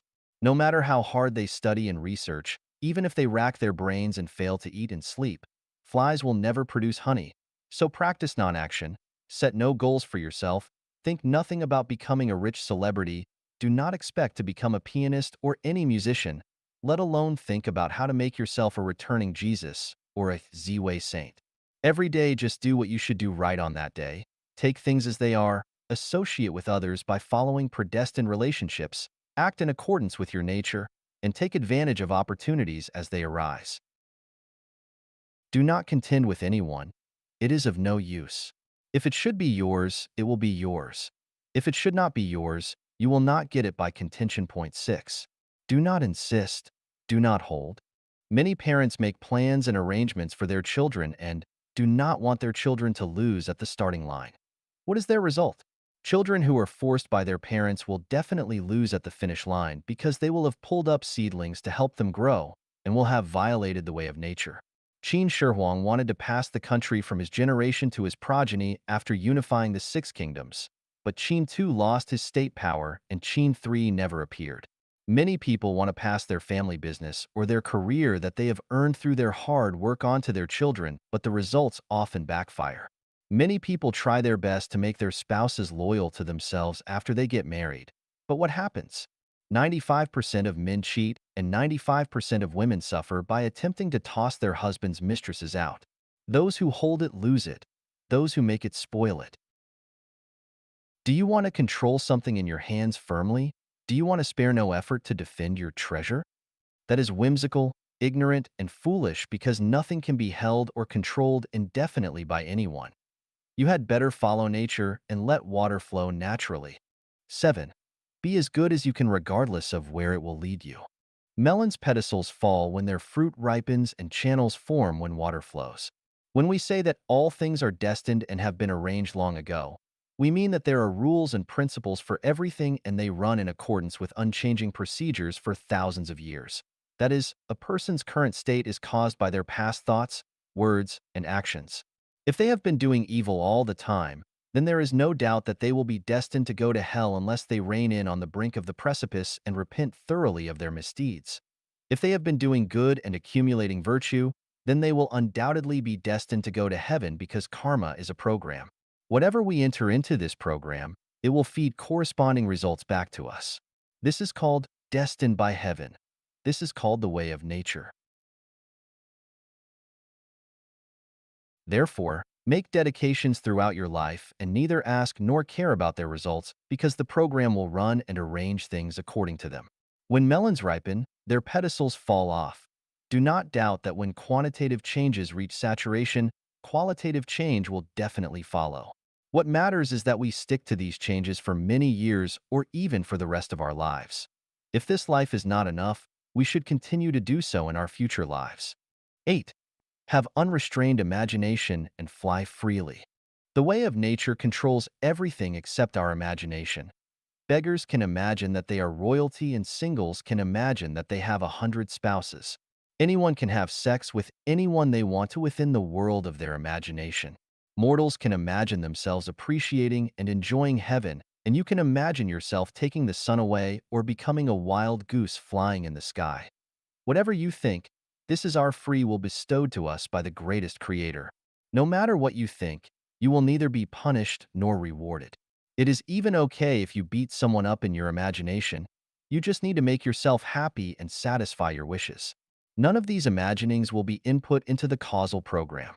Therefore, you can be unrestrained and fly freely.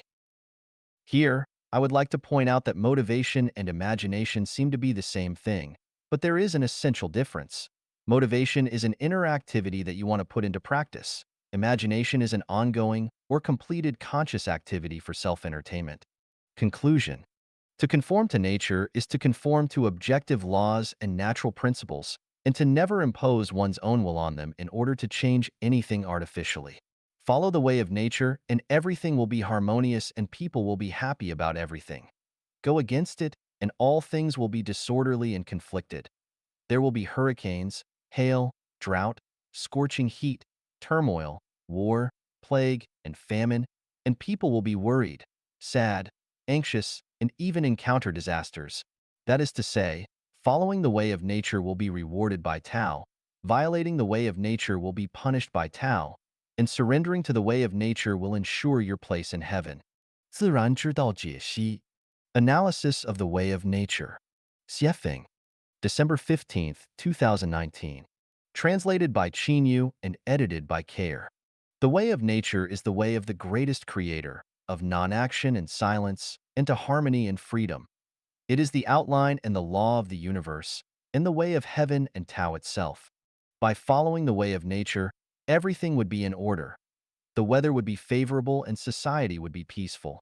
By deviating from the way of nature, everything would be chaotic and disorderly, disasters would occur frequently, the world would be turbulent, and people would be contentious. By fighting against heaven, our suffering would be constant. By fighting against the earth and each other, our suffering would be endless. By fighting against Tao, our abyss of misery would be endless. The way of nature is profound, mysterious, and can neither be measured nor understood by human intelligence. It is full of vitality which can be neither resisted nor refused. The place that obeys it is heaven, but the place that goes against it is hell. Tsunamis, tornadoes, hurricanes, typhoons, gales, thunderstorms, floods, droughts, scorching heat, hail, epidemics, insect plagues, and so on in nature are all caused by human society's failure to follow nature's way and all of its warnings to mankind. Wars, turmoil, fighting, riots, revolutions, dynasties changing, diseases, hunger, and other phenomena that occur in human societies are the results of human violations of nature and are its punishments to mankind. How has human society deviated from the way of nature? Things that bring trouble, pain, anxiety, sorrow, horror, fear, sadness, or despair to people but cannot make them happy, joyous, free, or blessed deviate from the way of nature. I hereby affirm that the developments and inventions of science and the inventions and applications of all tools do not deviate from the way of nature. The 5 main things that deviate from it are as follows. Legal systems with laws, judges, and lawyers have all violated the way of nature. Western societies that govern themselves with artificial laws deviate from the way of nature. Look at the plants, animals, and insects. They have never needed laws or legal systems, but are they not running well? With judges and lawyers, human societies lose their natural attributes and human nature becomes forced into distortion. The people who want to build several houses on their own land are regulated and restricted, and people's attributes of truthfulness, goodness, and beauty are restricted and controlled by laws. The existence of countries violates the way of nature and is equivalent to artificially building a high wall to imprison people within this big prison called nationhood. Migratory birds migrate freely, so why cannot people? According to the principles of nature, human societies must have governments, but just as bee and ant queendoms have bee and ant queens, governments should only be symbols to unite people's hearts, not organizations to manage and regulate them. When governments expand out of proportion and implement their wills upon every aspect of human life, then they completely deviate from the way of nature. The more problems they create, the more bitter their people become. And this is where those governments develop strong wills and subvert the way of nature. Fewer problems exist and people live in peace and contentment when the government has complied more with the way of nature. Our marriage systems deviate from the way of nature because they bind couples together forcibly. They conform to neither the laws and principles of nature nor to those of human nature. If they did, then there would be no phenomena of cheating and betrayals. The thoughts and practices of trying to change other people and their natures go against the ways of nature, such as mutual torture and devastations between married couples, mutual condemnation and strife between political parties, mutual hostility and competition for believers among religions, mutual restrictions and sanctions between countries, and human transformations of nature, such as reclamation of the sea, deforestation of forests, building hydroelectric dams, and transforming rivers, grasslands, wetlands, lakes, deserts, and so forth. All of these thoughts and behaviors violate the ways of nature. All success studies, nutrition studies, talent studies, prenatal teaching, fast learning, doctrines, truth studies, Western medicine, cloning, and so on violate the way of nature. Violations of the way of nature will definitely be punished by it. The way of punishment is to make people suffer, fear, despair, and even die through disasters. Human intelligence will attend to one thing while losing another. The way of nature is the only law that mankind should obey. People in the 1,000-year world and 10,000-year world follow it purely. So everything is peaceful, safe, warm, and satisfying there. Attempting to follow nature would confuse people. They would ask an unlimited number of questions about how issues would be handled. Without countries, who would protect us from them? Without legal systems, who would handle disagreements and resolve disputes? Without political parties, who would manage our lives? How can humans reproduce without marriages? Were people allowed to migrate without controls, would they not all move to the prosperous big cities? Without controls, would the human population not expand indefinitely? Without the police, would people not destroy the ecology and misbehave, and would bandits and robbers not be everywhere? Without strong interventions and restrictions, would we not fight for resources everywhere, and would armies not appear and vassal states not arise that would conquer and kill people everywhere? To eliminate these doubts and obtain answers, we should neither read the writings of human thoughts nor imitate the experiences of human history, but read the books without words, read the heavens, the earth, and all of nature. Were there no humans on this earth, would the kingdoms of plants, animals, and insects have any of these problems? Of course not. We would discover the principles of mutual generation and restraint of the way of nature, its principle of natural regulation, and discover that when anything goes to excesses or extremes, a restraining force always comes into being. If you think that human beings following the way of nature would move them toward the law of the jungle, then look at the state of the 1,000-year world of heaven, and we will surely learn sensible, reasonable, and legal answers from it. Shenxing, the nature of celestial beings. Xiefeng, November 22nd, 2019. Translated by Qin Yu and edited by Care. Nature is the characteristics of all structures, things, and even lives. The kinds of structures present determine the kinds of natures there are. All beings have their own natures. Gods have divine ones, Buddhas have Buddhist ones, demons have demonic ones, celestials have celestial ones, people have human ones, and beasts have animal ones. All things have their own ones. Mountains have mountainous ones, lakes have watery ones, soil has an earthly one, stones have rocky ones, and trees and flowers have plant ones. The Compendium of Materia Medica introduces more than 500 medicines with each having their own medicinal properties, natures.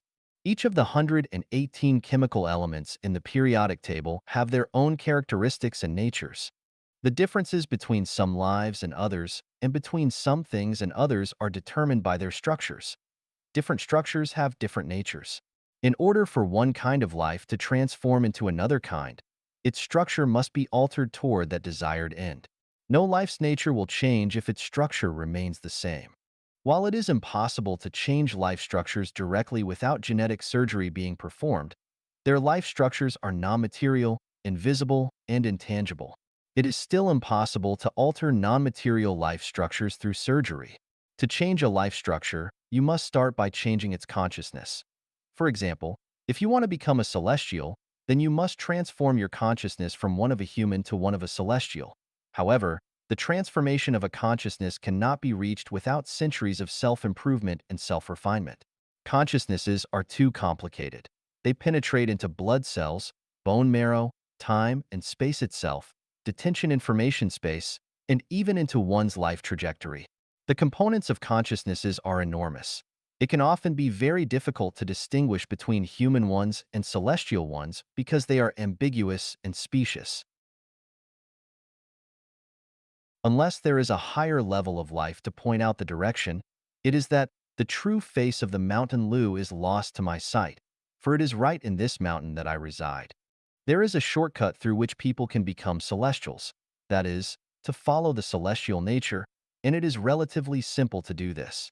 You do not need to read books on celestial cultivation and spend your limited lifetimes trying to understand them from the principles of truth, meditation, immortality pills, praying to gods, worshiping the Buddha, or reciting the scriptures every day, because even illiterates who follow the celestial nature can become celestial beings. So, what are the natures of celestials and what are their manifestations? People can be divided into these five groups: ignorant commoners, laities, mortals, sages, and celestials, saints. Celestials can be subdivided into these five types: ghost celestials, human celestials, land celestials, deity celestials, and super celestials. Here I will only express the nature of celestials in the thousand-year world, because this is the easiest state for people to reach. If people can follow the nature of celestials in the thousand-year world, then they will join them to live the lives of celestials after their deaths. The nature of celestial beings is that they have the following 8 characteristics. They follow what is predestined, are open, leave things to fate, and are free and unfettered. They conduct themselves limitlessly, follow situations, and act flexibly. They are amorous yet never attach importance to affection. They possess nothing and are totally unfettered. They never do anything yet all things happen through them because they follow Tao. They feel no mercy or pity but are natural and unrestrained. They neither contend nor argue, but associate with other celestials. They behave with the elegant demeanor of a celestial being by talking cheerfully and humorously. A life with the above 8 characteristics is celestial one. If you follow their 8 characteristics, then you will possess their nature, and you will have doubtlessly become one already. Humans can never achieve any of these 8 characteristics of celestial nature, not even one of them. Of course, people occasionally show signs of celestial natures, but they are just flashes of light and disappear quickly. It is easy to understand theoretically and logically, but extremely difficult to achieve, so it is not easy to become a celestial. For example, could you follow what is predestined, be open, leave things to fate, and be free and unfettered? If you were placed in a cell where you could only eat grassroots, everyone would scold and bully you, and snakes and scorpions would be rampant. Another example would be, could you possess nothing and be totally unfettered if you knew that you were about to die? Could you be free from the worries of the people for whom and the things for which you care? Would you have no fear or regrets, and could you really be totally unfettered? As for conducting with no limit, no mercy, no sadness, those are much more difficult to achieve. Only people who are born with celestial roots can become celestial beings. As humans, you had better stop your wishful thinking. A leopard cannot change its spots, so just be an honest person. 先性解析 Analyses of the nature of celestial beings. Xiefeng. November 23, 2019.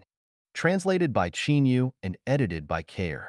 Following that which is predestined, being open, leaving everything to fate, and being free and unfettered. Conducting yourself limitlessly, following situations, and acting flexibly. Being amorous everywhere, but never attaching importance to affection. Possessing nothing yet being totally unfettered. Never doing anything while allowing all things to happen through Tao. Feeling no mercy or pity, but being natural and unrestrained. Neither contending nor arguing, but walking with celestials. Behaving with the elegant demeanor of a celestial being, talking cheerfully and humorously. Here, we shall analyze each of the above natures of celestials, following that which is predestined, being open, leaving everything to fate, and being free and unfettered. Following what is predestined is following one's luck and letting it come naturally. Being open is being bold and open-minded, but not adhering to etiquette and customs. Following what is predestined and being open means that whether you live in a five-star hotel or a thatched house, whether you eat delicacies from the land and sea, genetically modified coarse bread, or even moldy leftovers, whether people you get along with are civilized and reasonable or completely savage and uncooperative, whether you live in a hot place with lots of mosquitoes or in a cold place lacking vitality, whether you wear brocaded famous branded clothes or torn rags, that you accept what comes to you, always have a peaceful mind, treat things with an open mind, be generous, and do not care about worldly eyes and comments. Leaving everything to fate means letting fate arrange everything.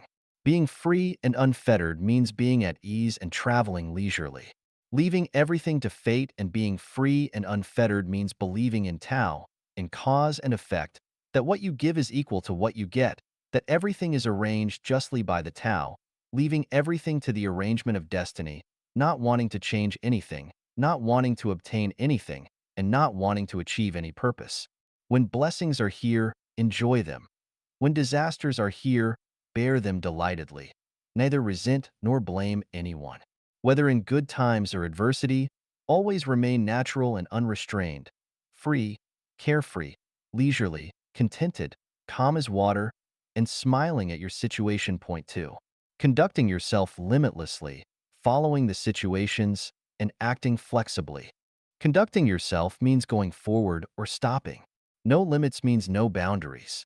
Conducting yourself with no limits means that I, Grandaunt, as long as I am not hurting any other person, society, or nature, can make myself as comfortable as I choose, and that I, Grandpa, under the same rules for proper behavior, can be as happy as I want to be. Following the situations means moving according to situations and changing according to their changes and not sticking to old systems, traditions, dogma, or the scriptures and the master's preaching. Acting flexibly means managing oneself according to situations. Following situations and acting flexibly means having no fixed precepts or rules in your mind, and that no rules and regulations are set in advance. Buddha has no set rules because they always conform to meeting situations. All affairs should be treated, handled, coped with, and ascertained flexibly. 3. Being amorous everywhere but never attaching importance to affection. Being merciful everywhere means that no matter whether dealing with people, animals, or nature, you must be merciful in words and actions, never reaching an impasse, never being merciless, but never saying never. Never attaching importance to affection means not falling into affection, not having too much affection for someone, something, an organization, a person, a party, a country, a system, or a religion. Attaching too much importance to affection will tie you to one of the aforementioned and make it impossible for you to be natural and unrestrained and therefore make it impossible for you to become immortal. 4. Possessing nothing yet being totally unfettered. Possessing nothing means owning nothing at all. Not the sky, not the earth, no real estate, no power, no reputation, no relatives or lovers, no organization. Everything belongs to the greatest creator, everything belongs to nature. So I possess nothing, I am united with the greatest creator, with Tao, with all things, and even with death itself. Totally unfettered means having no one and nothing on your mind, that you can go wherever you want and do whatever you want without hesitation, worries, or fear, and that you can stay when you want to stay and leave when you want to leave with absolutely no worries. Because you have nothing, you do not worry about thieves, robbers, people borrowing money from you, being deceived, degraded, nor insulted, nor do you even worry about death. Because you have nothing, there is nothing to contend with and nothing to guard. Whether the sky falls, the earth fractures, the sea floods the land, or the land sinks into the sea. You have no anxieties, no worries. Life is like a bubble, and everything is as passing clouds. 5. Never doing anything while allowing all things to happen through Tao. Never doing anything while allowing all things to happen through Tao means surrendering your life to the greatest creator and leaving your life to the management of Tao with no ideals, wishes, plans, or pursuits, but trusting that nature will arrange everything, never having any special requirements or anything special to do. You work and rest each day as the sun rises and sets, because all active dharma are like dreams, illusions, bubbles, and shadows. Accomplish doing nothing and attending to non-affairs. If it is funny, play with it. If it is not, do not. If you meet water, then erect a bridge. If you meet a mountain, then open a road. If you meet neither water nor a mountain, then build neither. Do whatever you do with joy and happiness. Drink some tea, enjoy a chat, bask in the sun, or stroll leisurely.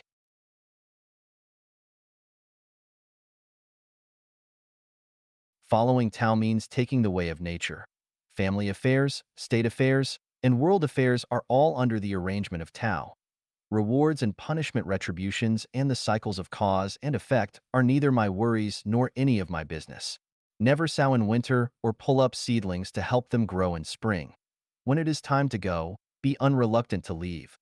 When you should be calm, do not be overambitious. Do not expect more wealth than that which you are destined to have. If you are destined to be a shepherd, then never envy princes, marquises, generals, or ministers. Everything is born, grows, will be punished, and will die by nature, so never borrow trouble. 6. Stop feeling no mercy or pity, but being natural and unrestrained. Feeling no mercy means that you are incapable of it, and that you can only ignore it. You see cats catching mice, lions tearing antelope apart, eagles scooping rabbits, and mantises attacking cicadas. These conditions are very cruel and make people sad, but can you do anything to stop them? Do you have a better arrangement? You know that you cannot stop them and that you do not have a better plan. You can only hold your compassion and pity. It is the arrangement of nature, so what will feeling pity accomplish? Life Genuine has pointed a great way to heaven and created a paradise mode for people, but if they will not listen or take its way, then what can we do? Therefore, look at the suffering in the world. People are crying and shouting, but never waste your energy on mercy or pity. Having no pity means not being sad. Having no mercy or pity means not suffering from pain and grief when you face situations that you are incapable of changing. Of course, we should not have the heart or feelings of gloating over misfortunes. Being natural and unrestrained means being free and easy, unconfined, unworldly, looking elegant, having extraordinary demeanors, not cringing or groveling, not crying from one's grievances, having no entanglements or obsessions, never delaying when you should surrender something or someone, never crying when you should let go, never looking back and being nostalgic when you need to leave, welcoming death with a smile, and never resisting fear. Being natural and unrestrained means that when you face frustrating or unsatisfactory situations, you will not be merciful or sad, but handle them chicly. 7. Neither contending nor arguing, but walking with celestials.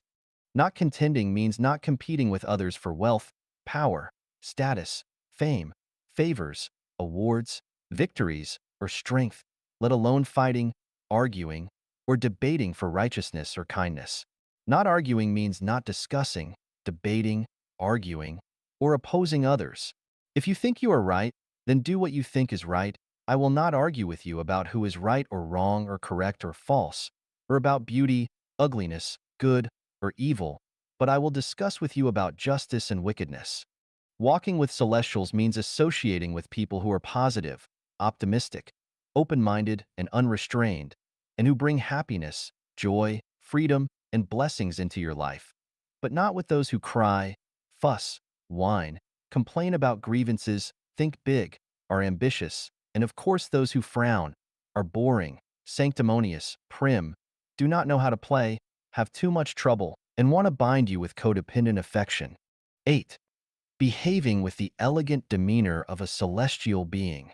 Talking cheerfully and humorously. Behaving with the elegant demeanor of celestial beings has profound meanings. Not only does it refer to having the charm, posture, and the aura of fairies, but also to surpassing the bread and milk of life by enjoying music, chess, calligraphy, painting, poetry, and flowers. It refers more to possessing corresponding survival skills and techniques, the ability and intelligence to solve one's own eating, clothing, housing, transportation, life, old age, sickness, and death problems. I once wrote, 64 details of gestating the behavior and elegant demeanor of celestial beings. Please refer to it and compare it with this. Talking cheerfully and humorously means talking about the past and the present with great interest and joking and chatting freely. It should be humorous and unrestrained. Make people happy and laugh heartily to listen to what we say and do, and make people forget their troubles but feel like bathing in the sunshine as celestial beings coming to Earth and as if spring suddenly arrived in one night. There is a lot of more content about celestial nature, but if you understand the above 8 qualities, then you must be a celestial being. 人生常数、生命常数、宇宙平衡机制 Constants of life, and the balance mechanism of the universe. Xiefeng, August 8th, 2020. Translated by Qin Yu and edited by Care. You know it very well and very clearly in your heart, but there is nothing you can do. But you have to say what you do not want to say or do, take the way you do not want to take, and continue dealing with people with whom you do not want to deal. In the end, you will find that there is no one to either condemn or praise, because if you were placed in that background, you would do the same. When you finally see that the messenger of the greatest creator is washing the toilet, that God is being nailed to a cross, that Buddha is weeping, that the emperor is the stupidest person around, that billionaires are starving to death, that the hottest and most powerful figures in the world are thrown into jail, that those who are proficient in history become obsequious for a bowl of rice, that very hardworking people are living in poverty, that ignorant and incompetent people are living, well, and so on and so forth, then you will finally know that life and life have constants and that the universe has a balancing mechanism. Do not envy others, do not look down on anyone, let alone lament your fate and be ashamed of yourself, because everything is balanced by constants. Do not be complacent because you are fully satisfied or content, because unexpected big sticks will fall down at any time and strike you dizzy. Do not despair because of hardships either, because no one knows whether the God of happiness may come to you in the next second and your life will turn bright. I see that life's constant is working, and that is the adjustment of the universe's balancing mechanism which no force can contain. What are constants? They are quantifications, the laws of repeated operations, natural and invisible phenomena, and universal laws that exist throughout the universe. In mathematics, they include pi, the golden ratio, and the Pythagorean constant. In physics, they include standard atmospheric pressure at sea level, the gravitational constant, the mass of particles, and so forth. In chemistry, they include the molecular formula, molecular weights, melting and boiling points of everything, density, the refractive index, purity, and so forth. Since constants are universal phenomena, there is no doubt that life also has them. For example, physical death is a constant that can be changed by neither desire nor effort. The numbers of breaths and pulse beats, and the lengths of lives must also be constants. Even the number of times that one can have sex must be a constant. It is like the fact that the numbers of bones, eyes, legs, and hairs on human bodies are certain. The most difficult things to determine are the constants of life.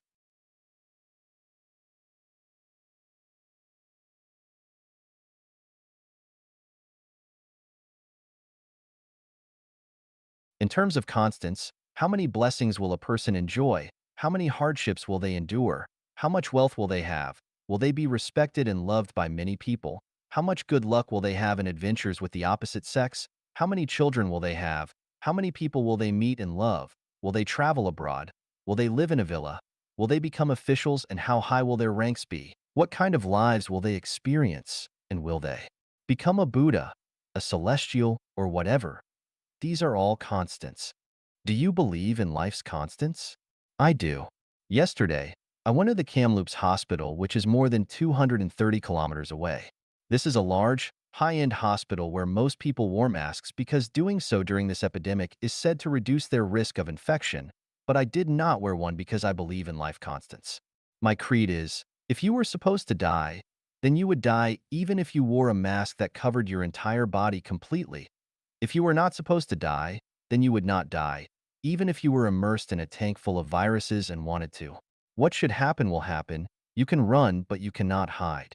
If it did not work this way, then pi would not be the constant of 3.141, 592, 653, 589, 793, 238, 462, 643, 383, 279, 502, 88, but maybe 3.2. Is this possible? Of course not. From this, I think of the balance mechanisms of the universe. Energy conservation is a common sense that we all understand. The sum of all positive and negative energy in the universe is always its equilibrium point, zero. Anything that reaches an extreme will always return to it, and the development and change of anything is never allowed to escape too far from it. We figured out this truth from the phenomena of human life. If you enjoy too much when you are young, then you will suffer when you are old. If you talk too much, then you will be shut up in the end. If you eat too much fish and meat and waste much on the dining room table, then one day you will be hungry or might even starve to death. Those who beat others will eventually be beaten, and those who hurt others will eventually be hurt. If you own too much, then you will be fretted continuously, even to the point of having to spit out all you have. If you are too complacent, then you are bound to look bad in the end. In front of constants, gods, Buddhas, and celestial beings cannot escape from being constrained, let alone human beings. Saddam Hussein, the commander-in-chief of the Iraqi armed forces, never expected to be hanged when he flaunted his might. Do you think that you are more powerful than Saddam was? Is there a way to balance? Yes, that is, the way of the greatest creator, the way of nature.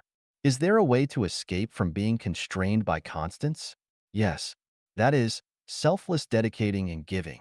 真相是神的频道. Truth is the channel of God. Xiefeng. December 8th, 2020. Translated by Qin Yu and edited by Kair. The more truth you know, the closer you are to God. The more falsehoods you know, the closer you are to Satan. To face the truth is to face God. If you do not want to face the truth, you can only face Satan. Those who reveal and spread the truth are the sons and daughters of God. Those who conceal and obliterate it are of Satan. What makes people happy and joyous must be true. What makes them worried and painful must be false. If people live in happiness, joy, delight, pleasure, blessedness, they live in truth. If they live in trouble, pain, anxiety, sorrow, and fear, they live in falsehoods. The truth is often hidden in illusions and falsehoods. We can only understand the truth from our own actual feelings. You cannot know the truth by scriptures, nor by masters' preachings, ideals, beliefs, faith, piety, affection, conceptual logic, reasoning, nor by information and reports on TV networks, let alone by your parents' and teachers' words and deeds. Only your own inner feelings will teach you the truth. It is like durian and stinky tofu. Any description from the outside world is not its real taste. You can only know that by tasting it yourself. You should have a taste of the truth. The truth is not horrible. What is horrible is to be perplexed by the false. To make your life better and enter heaven, you must face the truth. The more you escape the truth, the more miserable your life will be, and the more you will slide into an abyss.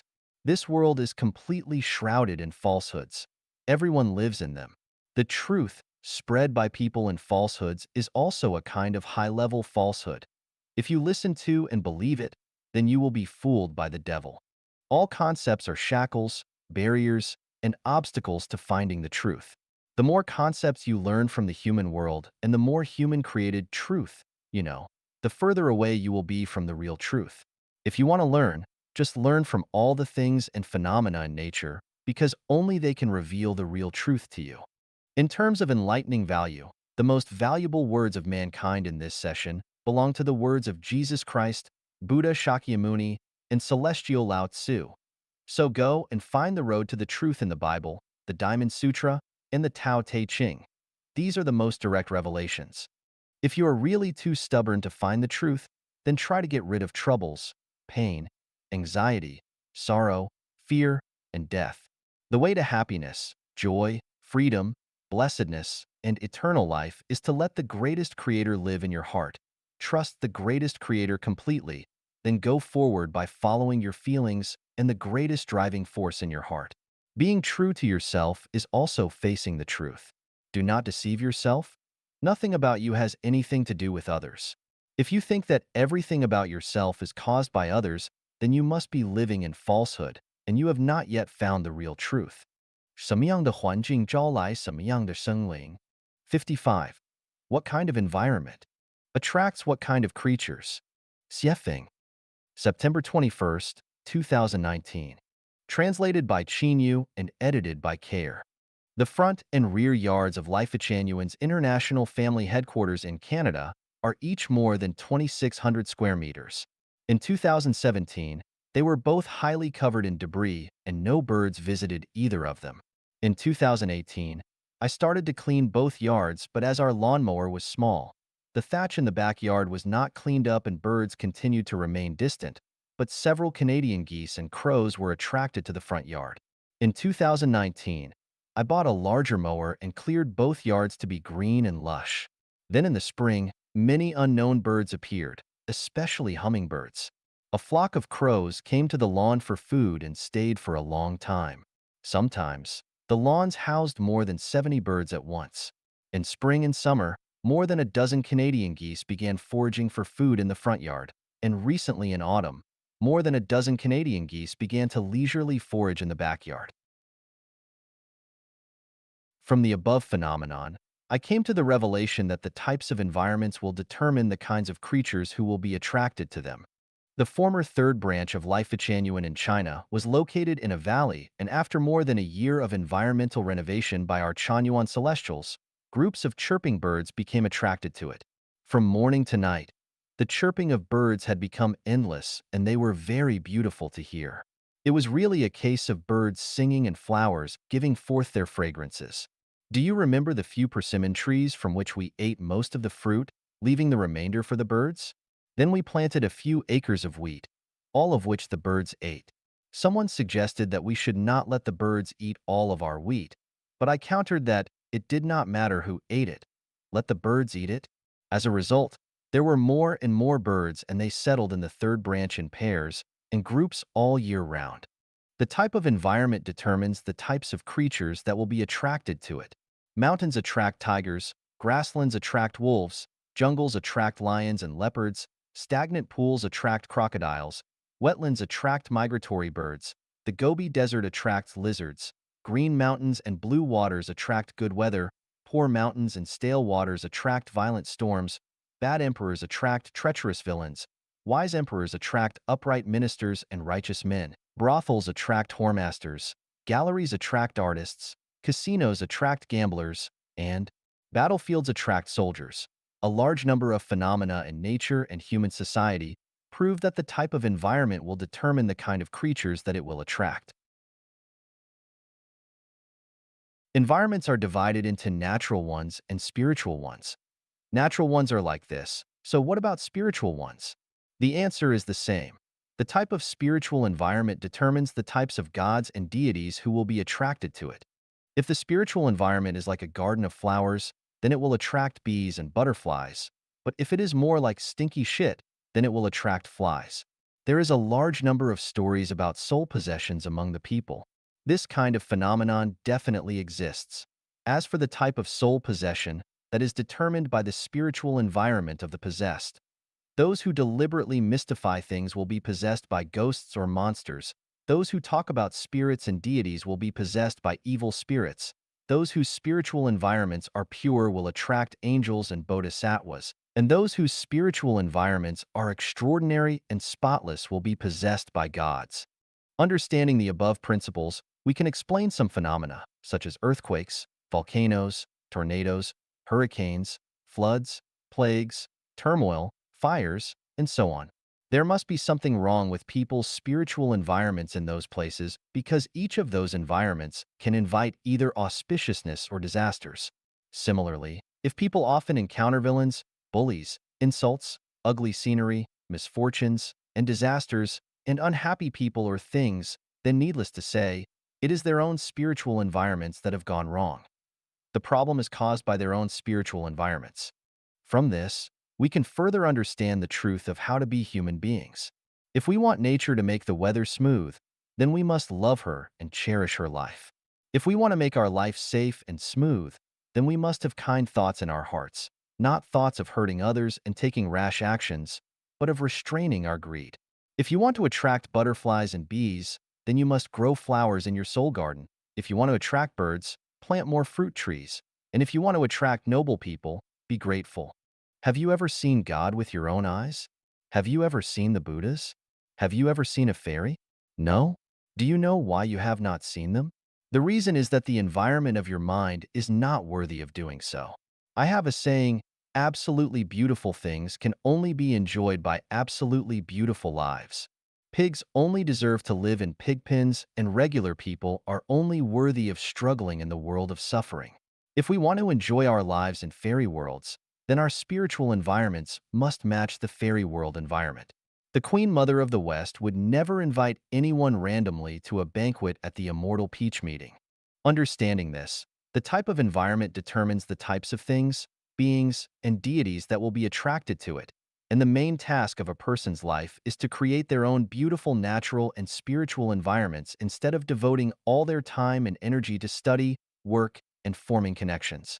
It is really the case of fragrances will attract butterflies to flowers, and pure hearts will be frequented by celestial beings, and, once the roots are established, the way will grow therefrom. 唯有破釜沉舟者，才有希望打开天国之门.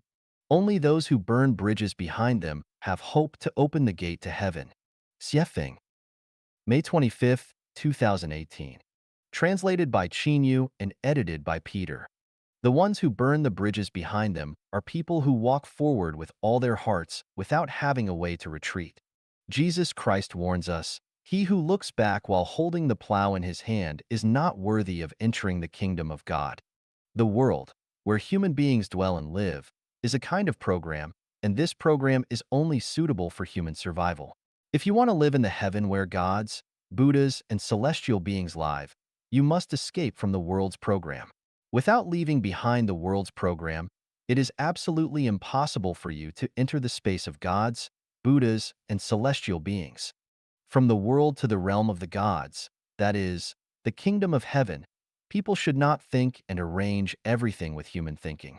If you think and plan with human thinking, you can only go round and round in the world and never get out of the cave of silken web which is the world's program. There are 36 8-diagram arrays in the world's program, and these 36 8-diagram arrays tightly restrain people in the space where they live. If one wants to escape from the 36 mazes, it is as difficult as to cut one's skin and open the flesh and break the heart, and it is almost as a rebirth from the ashes. Do you dare to burn the bridges behind you? If you dare not and don't want to, you should never fantasize that you can get out of the 36 8-diagram arrays, eliminate the cycle of reincarnation, and enter the heavenly world of gods, Buddhas, and celestial beings. When can one's potential be maximized? Answer: only when there is no retreat and tomorrow's food and shelter are still unavailable. If you have a plan to retreat and you have food and shelter for tomorrow, then your potential will never be maximized. People are inert, and it is human nature to pursue ease. Once a person has a stable income and a comfortable environment, it is difficult for them to burn the bridges behind them and create a new world. People have anxiety, sorrow, and fear, and it is precisely this kind of negative, tragic psychology that hinders one's full use of his potential. Not to mention giving up all your possessions to pursue your dreams. Just the thinking of possessing nothing is enough to scare you away, let alone burning the bridges behind you.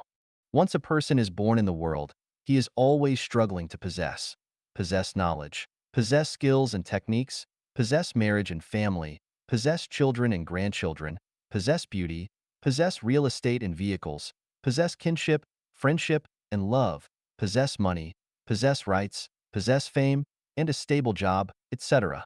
The tragic reality is that when people die, they possess nothing. Even if you own a grave, it will disappear in a short time. May I ask, where are our possessions? Are we still qualified to control what we once had? What if we ask a man in his teens or 20s, is life long? The answer must be that life is long, and there is a lot of time to squander freely. But if we ask a person in his 60s or 70s, is life long? The answer must be that life is too short, life is only a moment, just a dream. There is not much time left to spend freely. Is your life wonderful? If you have never burned the bridges behind you, don't say that your life is wonderful. Have we ever seen a donkey with a wonderful donkey life? Have we seen pigs and sheep with wonderful pig and sheep lives? Of course, as pigs or donkeys, some of them may say, my pig life is wonderful and my donkey life is wonderful. But in the eyes of people, no matter how fat a pig is, how stubborn a donkey is, their life is not wonderful at all. It is just a tragedy. What about people? Have you ever been wonderful? You have never burned the bridges behind you. Where does the wonder come from? If a person who confines his life to only a short period of 70 to 80 years and finally goes to the end of his life in his waning years with nostalgia, regrets, and fears, is it not a tragedy? Don't comfort yourself anymore. Life is a tragedy. Who dares to say that the pig's life is not a tragedy? Who dares to say that the life of a donkey is not a tragedy? So, dare you say that human life is not a tragedy? If anyone who cannot see where he is going after death, he lives in vain. Even to live in vain, they have to go on, but to live helplessly.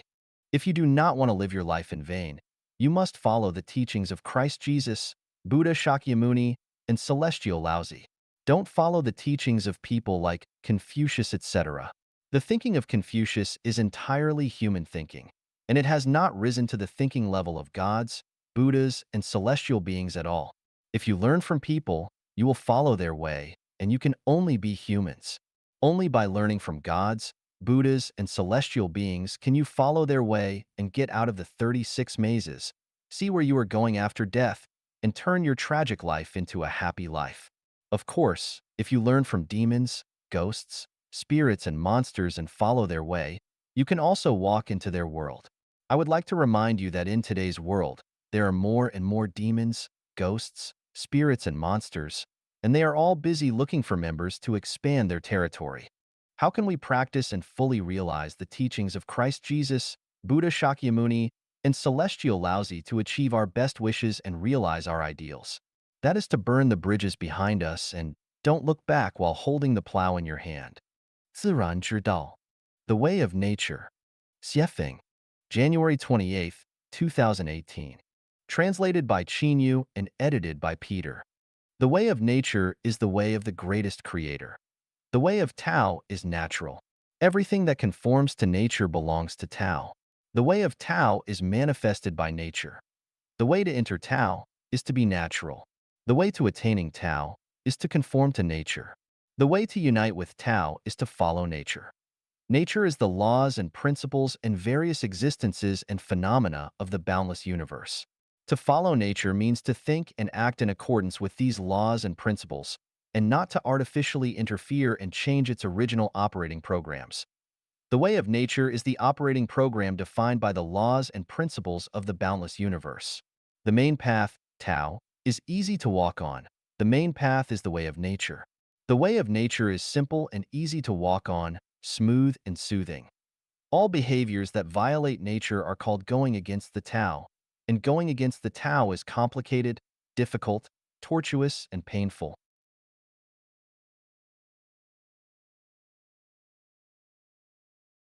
People, when you feel that life is happy, joyous, free, and blessed, it proves that you are walking in the way of nature. People, when you feel that life is full of troubles, pain, anxiety, or sorrow, it proves that you are walking against the Tao. How do you follow the way of nature? Eat when you should eat, drink when you should drink, sleep when you should sleep, do when you should do, play when you should play, use when you should use, live when you should live, die when you should. Do not worry, do not get angry, do not persevere, do not expect, do not seek success, do not seek excellence, Do not make plans. Do not set goals. Do nothing, as everything will eventually fall into place. Take things as they are. Associate with others by following the predestined relations. Act in accordance with your nature. Take advantage of opportunities as they arise. What kind of behavior can be accounted as against the Tao? When you should eat, you do not eat. When you shouldn't eat, you eat. When you should drink, you do not drink. When you should not drink, you drink. When you should sleep, you do not sleep. When you shouldn't sleep, you sleep. When you should act, you take no action. When you shouldn't act, you act. When you should play, you do not play. When you shouldn't play, you play. When you should use something, you do not use it. When you should not use something, you use it. When you should live, you do not live. When you should not live, you insist on living. When you should die, you do not die.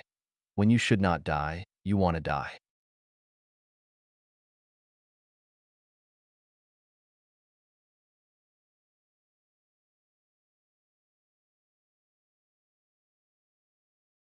You are worried and angry, persisting and expecting. You seek success, shortcuts, excellence, magical power, and miracles. You make plans, set goals. You get caught in your own trap. You are not satisfied, insatiable, and insist on glorifying your ancestors. You insist on owning houses and cars, being the best kind of man and becoming a celestial being and Buddha, etc. What are the benefits of taking the way of nature? The advantages are calmness, peace, joy, health, less trouble, and less sin. What are the consequences of going against the Tao? The disadvantages are being impetuous, distracted, worried, and anxious, dogged by bad luck, and committing evil again and again. From the above benefits and consequences of walking with or walking against the way of nature, we can see that the consciousness level of those who follow the way of nature is high. According to the Hawkins energy and emotion hierarchy diagram, the energy level of those who follow the way of nature is above 540, and the energy level of those who are against the Tao is below 200. It can be confirmed that those who go to heaven are those who follow the way of nature, and those who go to the animal world and hell are those who go against the Tao. 力令智昏，智令心昏，心令性昏. Profit fails wisdom. Wisdom fails the heart fails nature. Xiefeng. July 13th, 2018. Translated by Qin Yu and edited by Peter. The short human life is full of ups and downs, mixed with joy and sorrow. The human life is like a bubble, full of uncertain separations and reunions and thousands of regrets. Before reaching the end of its life, your body and soul collapse and you are overwhelmed by grief. Without understanding what is going on, you sink into the sea of suffering and the cycle of reincarnation. What is so powerful that it makes our life scene of blooming bleak and tears down the lus? The answer is profit, wisdom, and the heart. Profit fails wisdom. Looking through the historical scrolls of images, the word prophet has overwhelmed so many heroes and charming people. Waves of tragedy, waves of regret, like windswept clouds rolling, the irrational prophet seeking people go down the riverbed of human history, which makes these people deeply sigh with sadness. Profit, whether it is for the benefit of power, wealth, or fame. As long as you pursue it, you will lose your rationality and reason.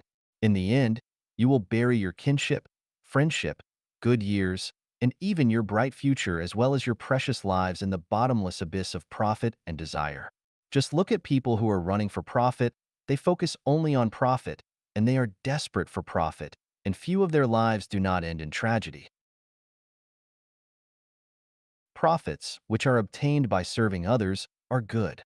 Profits, which are obtained by merit, are complete. The rest are all disasters. Wisdom fails the heart. The heart is like a mirror, and the mirror can observe the cause and effect of things in the world, which makes one's mind pure, consciousness clear, and spirit energetic. If the mirror is covered with dust, one cannot see clearly and cannot see through the truth of things. As a result, people will be confused, often making wrong judgments and having bad behavior. When a person is knowledgeable, intelligent, arrogant, and pretentious, their heart is muddled. Just look at the people who write books and make statements, those who teach scriptures, those who write long speeches, and those who sell morals and ethics. They are all people with high intelligence. However, their hearts are mostly muddled. This is called wisdom makes the heart dim. Believing and following the preaching and guidance of these dim-hearted people is like walking toward the desert and death. The heart fails people's nature. The heart is born for all things and all phenomena. Without the boundless universe, there would be no heart. When this phenomenon occurs, the mind will be born. When this phenomenon disappears, the mind will die. The mind changes with the condition. There are very few people who can change the condition with their heart. People have many things on their mind, and their hearts have many knots. The mind is a mirror, which only reflects objective reality. The mind is not the objective reality itself. Therefore, the mind is not reliable. When we rely on the illusion of the heart to make inductive judgments and then make decisions and put them into action, we are deceived by phenomena. Our hearts are constantly changing. If we know each other, we will intuitively understand each other, and we are very much in love. But if two hearts are apart, we are seemingly in harmony but in fact at variance, and we become strange bedfellows. Can we rely on our hearts? Who can be sure that his heart will never change? Your own heart will change. Can you believe that others' hearts will not change? What can be relied on is a person's nature. It's easy to change rivers and mountains, but hard to change a person's nature. Nature is the original appearance of things. The patriarch Bodhidharma clearly stated in his Bloodstream sermon that, if you want to find Buddha, you must perceive nature. Without the perception of nature, it's no use reciting Buddhist scriptures, fasting, and keeping precepts. Without the perception of nature, even those who can explain the creed of the 12 classics can only say demonic words. If you have perceived nature, you don't need to read the Buddhist scriptures and chant the name of Buddha. It's no use learning much since it will dim your spiritual consciousness. Overlooking the world, it's crowded with people and vehicles, feasting and revelry, hustling and bustling and jostling each other. These are all illusions. When we were alive, we felt that everything was true, and when we died, everything fell into silence. Isn't it a tragedy to live a whole life, be busy for a whole life, but return to emptiness, not knowing where you came from and where you are going? Isn't it a tragedy? The Buddha Shakyamuni has already stated clearly, all active dharma are like dreams, illusions, bubbles, and shadows, like dew and lightning. Thusly should you meditate upon them. However, once you have perceived nature, the situation is very different. Melting into nature is eternity. Living in nature means reaching heaven. The realm of eight without is what I said the spiritual state of an immortal reached. But without the perception of nature, it is hard to enter the wonderful realm of eight without. The conclusion is, do not pursue profit, do not show wisdom, do not rely on your heart, and allow your nature to bloom. 恐惧使我们远离真理. Fear keeps us away from the truth. Xiefeng, August 15th, 2018. Translated by Qinyu and edited by Peter. Fear refers to the intensely depressing emotional experience that people feel when they are facing a certain dangerous situation, which they tried to get rid of but were unable to do anything. When fear occurs, it is often accompanied by a series of physiological changes, such as rapid heartbeat or irregular heartbeat, shortness of breath or pauses, increased blood pressure, a pale face, trembling lips, dry mouth, cold sweats, weakness in the limbs, etc. The phenomenon of physiological dysfunction often causes or promotes the occurrence of physical diseases. On the other hand, fear can cause obstacles to people's perception, memory, and thinking process, can make people lose the ability to analyze and judge the current situation, and cause behavior disorders. Baidu Encyclopedia. Faced with sudden dangers and crises, it is normal for people to be afraid. But before the coming of risks and crises, people can fantasize about a certain dangerous situation which causes them to feel fear. This is abnormal. It is a kind of disease, a kind of mental illness. Fear not only causes physiological dysfunctions, malfunctions of thinking, and behavior disorders, but also takes people far away from the truth. The closer to the truth, the farther away from fear. The farther away from the truth, the closer to fear. A person who has no fear is a person who is one with the truth, and a person who is fearful is a person who is one with falsehoods, evil, and ugliness. What is truth? Truth is Tao. What is Tao? Tao is the consciousness of the creator of everything and every phenomenon in the universe, and it is the synthesis of all the laws and principles of the universe. Only by knowing the Tao and being one with the Tao can all kinds of fears be eliminated. If you stay away from the Tao, you will be afraid in your heart. From this we can see that if we are afraid in our hearts, it proves that we do not know the Tao. If we are constantly in fear, it proves that we do not understand the Tao at all and do not understand the truth. Simply put, the more we fear, the closer we are to hell. The less we fear, the closer we are to heaven. Therefore, among the 8 without realms described in the Sutra of attaining the state of immortality, one of them is without fear. If there is still fear, it means you have not attained the state of immortality yet. The lower the realm of life, the more fear there is. The higher the realm of life, the less fear there is. Hell is full of fear. Heaven is full of joy. So, if we're in an environment where there's a lot of fear, it proves that this environment is very bad, almost like hell. If we live in an environment where there is little fear, it proves that it is an ideal environment, almost like paradise. It thus can be seen that a person who has many fears is close to hell. A person who has little fear is near heaven. What do we fear? Why should we fear? If we haven't done anything that hurts the world, why should we fear? If we haven't done anything stealthily, why should we fear? If we haven't done anything illegal, why should we fear? If we haven't hindered others living, why should we fear? We fear because we have been hiding something in our hearts. We fear because we have possessed too much, had too strong a desire for fame and fortune, and have been too ambitious. We fear because we are deeply entangled with secular ties, have too much sin and too little merit, and are too selfish. We fear because we do not understand the laws of heaven.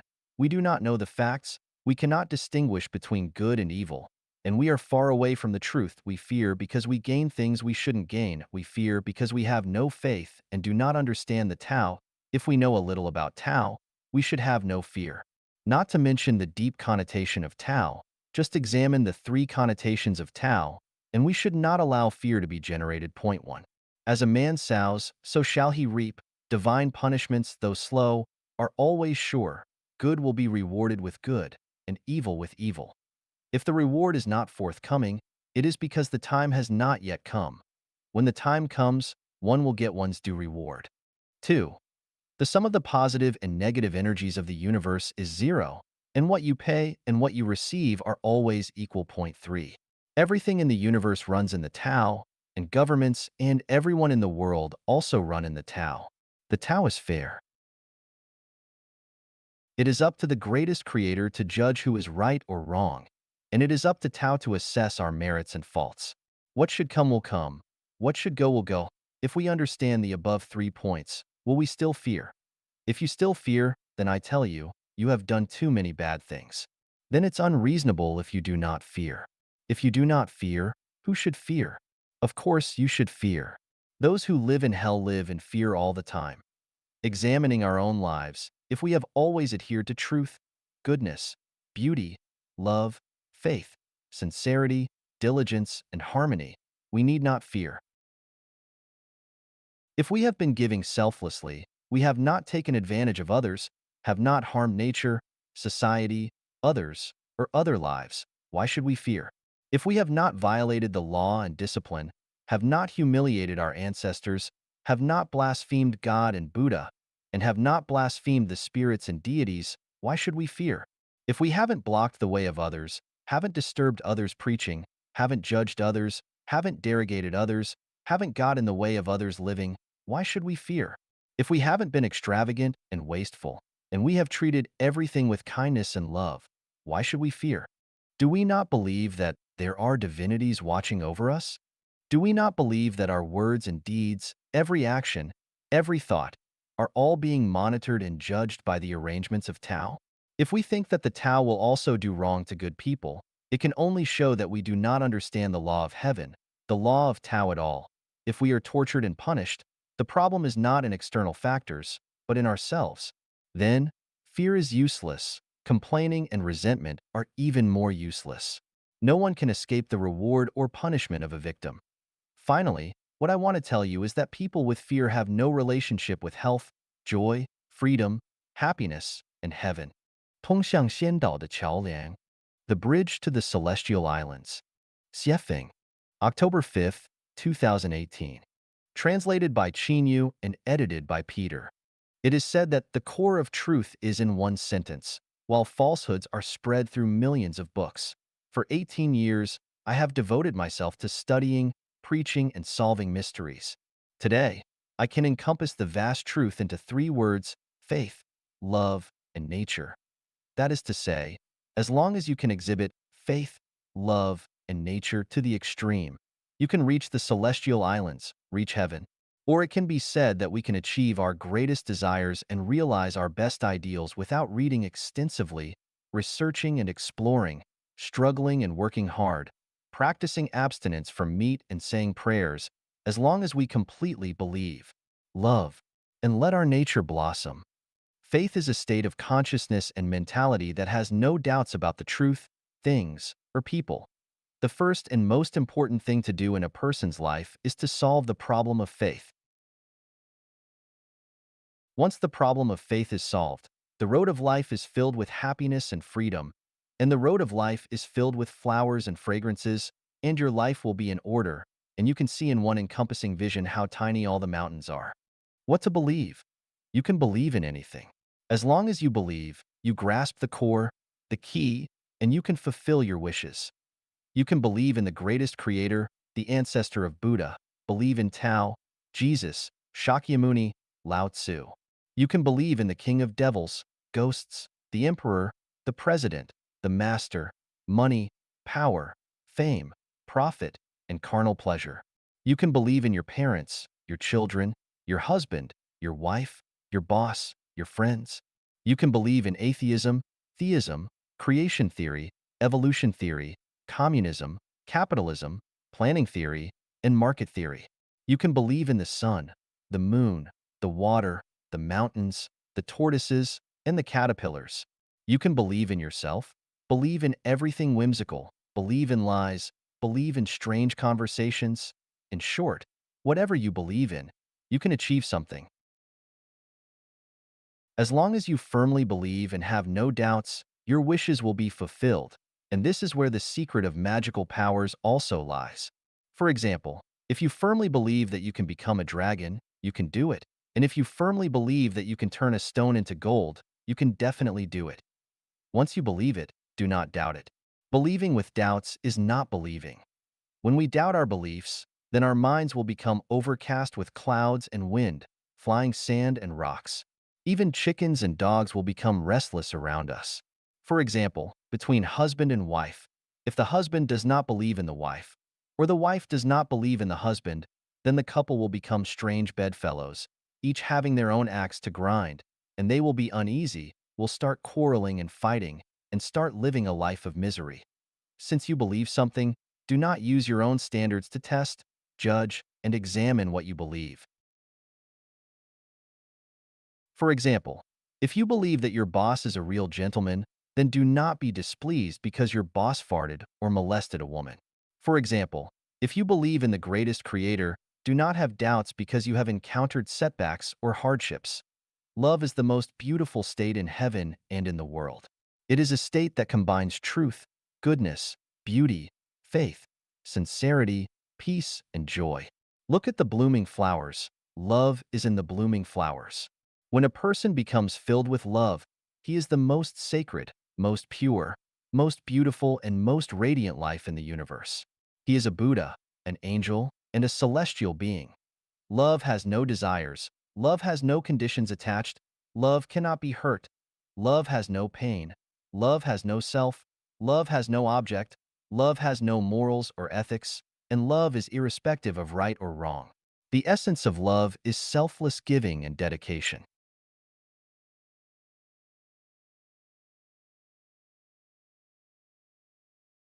If a person is easily injured because of love, psychological injury, he has demands and expectations, troubles, pains, and regrets from the outside world because of his giving and dedication, He is angry, complaining, and raging because of love, and he is anxious, worried, and fearful because of love.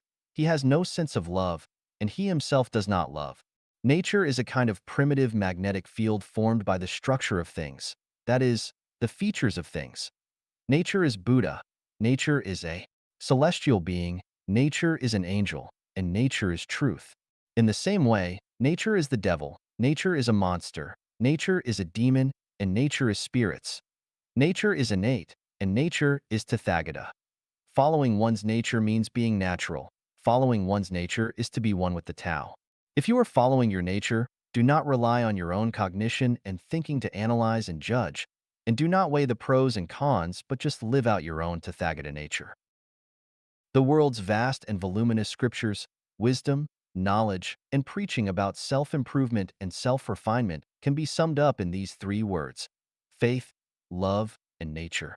These three words are the bridge to the celestial islands. 遵循自然之道，潇洒度人生. Follow the way of nature and live your life naturally and without restraint. Xiefeng, October 10th, 2018. Translated by Qin Yu and edited by Peter. The way of the greatest creator is the way of nature, and the way of nature is based on the laws and principles that are strictly followed by all things. The way of nature is a program. Following this program is in line with the way of nature. Violating this program is deviating from the way of nature. Follow the way of nature and everything will be harmonious, including social harmony, physical harmony, mental and spiritual harmony. If you go against the way of nature, everything will be chaotic and disorderly, society will be turbulent, and people will have constant troubles, anxiety, and restlessness. Let's comprehend the way of nature from the gestation and birth of human beings. A few micrometers of sperm and a few millimeters of eggs combine, then develop, and finally turn into a healthy human body. The complexity of this human body is unimaginable, with limbs and hair, internal organs, bones and nerves, blood and cells, 9 apertures and a meridian, height and skin color, etc. are all achieved proportionally. At the same time, the motor system, digestive system, respiratory system, urinary system, reproductive system, endocrine system, immune system, nervous system, and circulatory system are naturally achieved. After that, the feelings of the 7 emotions and 6 desires are born naturally, and when the pregnancy is completed in 9 months, the child will be born naturally. This series of complex developmental processes is a kind of program, and this program is the way of nature. Follow the way of nature, and everything will be accomplished naturally without any effort. The entire universe is part of the way of nature, and there is no doubt that people are also part of the way of nature, especially the birth, growth, and death of people are part of the way of nature. Since man is part of the way of nature, then we follow the way of nature. How to follow the way of nature? Do the following. Accept whatever comes up, follow your predestined relationships, follow one's nature, and be non-active. Take advantages of opportunities as they arise and be in peace. Since the way of nature is a kind of program, the program sets everything up, and the program accomplishes everything, then we will live our lives naturally and unrestrainedly according to the program and let everything happen without extra effort. Accept whatever comes up. Take things as they are, ask for nothing. When everything comes naturally, just accept and endure. If there is a thatched house, then live in the thatched house. If there is a villa, then live in the villa. If there is a luxurious palace, then live in the luxurious palace. If there is an airplane, take the plane. If there is a car, drive the car. If you have a bicycle, ride the bicycle. If you must walk, then set out on foot. If you are to be a president, be a president. If you need to be a beggar with peace of mind. Never envy anything, never ask for anything deliberately. There are thousands of people with thousands of faces and hearts.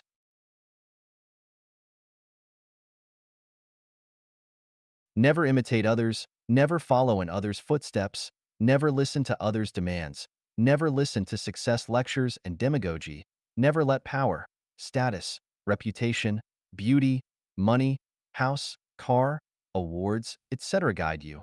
Just be yourself, only be yourself. Follow your predestined ties. Follow your predestined relationships with people. When a good relationship comes naturally, follow it and associate with it, but not to fawn, cling to, or deliberately pursue. Follow the predestined relationships with affairs. Whenever something happens, just do it, no matter what it is, as long as you like it, as long as it suits your hobbies and expertise. Devote your time and energy to it and do it happily. Follow your fate. Accept whatever your destiny is happily. If you are destined to be 1.6 meters tall, do not be worried and envious of 1.8 meters. If you are destined to live by singing, then sing to your heart's content and never envy scientists or shepherds. If you are destined to have yellow skin and black eyes, never envy white skin and blue eyes. Follow your predestined relationships with places. Wherever you go, it is your home, and you will love all the places where you go. If you were born in Africa, never yearn for Europe. If you live in the countryside, never envy the city. If you live well somewhere, never deliberately move to another place or even think about emigrating abroad. Follow one's nature, be non-active. A bird will definitely fly. A flower will definitely bloom. An earthworm must be in the soil. A thief will definitely steal. A spider will definitely make a web. A hen will definitely lay eggs. With all lives, their living environment and their way of survival are determined by their nature. Asking tigers to eat grass, asking lambs to eat meat, asking fish to live on the grassland, and asking cattle and sheep to survive in water, all are against their nature. Only by following their own nature will they feel leisurely and relaxed.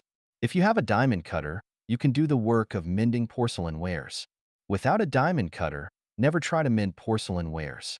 Follow your nature and let it fully bloom. Do not suppress yourself, and do not force yourself to achieve any goal or accomplish something. If you like to play in the mud, you can play in the mud as much as you can, and there is no need to force yourself to become a sculptor. Take advantage of opportunities as they arise and be in peace. The seasons alternate. There is a full moon only once a month. Many scenarios probably can only be experienced once in a lifetime. Therefore, it is said, opportunity knocks but once. When opportunities come, take the chance and take advantage of these opportunities fully. Do not miss the opportunity.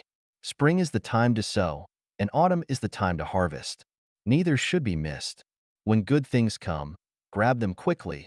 When an opportunity comes, take the opportunity to do the things that should be done. Take advantage of the sunshine to dry your hay. Strike the iron while it is still hot.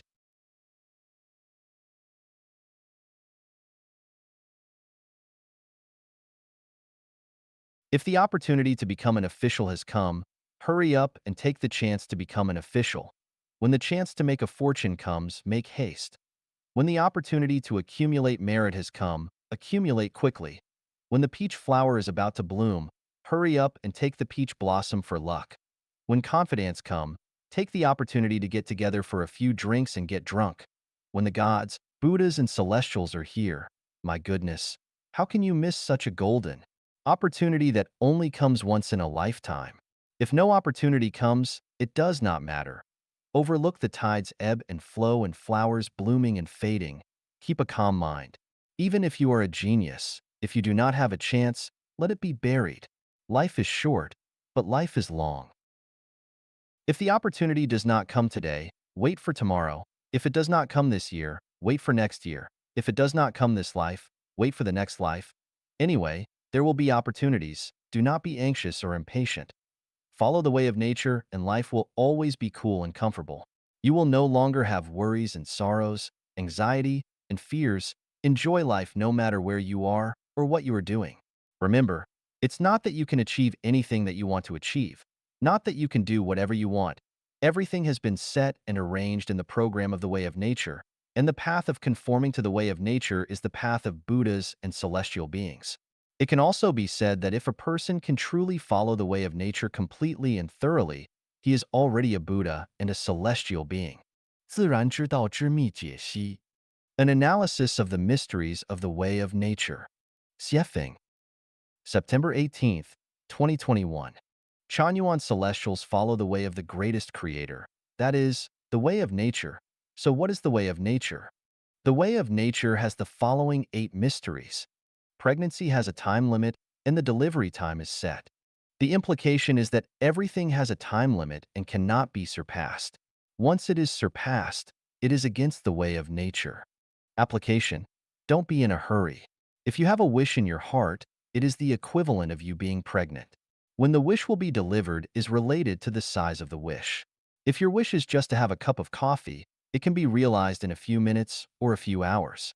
If your wish is to own a luxurious villa, it may take several years or even decades to give birth. If your wish is to reach the kingdom of heaven, you need to wait for the time of delivery all your life. Sow in spring, cultivate in summer, harvest in autumn, store in winter. The meaning is to keep the timing sequence and don't mess with the order. If the timing sequence is wrong and the order is reversed, it violates the way of nature. Application: different age groups should do the things fitting of their age group. For example, childhood is a time for playing, and the teenage years are for learning. If you study in childhood, you will violate the way of nature, and if you begin laboring as teenagers, you violate the way of nature. Rubbing ropes against wooden boards will cut into them, and dripping water onto stones will wear them down. The meaning is that as long as you focus on something, there will be a moment when things will turn around and you will become suddenly enlightened. Application: concentrate on exploring a certain phenomenon or doing a certain thing. Don't be distracted, but wholly devoted. In this way, you will make gains. Reap melon from melon seeds and reap beans from bean seeds. The meaning is that you will reap what you sow. If you sow beauty, you will reap beauty. If you sow ugliness, you will reap ugliness. Application: plant what you need in the future. If you want to go to hell, plant evil. If you want to go to heaven, plant goodness. Merits and demerits must be examined. Rewards and punishments must be executed. It means that nothing, no words or deeds, can escape the eyes of heaven, and rewards or punishments will definitely come in due course. Application: always think of a pair of eyes above your head staring at you. So you must walk on a tightrope when doing things and when speaking, being neither cowardly nor tough. Channels form where water flows. Melons' pedicels fall when their fruit ripens. It means that you must have calmness and patience when doing things, and you should not rush for success. As long as you work hard, what you want will come true, and it will come naturally.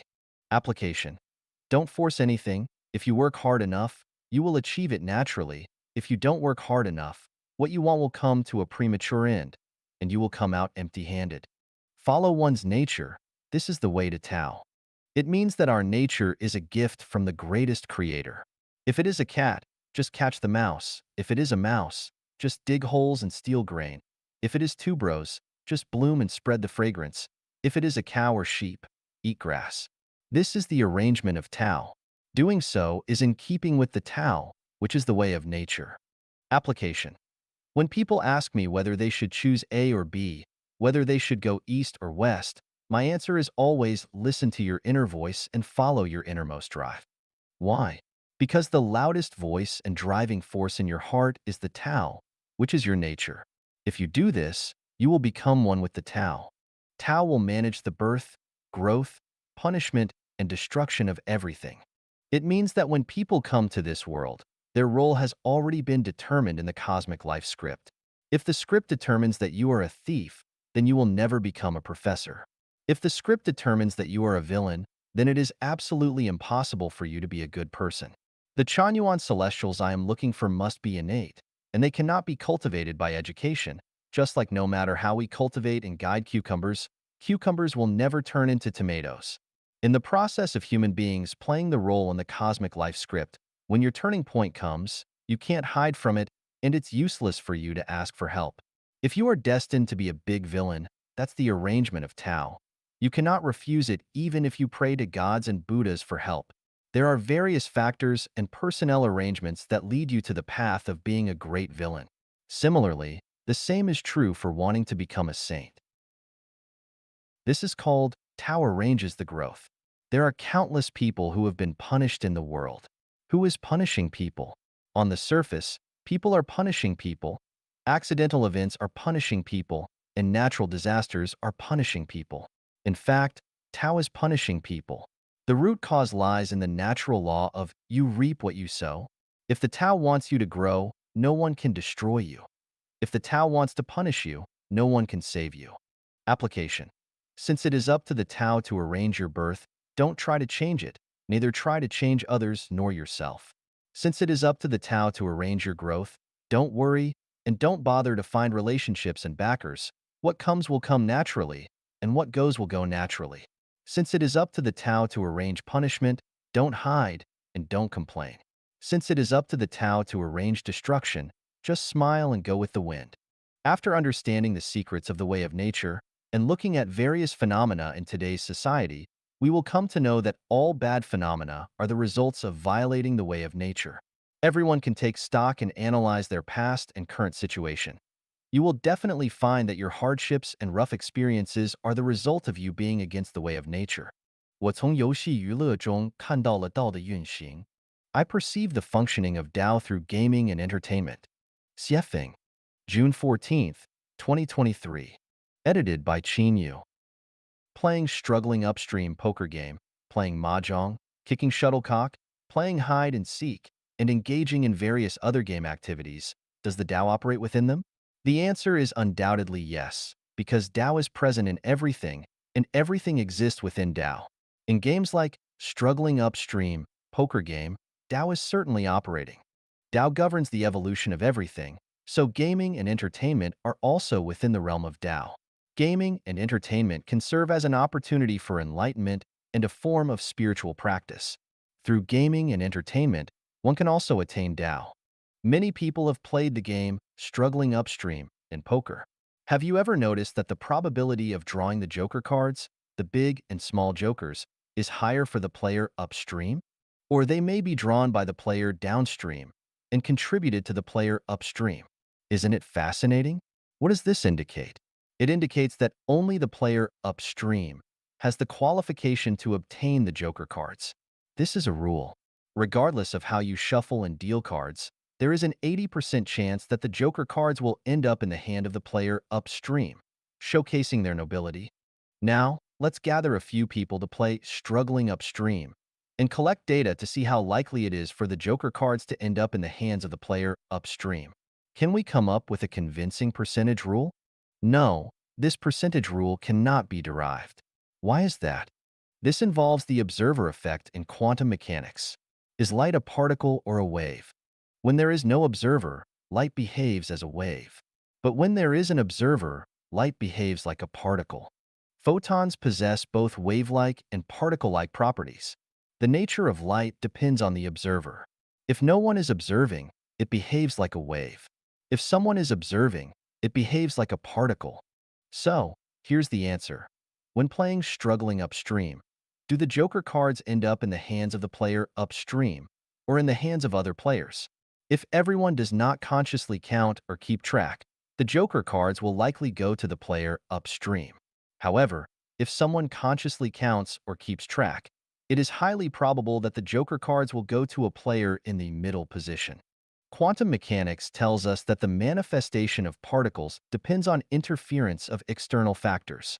Once a person consciously wants to do something, the essential characteristics of things tend to exhibit completely opposite states. Does the operation of Tao have similar characteristics to the manifestation of particles? I cannot draw a conclusion at this moment because there are too many factors involved, and it is a complex matter. However, we can find some clues from natural phenomena. For example, the saying, when consciously planting flowers, they do not bloom, but unintentionally planting willows, they grow in abundance. Intentionally planting flowers involves too many human factors, so they do not bloom. Unintentionally planting willows lacks human influence, so they grow luxuriantly. As willow trees are easy to grow while flowers are difficult to cultivate. This phenomenon widely exists in nature and various aspects of human society. Based on the above analysis, I would like to propose the following 5 hypotheses. The history we learn from books may be precisely the opposite of real history. What we see, hear, smell,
conscious and desirous efforts of individuals may be opposite to their ideals. Living without intent or purpose may align most closely with the operation of Tao and make it easier to attain. Living out one's true nature is the unification of Tao, Qingjai, the affection debt, Xiefeng, January 31st, 2022. Translated by Qin Yu, edited by Peter. Debts can include property debts, money debts, affection debts, nature debts, and life debts. Property debt. You borrowed something from someone else and didn't return it, or you ate or took something that belongs to someone else without repaying it. You then owe a property debt. Money debt. You borrowed money from others and didn't repay it, so you now owe a money debt. Affection debt. You received help from others or received physical, psychological, and spiritual comfort without returning or compensating them. You incur an affection debt. Nature debt. Anyone who harms nature or others without making sufficient efforts and contributions will owe a nature debt. Life debt. As the saying goes, one who murders pays with the forfeit with his life. In fact, if you kill any life, you have to pay with your own life. If you killed a life and have not paid for it, then you owe a life debt. What we need to be vigilant about and keep in mind is that as long as the above-mentioned debts are not repaid, we will inevitably enter reincarnation, and there is absolutely no hope of going to heaven. This article focuses on affection debts. Affection debts are divided into debts of favor and love debts. The debt of favor means that others have helped you, but you have not correspondingly helped them, so you owe a debt of favor. Therefore, everyone should carefully recall who has helped them. If you have received help from others but have not returned the corresponding help, you should quickly find a way and an opportunity to help them. There is a value in life. Genuine. Do not offer help if someone does not ask for it. If you helped someone without him asking for it, you are actually hurting him because he thus owes you a debt of favor, and you will make him become a pig in the next life. It is cruel to make him transform into a pig, dog, cow, or sheep to pay you back in the next life. Love debts are mainly the debts owed by men and women who are in love. People need comfort in their spirits and souls, and also need comfort in their physiology. When people get physical and receive psychological and spiritual comfort from the other side without giving the corresponding consolation to that other side, then they owe a debt of love. There is a predestined relationship in a love debt, and that predestined relationship is also a debt. Once you feel that you still have feelings for someone, and feel that you are in debt to someone, or you can't forget him or her because of the deep affection, that means you owe a love debt. One of the core components of self-improvement and self-cultivation is to strive to repay the debts of property, money, affection, nature, and life.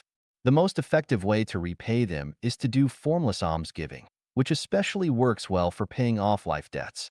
I hope that on this New Year's Eve, everyone will have a clear mind, give more, and take less, and after entering the Lunar New Year, repay all kinds of debts and end all kinds of worldly ties, and go to heaven freely and unrestrainedly. 思路清晰，人生才顺才有未来. Clear thinking leads to a smooth life and a promising future. Xiefeng, February 1st, 2022. Edited by Qin Yu. I mainly study the books without words. The natural phenomena and social changes are books without words, and people are also books without words. Reading people is like reading books without words. After studying many individuals, I've noticed a pattern. The clearer and more organized one's thinking, the smoother their life tends to be. Conversely, a disorganized mind leads to a difficult life. A core factor for an unsatisfactory life is a confused thought process. If one's thinking is muddled, their life is bound to be turbulent. From this, we understand that to make our life smoother, our first step should not be to pursue external success, but rather to adjust our thinking. Once our thoughts become clear, a smooth life will naturally follow. To predict someone's future, don't focus on their wealth, status, or facial features and physiognomy based on the 8 characters, Bazi. Instead, pay attention to the clarity of their thinking. If their thoughts are unclear, their future will likely be chaotic. If their thoughts fluctuate between clarity and confusion, their future will be a mix of success and failure. However, if someone's thinking is consistently clear, even reaching a state of profound understanding, their life will not only be smooth, but will also lead them to a heavenly realm. The direction a nation or a country is headed can be determined by the clarity of the thinking of its citizens, especially that of its leadership. If the thinking is unclear, without a doubt, the future of that nation or country will be in turmoil. On the contrary, if the thinking is clear, the future will be bright, leading to prosperity and success. If you don't believe my viewpoint, you can randomly select an elderly person and observe whether their life has been smooth or not. If it has been, then check the clarity of their thinking. Without a doubt, it will be clear and organized. Take the case of a high-ranking official who has been steadily advancing in their career for over a decade. Suddenly, they commit a crime and are imprisoned, and their assets are confiscated. They experience a major setback. Is this a result of clear thinking or confusion? Undoubtedly, it is due to unclear thinking, as they believe that being in a position of power allowed them to act with impunity. Their lack of clear thinking led to this outcome. When someone writes an article, if it lacks focus, is rambling, has disjointed arguments, and is full of loopholes, without a doubt, their thinking is unclear, and their life will certainly not be smooth. Anyone who follows such an individual, no matter how many people he attracts, will ultimately suffer. Similarly, look at a person's living environment. If their bedroom, yard, and surroundings are dirty and messy, with garbage scattered everywhere, clothes and bedding left in disarray, and dishes piled up in the sink, there is no need for further analysis. Their thinking is undoubtedly unclear, and their life will match their environment, chaotic and disordered. How to make one's thinking clear? This question is too broad and extensive to be fully revealed in a few sentences. It involves one's past merits, faith, worldview, values, and outlooks on life and life. However, one point worth considering is to read more books, travel more, observe more, and engage in deeper contemplation. Extend the scope of your thoughts as far as possible into the distant future. For example, the results of thinking about something 1 year ahead will be different from thinking about it 10 years ahead, and thinking about it 100 years or even 1,000 years ahead will be entirely different. The longer the time span of your thinking, the clearer your mind will become. Short-term thinking leads to scattered thoughts, and as a result, your mind cannot be clear. Conversely, long-term thinking leads to a clear mind. Short-term thinking leads to confusion. 慢聊远见与短视的差异. Chatting about the difference between foresight and short-sightedness. Xiefeng, February 2nd, 2022. Edited by Qin Yu. The farther we look ahead, the simpler and lighter life becomes. The closer we focus, the more complex and burdensome it becomes. Are you considering tomorrow's life? Or are you thinking about life 10 years from now? How about 60 years from now? Or even 100 years from now? Imagine ourselves standing at a crossroads, with one path led by a president saying, "Follow me, and I will give you a position in government." Another path led by a billionaire saying, "Follow me, and I will make you rich." Then, a pastor saying, "Follow me, and I will lead you to heaven." Finally, a philosopher saying, "Follow me, and I will help you discern right from wrong." Which path should we choose? This decision involves a person's perspective. As we have already clarified, the longer the time limit for thinking about outcomes, the clearer our thoughts become and the brighter our future becomes. Conversely, the shorter the time limit for thinking, the more confused we are about the future. At the same time, we know that tigers will never grow wings. We should never fantasize about having all the advantages. Thus, when making choices, we know that following the president will only secure tomorrow's benefits, following the billionaire will secure benefits 10 years from now, following the pastor will secure benefits after death, and following the philosopher will ensure that we live a clear and straightforward life. Now, who are you ready to follow? Is there anyone thinking, "I'll follow the president first. Maybe I can gain a position, make money, go to heaven, and live a clear life"? If you think that way, it proves that your thinking is unclear, and the issue of foresight and short-sightedness does not even arise.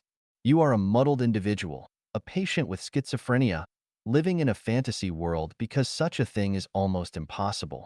The vast majority of people in humanity lack foresight.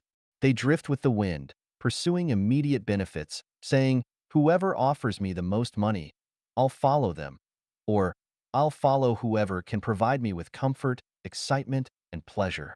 Or, I'll follow whoever can give me a government position, or I'll follow whoever has the highest reputation. These are all short-sighted behaviors.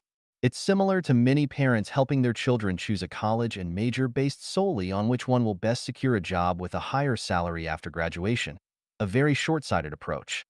Foresight means knowing the future outcome of a certain phenomenon. The longer the time span of knowing the result, the more foresight one has. For example, some people see a child's appearance, behavior, and way of speaking and conclude that the child will become an outstanding talent 20 years later. Others see a teenager shoveling manure while reading a book and predict that this person will undoubtedly become a future leader. Some people witness an official accepting a bribe and predict that this person will end up in prison 10 years later, and so on. These are all instances of foresight. Short-sightedness, on the other hand, means prioritizing immediate benefits without considering the future consequences.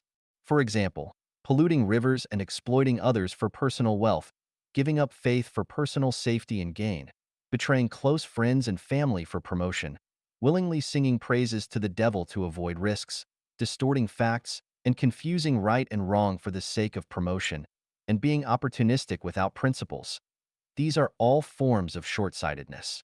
The benefits of foresight are avoiding pitfalls, being proactive in taking preventive measures, and maintaining confidence in the future even during extremely challenging times, instead of compromising one's principles to ally with wrongdoers and assist in their evil deeds.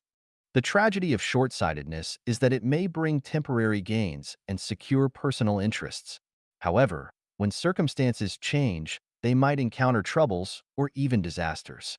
Anyone only considering immediate benefits or benefits 3 to 4 years ahead is undoubtedly short-sighted.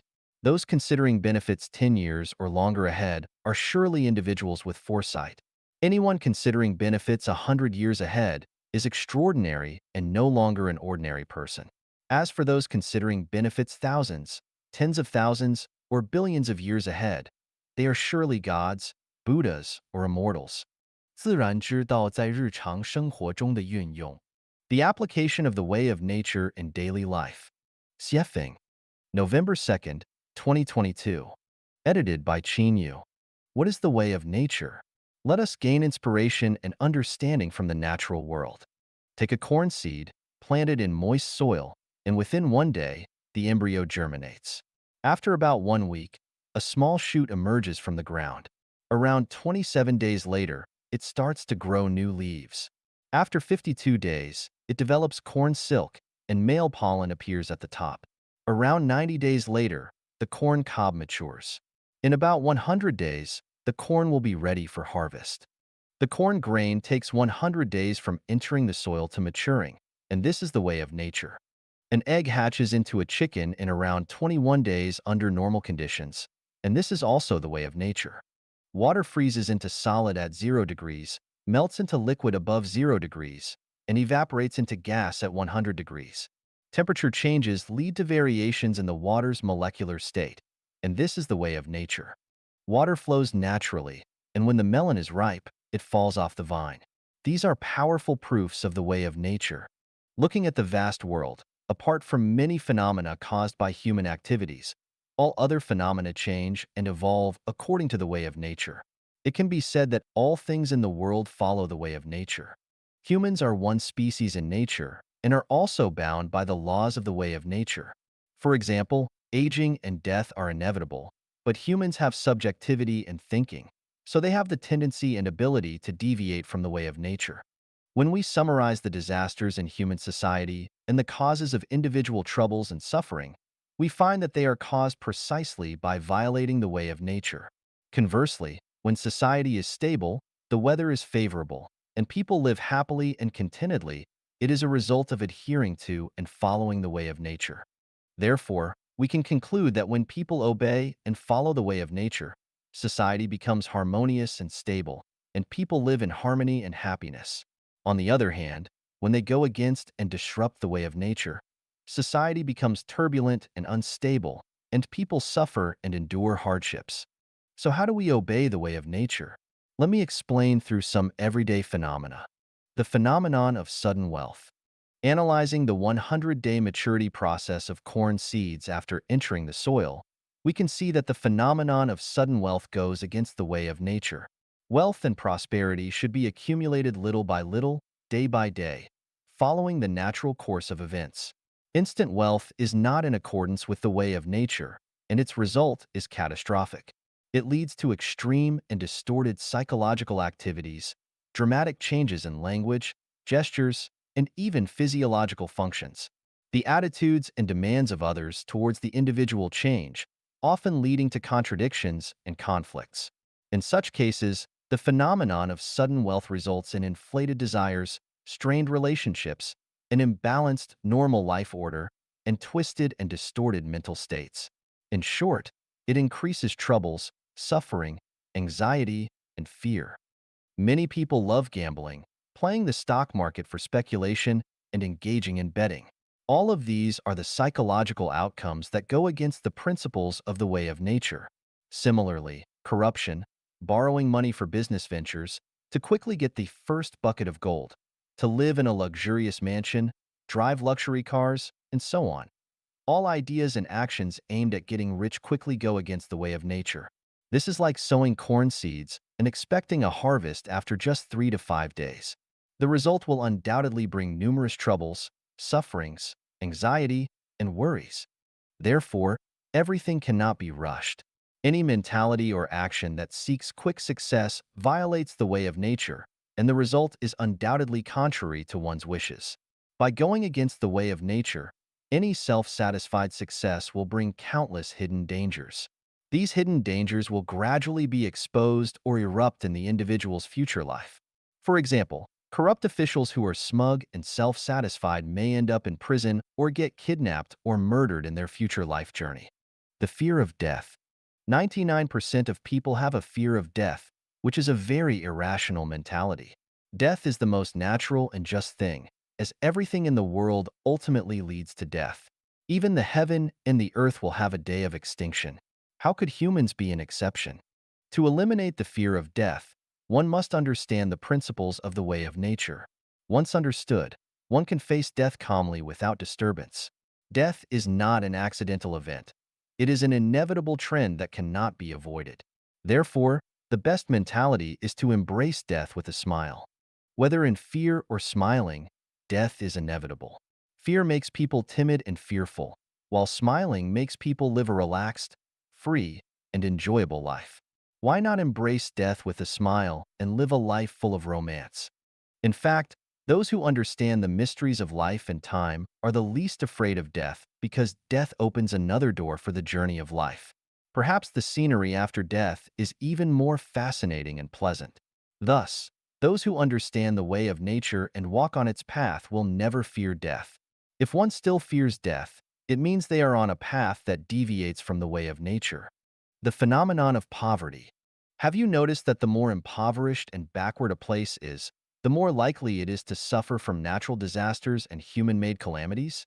Similarly, impoverished people tend to have narrow, conservative, stubborn, short-sighted, selfish, and harmful thinking patterns.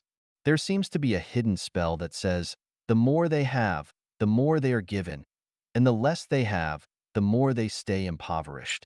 I used to be puzzled by why places in poverty are more prone to disasters and why impoverished people tend to be conservative, stubborn, and harmful. After repeatedly studying the book without words, I finally discovered that the root cause lies in violating the way of nature. When we observe birds, whether eagles or sparrows, migratory or resident birds, they are always busy surviving. However, impoverished regions and individuals living in poverty are not as busy as birds. This indicates that they are not walking on the path of the way of nature.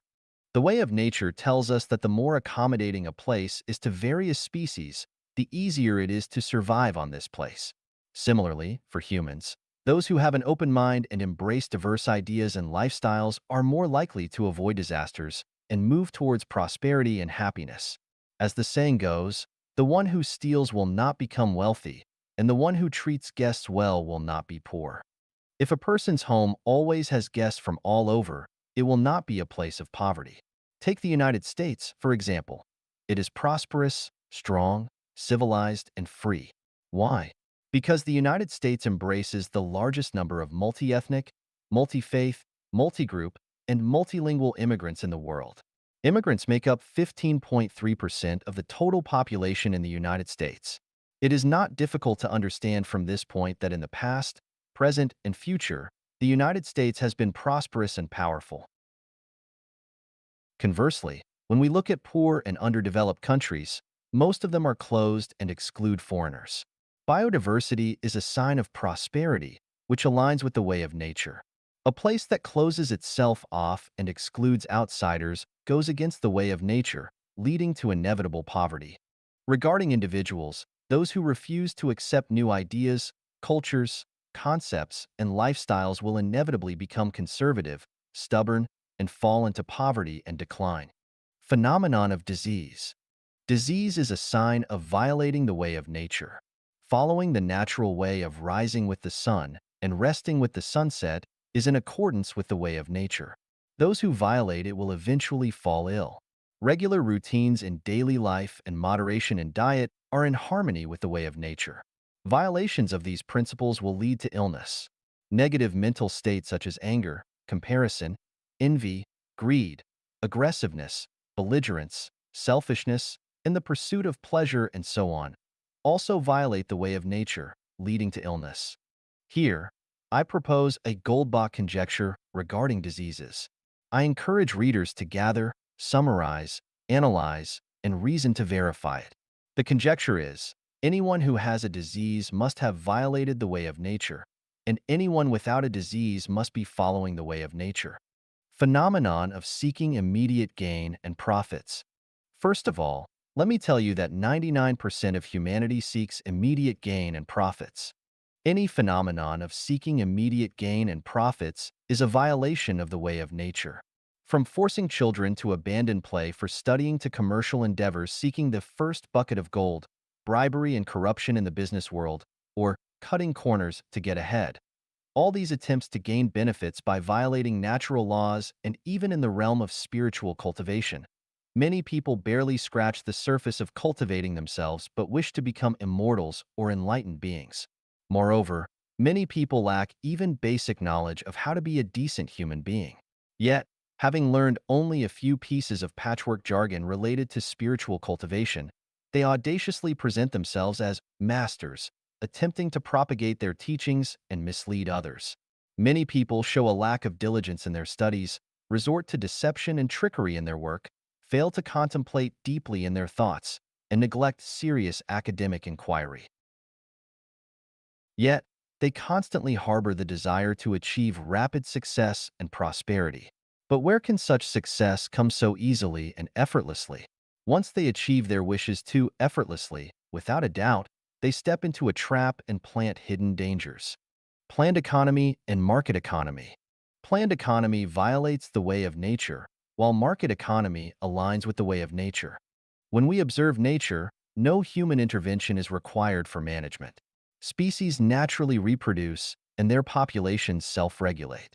Over billions of years, nature proceeds orderly without disorder. However, once humans intervene, disrupting the natural course, disruptions occur, and calamities like droughts, floods, pest infestations, fires, extreme heat, and extreme cold emerge. Similarly, looking at countries, those with market economies prosper, while those with planned economies will inevitably be poor and underdeveloped. The more government intervention, the worse the situation becomes. Conversely, the less government intervention, the healthier and more prosperous the economy becomes. The application of the way of nature in daily life is discussed through the above-mentioned phenomena. In human society, there are countless occurrences of deviating from the way of nature. I hope everyone can take the examples I provided as a starting point and extend their understanding to other situations, gradually realizing the benefits of following the way of nature. I can clearly tell you that the way of nature is the way of the greatest creator. 论借力天时之机密 On borrowing the opportune moments of heaven's timing. Xiefeng, November 12, 2022. Edited by Qin Yu. When the timing of the heavens is off, the sun and moon lack radiance. When the timing of the earth is off, grass and trees do not thrive. When the timing of water is off, the waves are not calm. When the timing of people is off, the flow of fortune is blocked. Rhapsody on dwelling in the mountains. The timing of heaven is a subtle mechanism, and the opportune moment is the way of heaven. When the opportune moment arrives, all things respond and flourish. When it departs, all phenomena follow randomly and wither away. Humans possess the insight into the subtleties of heaven's timing. Following the timing of heaven brings smoothness and prosperity, while going against it leads to stagnation and obstruction. Heaven's timing is beyond human control or manipulation. The only way to prosper is to align with the timing and circumstances. There is a saying, times create heroes. But it is not just heroes. Times also create the wealthy, tyrants, experts, and scholars. Both fame and fortune are created by seizing the opportune moments, while disasters and misfortunes are similarly formed. Ignorant and foolish people do not understand the timing of heaven, and those who go against it will face hardships. Even if one has vast knowledge and aspirations to conquer the universe, going against the timing of heaven makes it difficult to display one's talents and fulfill one's ambitions. Conversely, petty individuals, when they follow the timing of heaven, can also have luxurious mansions, fancy cars, and a bustling scene of carriages and horses in front of their gates. Those who truly understand the secrets of seizing opportune moments are humble and unpretentious. They avoid calamities by acting humbly. Those who are arrogant and rely on their talents are unaware of the secrets of heaven's timing and will inevitably face punishment. A person's talents are shaped by the circumstances of the times. Without favorable circumstances, there are no talented individuals. For example, during the Cultural Revolution, there were no private entrepreneurs. It is wrong to say that heroes create their own opportunities. Without the assistance of favorable timing, a hero could be a thug, but with the support of favorable timing, a thug can instantly become a hero. Natural timing and social timing are distinct. The changing of the four seasons, spring, summer, autumn, and winter, is natural timing, which humans can only follow and not alter. Social timing arises from the cycle of cause and effect. When negative karma exceeds a critical threshold, the timing will turn adverse. Conversely, when positive merits surpass a certain threshold, the timing will turn favorable. For individuals, they should be modest and humble, conforming to the natural timing, which is to revere nature. When social timing conflicts with one's nature, one should hide their talents and bide their time. When social timing aligns with one's nature, they should seize the opportunity to fully display their abilities. Opportunities lost may never return. There are major and minor opportune moments. Major opportune moments refer to global-scale occurrences, such as the global use of masks. Minor opportune moments refer to local events, such as Ukraine facing an invasion, which leads to emigration. To follow the timing of heaven is to borrow its power and seize the opportune moments. Just like migratory birds migrate with the power of heaven, the rise of private entrepreneurs is also supported by the power of heaven. Going abroad to study and start a business also benefits from the assistance of the timing of heaven. If social timing closes the country's borders, how can one fulfill their desire to go abroad? Therefore, in countless threads and fibers, its essence remains unchanged. Let it gather and disperse as it may, the willow tree still gracefully sways. Don't mock the fleeting beauty of spring's soft fluff, for it has no roots yet endures the gusty stuff. With a favorable wind as my guide, I ascend high and bright, riding on good fortune, soaring to the heights. When the weather is clear, dry the grass. When the iron is hot, strike it. Noble people are hard to encounter, but when you do, be respectful. Good timing is hard to come by, but when you encounter it, seize it. Do not miss the opportune moments, as missing them leads to regret and disappointment. 城市在天内裤被扒掉的启示 Achieving success through heavenly timing. Insights from losing my underpants. Xiefeng. March 8th, 2023. Edited by Chinyo. Last night, the four of us were playing the card game, Struggling Upstream, a Chinese card game similar to Hearts, and I ended up losing all my clothes. Note: in this context, ba gong refers to losing all the chips in the game, not stripping off clothes.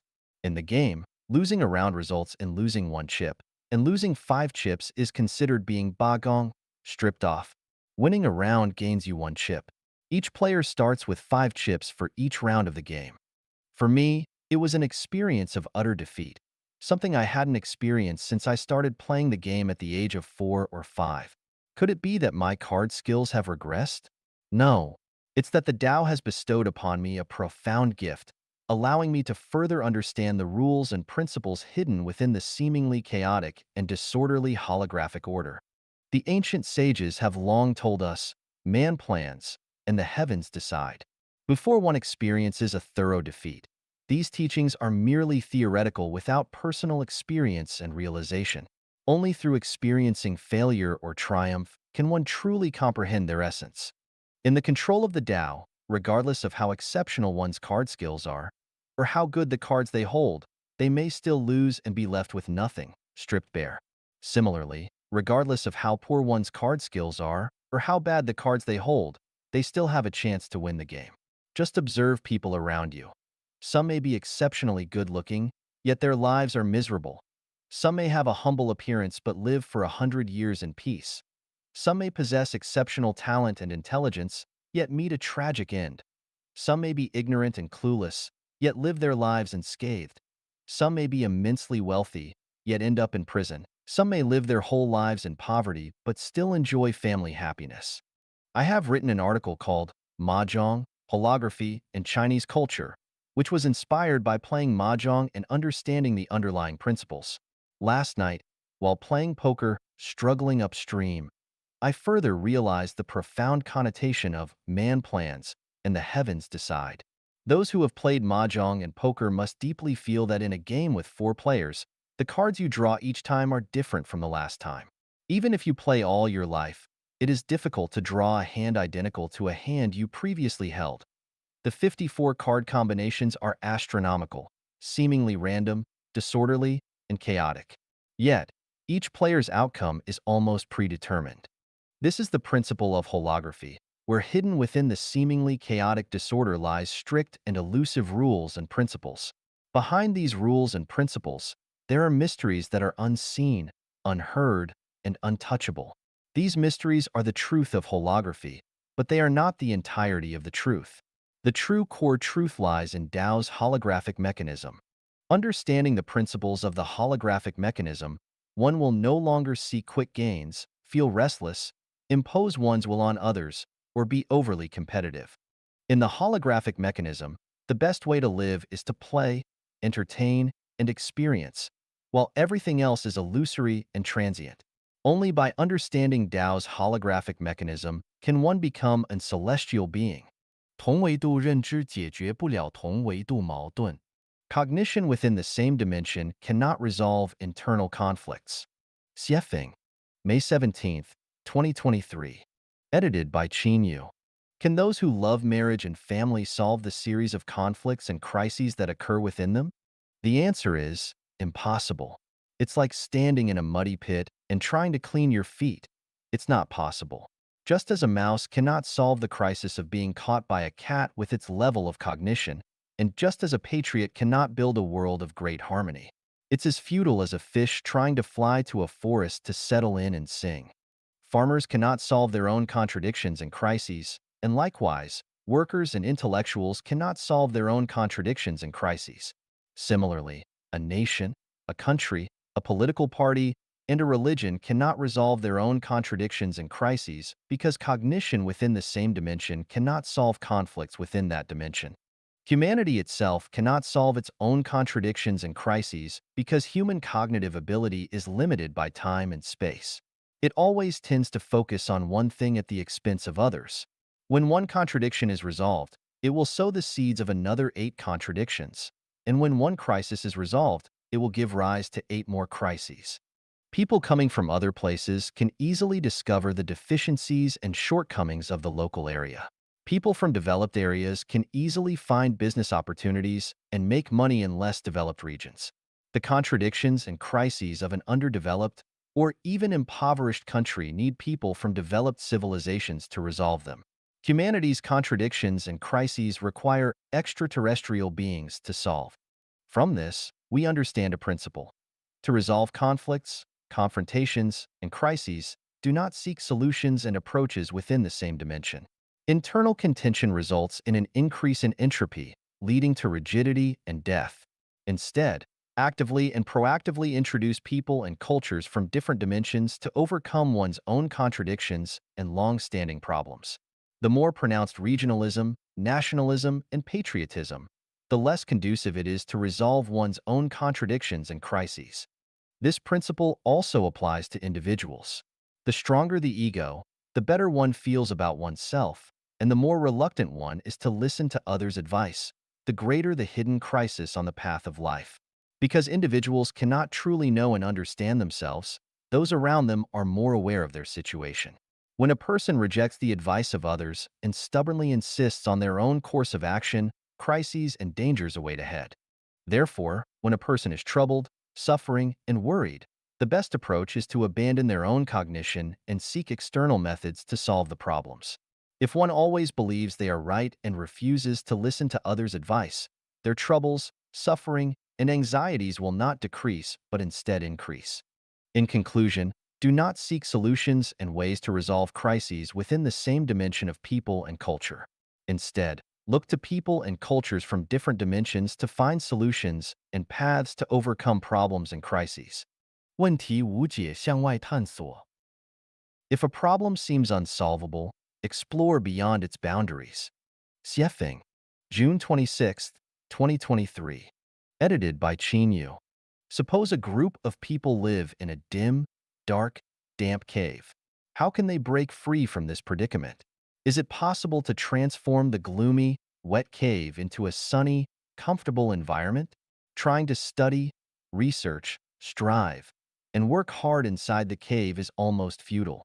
The best way is not to contemplate within the cave, but to step out of it. Stepping out of the cave, one would embrace the bright spring scenery, clear mountains, beautiful waters, fresh air, and vast territory, and all discomforts would vanish. In August 1896, China was a place where men wore long braids and women bound their feet. Ox carts and horse carriages were commonly seen on the streets. The houses were made of mud, and the roads were made of earth. Even a gust of wind could blow up clouds of dust. Beggars were everywhere, and there were no household electrical appliances, not even a flashlight. At that time, Li Hongzhang visited the United States and saw skyscrapers on the streets, with cars passing by, men in suits and leather shoes, and women bared their chests and shoulders. There were electric lights indoors. The contrast with China was immense. If he had not ventured abroad, Li Hongzhang would never have known how backward China was at that time. In 1978, China's per capita GDP was only $156, while the per capita GDP of the world's poorest countries in sub-Saharan Africa was $490. Monaco in Europe had a per capita GDP of $38,400, the United States was $10,600, and Japan was $8,821. Imagine how much China resembled a group of people living in a cave who had never seen the world. At that moment, Chinese leaders decisively abandoned the policy of isolation and sent a large number of government officials to various parts of the world for investigation, especially to developed Western countries. As a result, they broadened their horizons and opened their minds. Subsequently, China found its path of development through reform and opening up, leading to over 30 years of rapid economic growth. If they had not explored development outside but continued to study development ideas inside the cave, it would have been difficult to maintain a per capita GDP of $156. How long does it take to register a company? I don't know which country has the fastest company registration process, but I registered a company in a certain country in less than 10 minutes. There was no need to bribe officials, nor did I need to find acquaintances. I selected the company name, signed, paid, and received a complete set of company documents, all within the said time. Throughout human history on Earth for thousands of years, how many people have lived happily, joyfully, freely, and blessedly? Are there any? There are very few.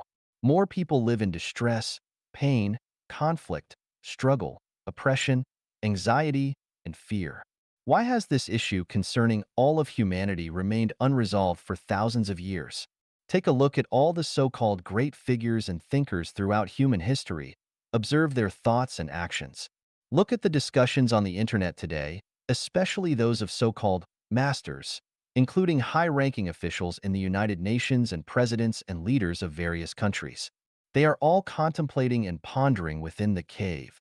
Why don't they go outside to take a look? By stepping out of the Earth and observing the stars and oceans of the thousand-year world planet and following their way of life, all the problems facing humanity will be easily solved. By walking out of the Earth and exploring the thousand-year world among the vast sea of stars, following their way of life, wouldn't all the problems faced by humanity suddenly become clear and easily solvable?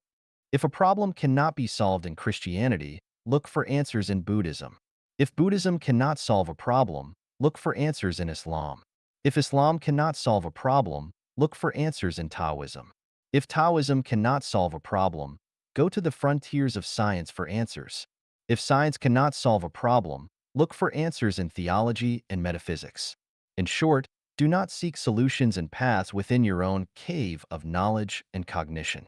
Instead, step outside your own cognitive circle and seek answers outside. For some problems, it is much more difficult for those within the circle to find a solution than ascending to the sky.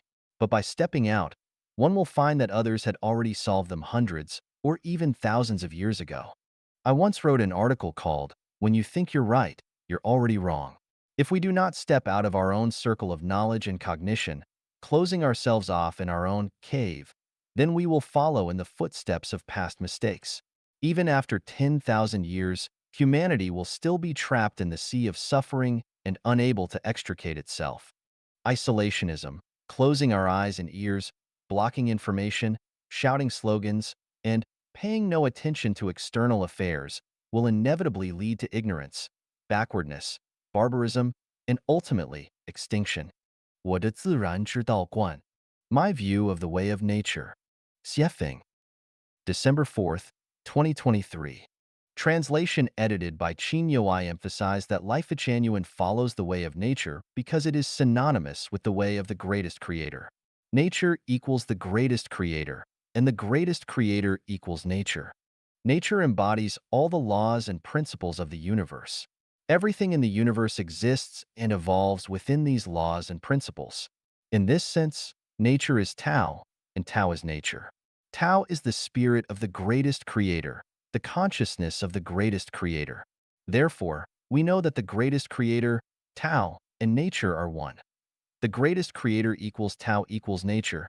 Nature equals Tao equals the greatest creator. Everything perceived by the eyes, ears, nose, tongue, body, and mind is a manifestation of nature. Every phenomenon, every event in nature, is part of its evolutionary process, from the fluttering of a butterfly's wings to the violent eruption of a volcano. From a person sneezing to the explosion of a star, everything happens within the embrace of nature, so we should follow the way of nature. In fact, whether we follow the way of nature or not, the reality is that we are already within the way of nature. Everything in the universe is within the way of nature. No life, no phenomenon, no event can escape the palm of the way of nature. Understanding both the essence and the reason behind things, having a clear mind and bright eyes, brings us endless benefits.